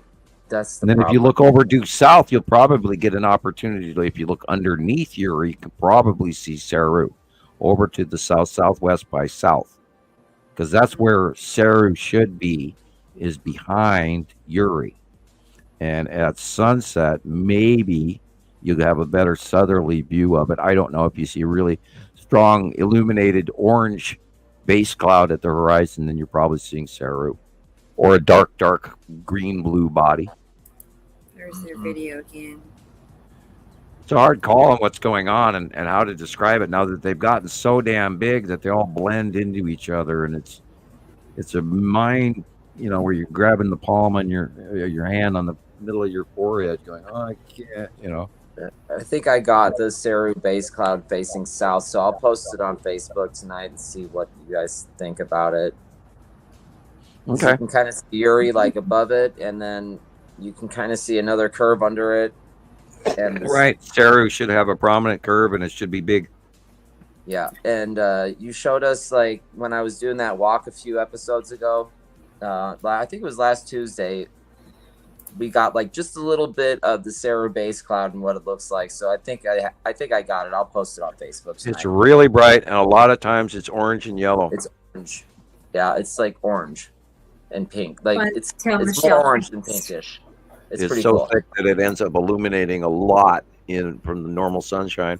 Even when it was doing close passes in 214-15, we've got a couple of pictures of it, 5 or 10 or 20 of them, and going back. And unfortunately, we lost so many of the good sightings. And the Understanding the Sky series may have a few more than I have now, because I was showing those multi-group monthly catch-up photos. So back then that's a great representation, and that's on Samuel Hoffman YouTube, which I have no access to right now. I can go there, but I can't add to it. But if you want to go there and type my name, remember Hoffman with one F, Hofman. It's the Dutch version instead of the German, and I am very Dutch. So that there's information on that. You can click it. It's in the lower stuff. And there's a lot of information for new folks to learn off of, and And I remind people of that because you guys have told me that, and I look back at those videos and I'm embarrassed. But no, I was playing those last night. Some of those. Those are my favorite. Those old ones are my favorite because, and I feel like you weren't. You had your excitement. It seems like it was a little bit more fresh for you then. Yeah, it was. Maybe you weren't so jaded by all this, trolling and stuff that you got. Yeah. So there's something about you then that it just seems to me a little bit more. I don't know, just a little bit more lively. Back then, I'm playing more Flash Reporter than Nibiru Authority. Well, I don't know. It just feels more fresh, a little bit more like you weren't, because you've been doing this so long, Sam. That you, I was younger too. Much. There's been so much that you've been through since making those videos that, it just seemed, we all know here what that can do to you, all the trolling and all that. Yeah, I have gone gray since the beginning of this. I wasn't gray haired when I started this, and my children were, in diapers, and I was, almost, I was 14 years younger than I am now, and so it's been a wild ride from hell, and I wouldn't trade a second of it. But absolutely. But those are my favorite ones. Your old stuff, you just seem very lively and just very excited about talking about that. I think because things have gone closer and things have been more destructive. Also, it takes a more serious tone now as well. Yeah. And I drink far less coffee now. Oh, okay. Yeah, you were a little zippy on some of those. I won't say that. Yeah. Well, I love those. I really do. I love those. I love those old ones. Every one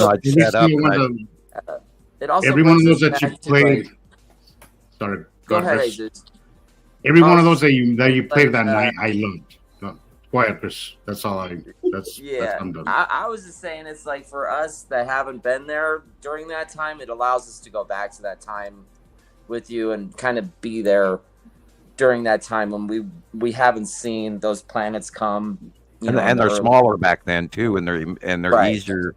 easier to. And I'm using a cursor and I'm describing, and showing and pointing out the shape of the planets, and and the early details that we had, and we weren't absolutely perfect back then, although by that time we had a full level of knowledge, which is why I could go on. And I wish I had my show more back. I wish I could do those shows again. And maybe when we get the tablet or the laptop that I can do that and figure that out. And hey, you can mention that to Rocket Man for me, Rebecca.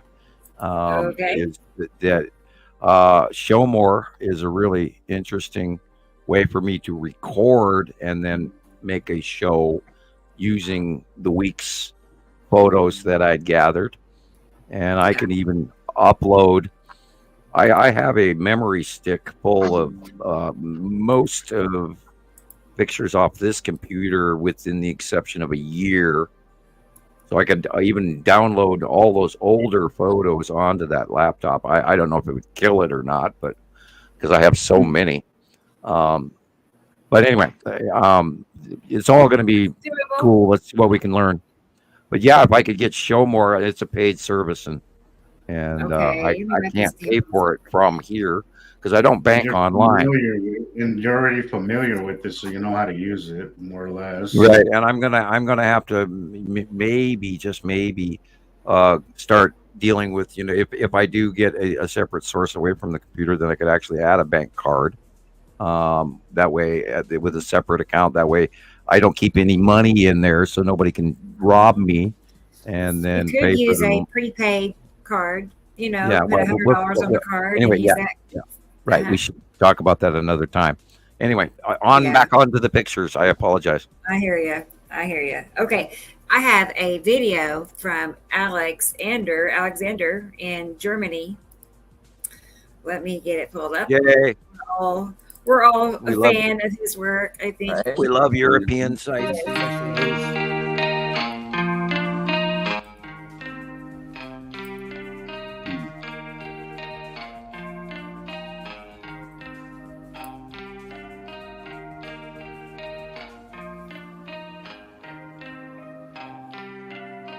Wow, I'd say blue asteroid crossing the sun again. That little lemon nib. Yeah, we've been seeing And of that. course, to the right, of course, is the Saturn's yellow moon. We know it's there. Yeah, that's right up there. It's farther over. It's right, not next to the sun. It's farther over, right there. And the edge of Saturn cutting in, or actually, that should be greenish Nepacity over the top. Oh, I remember this. Look what's over the top of the sun right there. Oh, look at the blue ball. Over I there. told him that was the long box cube, and I still believe it. It does look like that. Looks That's what I like the was long box cube, very big, on, thinking. over the top of the sun. And look at all the little, yeah, look at that. Oh, wow. And we know the long box cube. Look at that. You can see inside it, just like, yeah, that's the long box cube. what? And those are probably ships. Okay, can you pause it when he backs out just to this? Okay. Look at that thing. You can see all the lines and the ribs. And Yeah, shit. the lines and the ribs and stuff, and that matches our sightings of the long box cube, where you can see inside of it. And remember we talked about the structure as whole. Yeah, just pause it right there. You can see inside the structure. It's like a whole bunch of girders that are welded with open holes that you can see through. Look at them. No way. This absolutely matches the long box cube close past sightings that we saw years ago. Wow. So I'm absolutely 150% sure this is a long box cube over the top of the sun. Now, granted, it's not by the sun; it is in our out view, in front of the sun, over Earth, and you can actually see inside some of the structure. Yeah, I was peeking at that, boy. And see that little stretched out. I blip? can actually enlarge. Look at it. Yeah, you could speaking absolutely of, see speaking the, of enlarge, let girders me that enlarge Ken's this. talking about. Oh. Wow, that is cool. Pretty freaky. Yeah, it's a big ass craft, and they parked hundreds of Star Destroyers on these things and offloaded them once they got here. Yeah, I've been And look at how, wondering, look at the shape of the sun. It's being cut off on Yeah. all four sides, like, right, left, top, bottom, the whole 9 yards. There's cutoffs all around it, and there's a rainbowy asteroid coming in from the left, and all sorts of stuff. That could actually be the side orb very easily. I've got it blown up, so. That is so cool. Oh, wow. Yep. I talked to. I typed this to AW and told him that I believe that was a long box, and I still agree with that. Whoa. It's like a giant space crocodile. Yeah. Holy shit. Yeah, it kind of almost does look like a crocodile, doesn't it? I don't say that too often. Man. Look at that. And shit, an asteroid's man. coming What's in that from the thing? left. Look at that. Wow.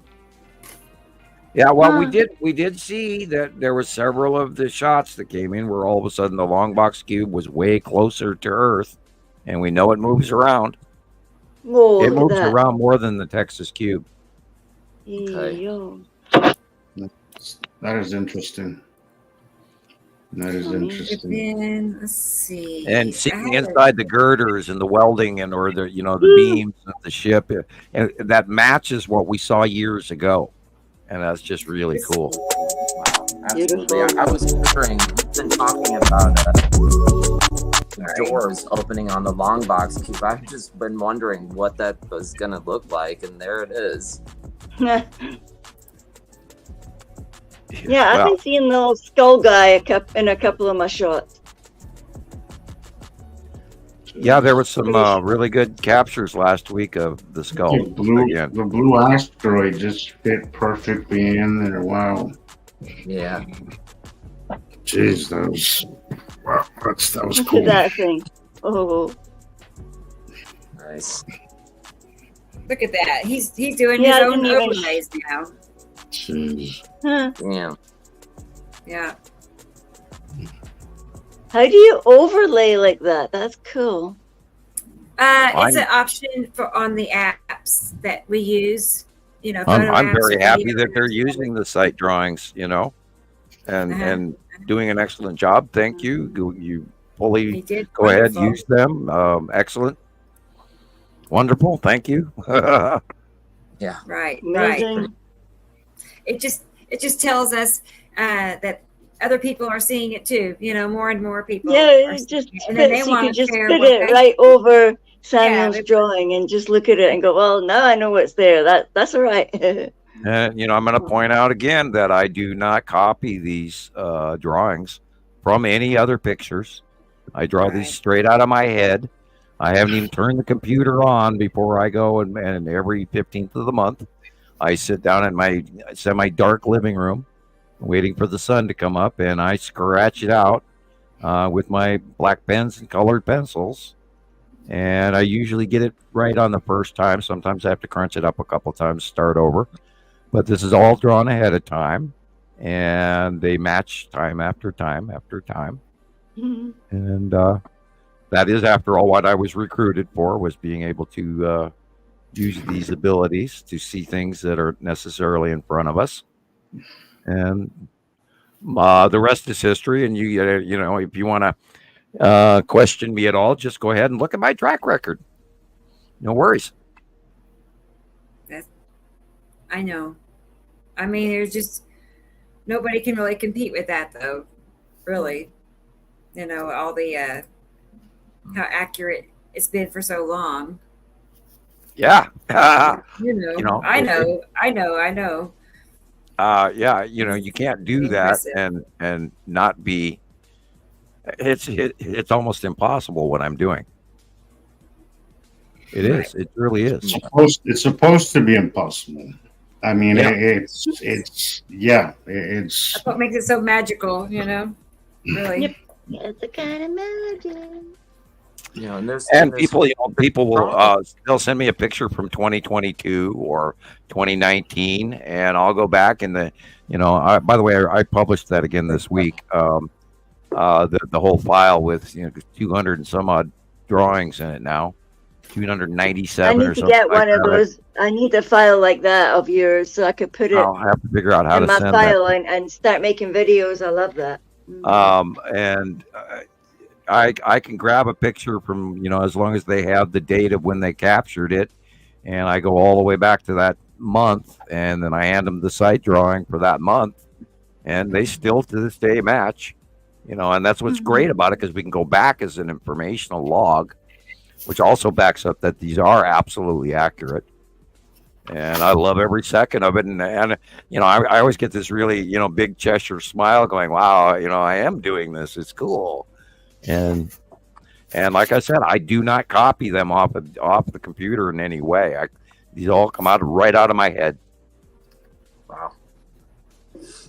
I mean, have you ever heard of another story like this? This is just incredible. I've never heard of this. You can't make this up. It's just wild. I've never known of anybody else that's done something nothing like this. I've never heard of a story like this before. It's not a story. This is really happening. It's real. Just look at this. Yeah. Well, an example. I knew you were coming on. I could feel you in the room before you came on, and I was about to comment it, but we were whittling in between each other, trying not to talk over the top of each other. And I just started talking, and I was going to say, "Damn, I feel Christopher's coming back," and I look, and there you are. So I hadn't even got to say it, and it's the way it works. All of a sudden, you just know things. And it's screwy.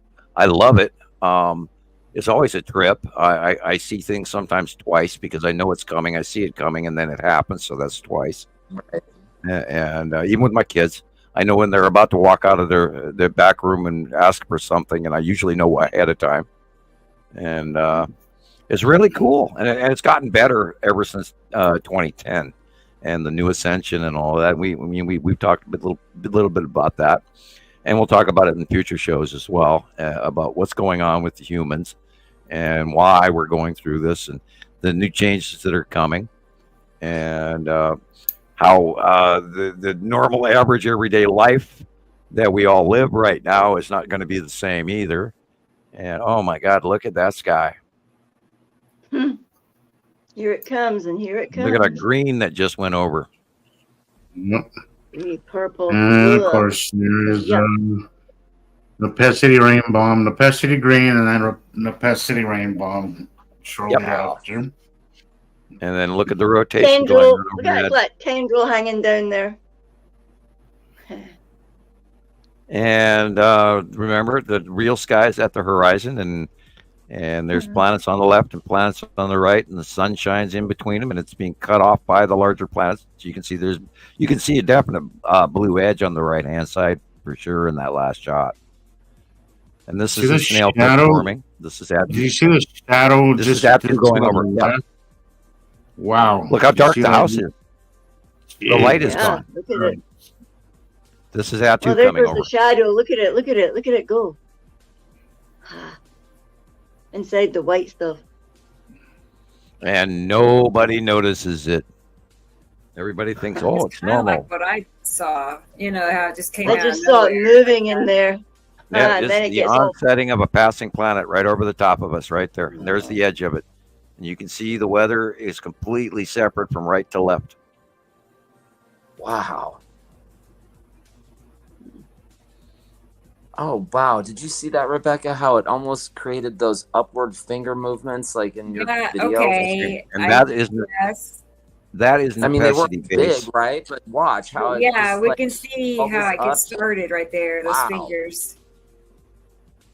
Okay, that you're was right. interesting. Yeah. And it just creates And that ball. look at the you know. rotation. Look at the rotation. Our normal sky is below the gray purple, and our normal sky is the orange yellow. And Saru is on the right hand, or excuse me, on the left hand side, and it is a much lighter tan than the orange sunset that you're watching. You can see the edge briefly there of the side of Saru. cool. And this is where the sun is behind us at, what time is it? It's in the AM, 8 a.m. Okay, so we're looking beyond, we're looking to the west, southwest, and that dark area is probably Atu. Did you see that round of Atu there for a second? Can you go back? Yep. Right before the clouds come in. Right there. See how that weird rounded light, everything from the on the left-hand side is weird color? That's Atu. That is spatially lit, illuminated Atu. Oh. Wow. In the west, in the morning, when the sun comes up. And that's what I saw the other day at about 11 o'clock in the morning when I went to Walmart, and I looked into the west, and the sun was coming up in the east. Completely changed. And that weird color, that weird segmented half thing was actually a very large planet standing there, and that was Atu space illuminated.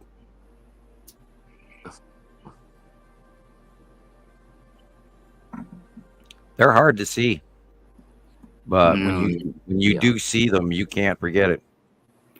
Once you learn what to look for, you'll always see them. Even if you don't, you'll always know how to find them, even if you don't physically exactly see them. Because there's times of the day where you'll see the clouds around them, you'll see the asteroids underneath it, but you won't quite see the planet. It's kind of a crazy thing, actually.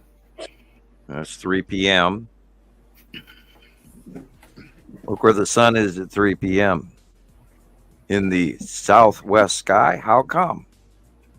At 3 p.m., the sun is over there. And see that dark blue area, everything on the right? See how the sun is cutting into something? Yeah. Because there's big planets out there.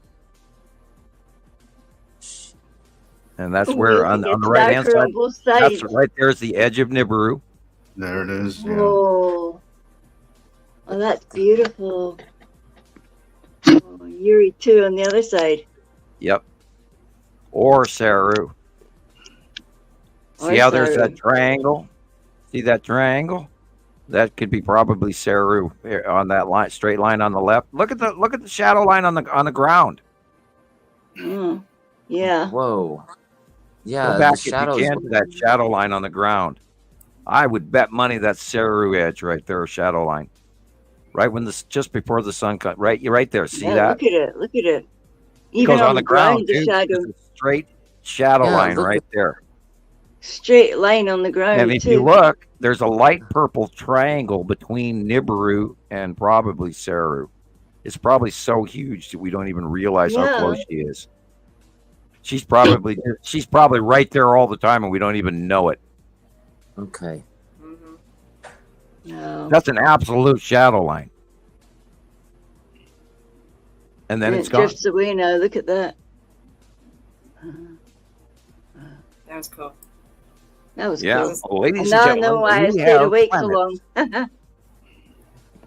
You've just seen passing planets of the Nibiru system. Just now. Be able to go to sleep sweetly.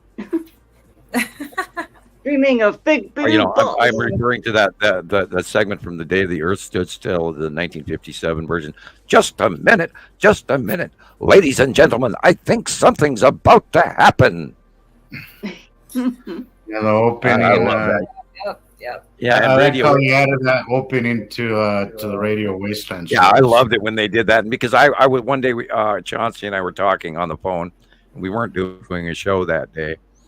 We were just talking on the phone, you know, between him and me, and catching up on stuff. And he was getting ready for some other show, and he wanted to touch base with me ahead of time. But anyway, we were talking about that, and I told him how much I had loved that show because I'm kind of like the scientist guy that Klaatu in that movie reaches out to, because he tried to talk to world leaders and they wouldn't even listen to him. So he went to a local physicist who he knew about through history, I guess, or something, and then he helped finish his equation.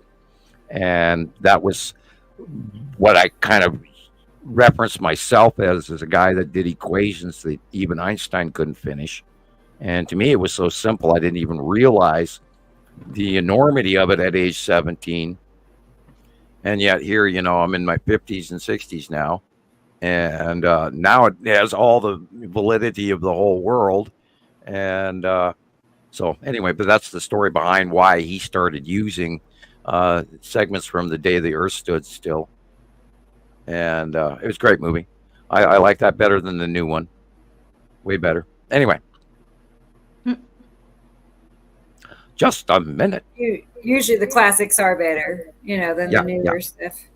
Yeah.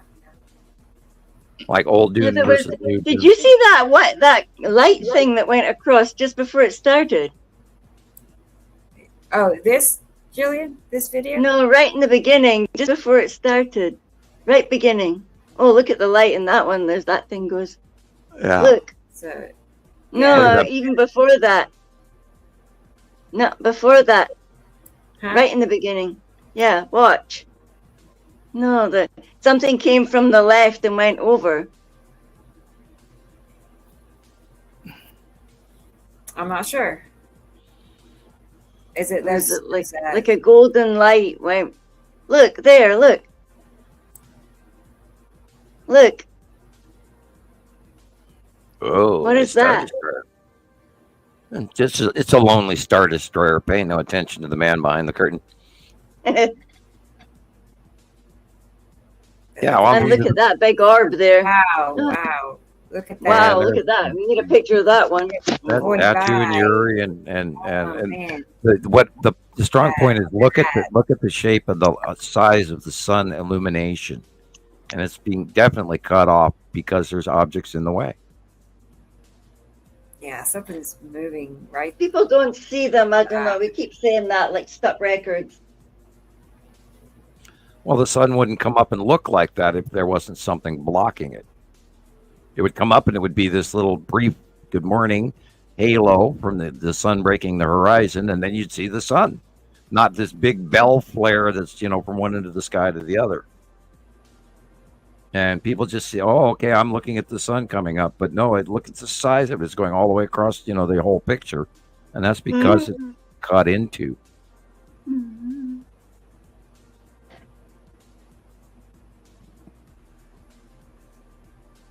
Hi, and welcome to another day of sky watching. 24 hours of real visual. Thank you, Yeah, I think I'll Jose. have to go. I really will have to go to my bed now. I'm getting so tired. My brain's Okay, not. All right. Good night, Jillian. Good night, Jillian. Yeah, once again, Oh, I don't want to everything. miss all the pretty videos. You're only playing the I videos now. know. You always I can know. come back to it. I'm gonna The pause dark it. blue is a planet. The rest of the sky is the normal sky below. And how do we describe that to people who are new? Oh my God. Right. Oh my God. I mean, you have to go back to the 90s. You have to go back to, previous 2010. Look at I'm any trying video. experimental. Look at any video. Look at any television commercial, any movie filmed prior to 2010. And you're going to see a completely different sky than what we're watching now. I always recommend Westerns because they always do a pan of the sky. Good night, everybody. Are you gonna be going much longer? Maybe I can listen in my bed now. Well, you can always try. We'll run till we quit. Yeah. All right, go. I know go. my brain will cut out. Hit the Thank you, everybody. It's been an awesome show as usual. Good night. Sure. Thanks for being Good night, here. people. Love you guys. night. Bye. You too. Talk to you tomorrow. Okay. Can you put me off, please? I don't know where the off button is. Okay, I will. Okay. Bye, Jillian. Night, night. Night. Yeah, it's like almost 5 o'clock in the morning for her, so she's tough. Yeah. She's tough. I can stay up late, but if I see the sun come up, I'm done. I'm screwed. But Me too. it'll throw off my whole week. And getting back into the routine is the hardest thing. So that's the one thing. When I work late, I have to make it home before the sun comes up. Yeah, when I was bartending years ago, that was when I went to bed. Was when the sun came up.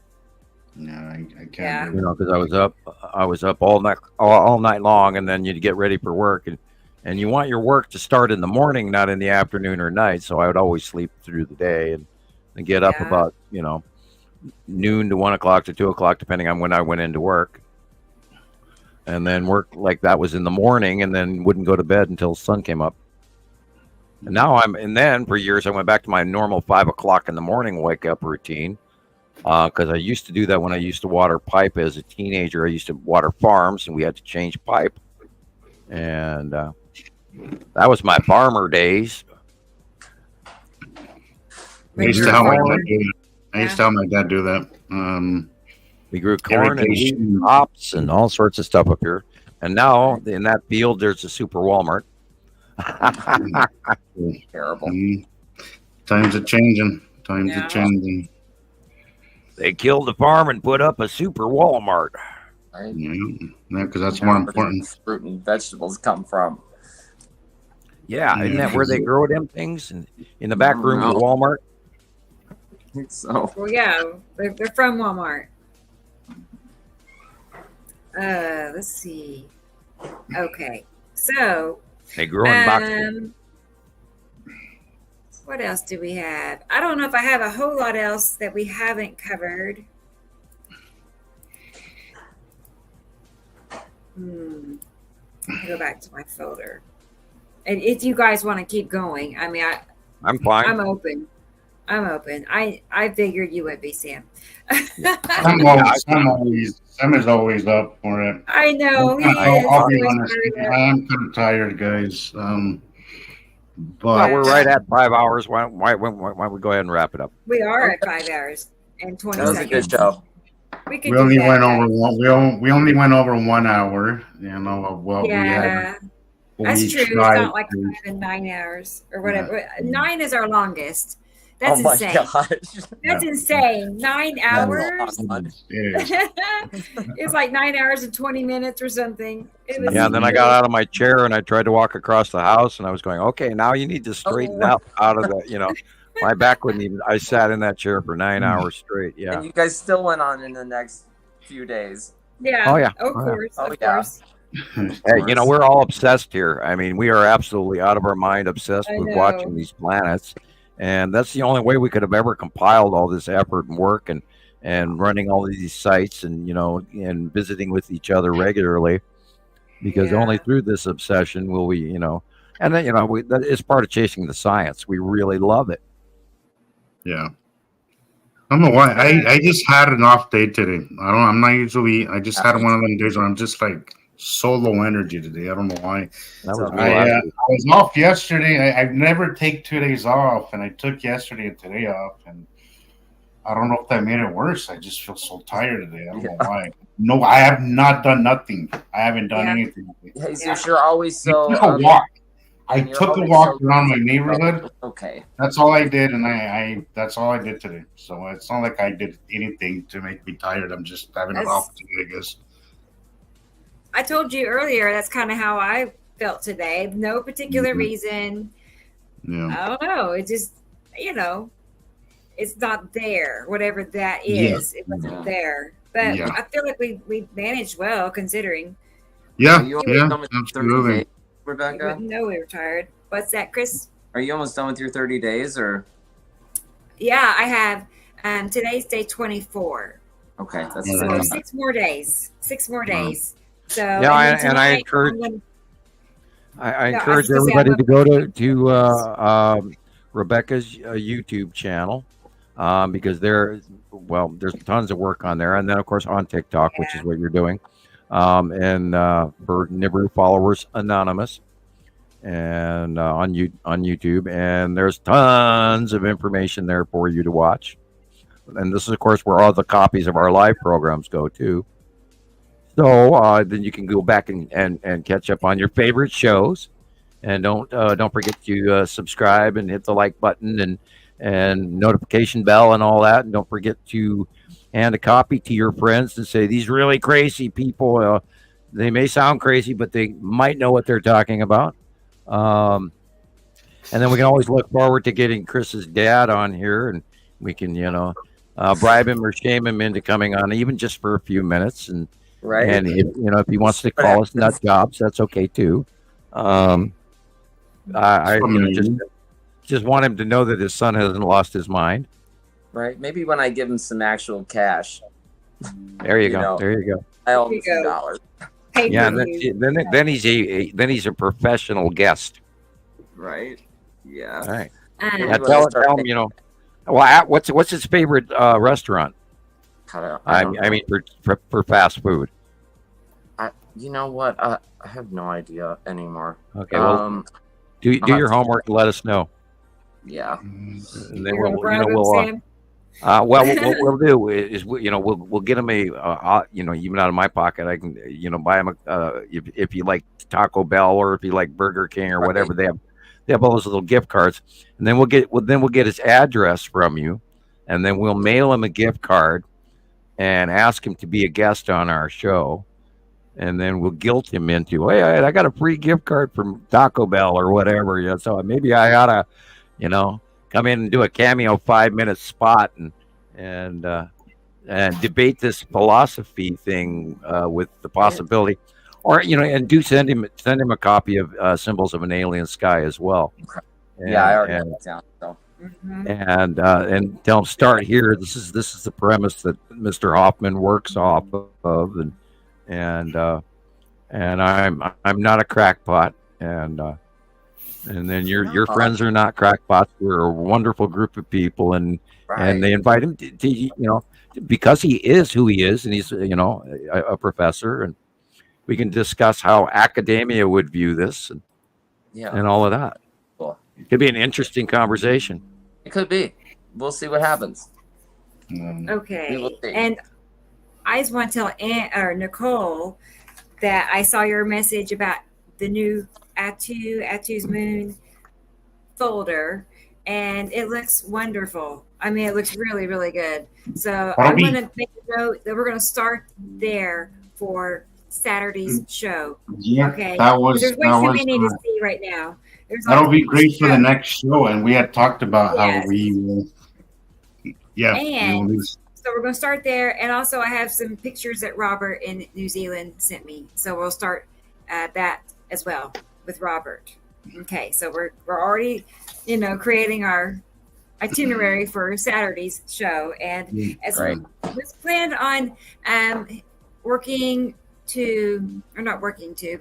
to move up Saturday's show 1 hour, because Leandra helped or asked if we could do that. It would help her. Cool. So we're going to switch the Saturday show to 1 o'clock Central instead of 2. So just 1 hour. Okay. So not a huge difference. But otherwise, everything's going to be the same there. But thank you, Nicole. It looks really good. I mean, it's like very perfectly matched up. I can tell you put a lot of work into that, really, because I know all about it. So thank you. So next week, add to file, guys. Stay tuned. Yes. We'll be talking about add to. We'll be talking about add to and add to's moon, and we will see some cool shots. So, one of the most photographed planets of them all.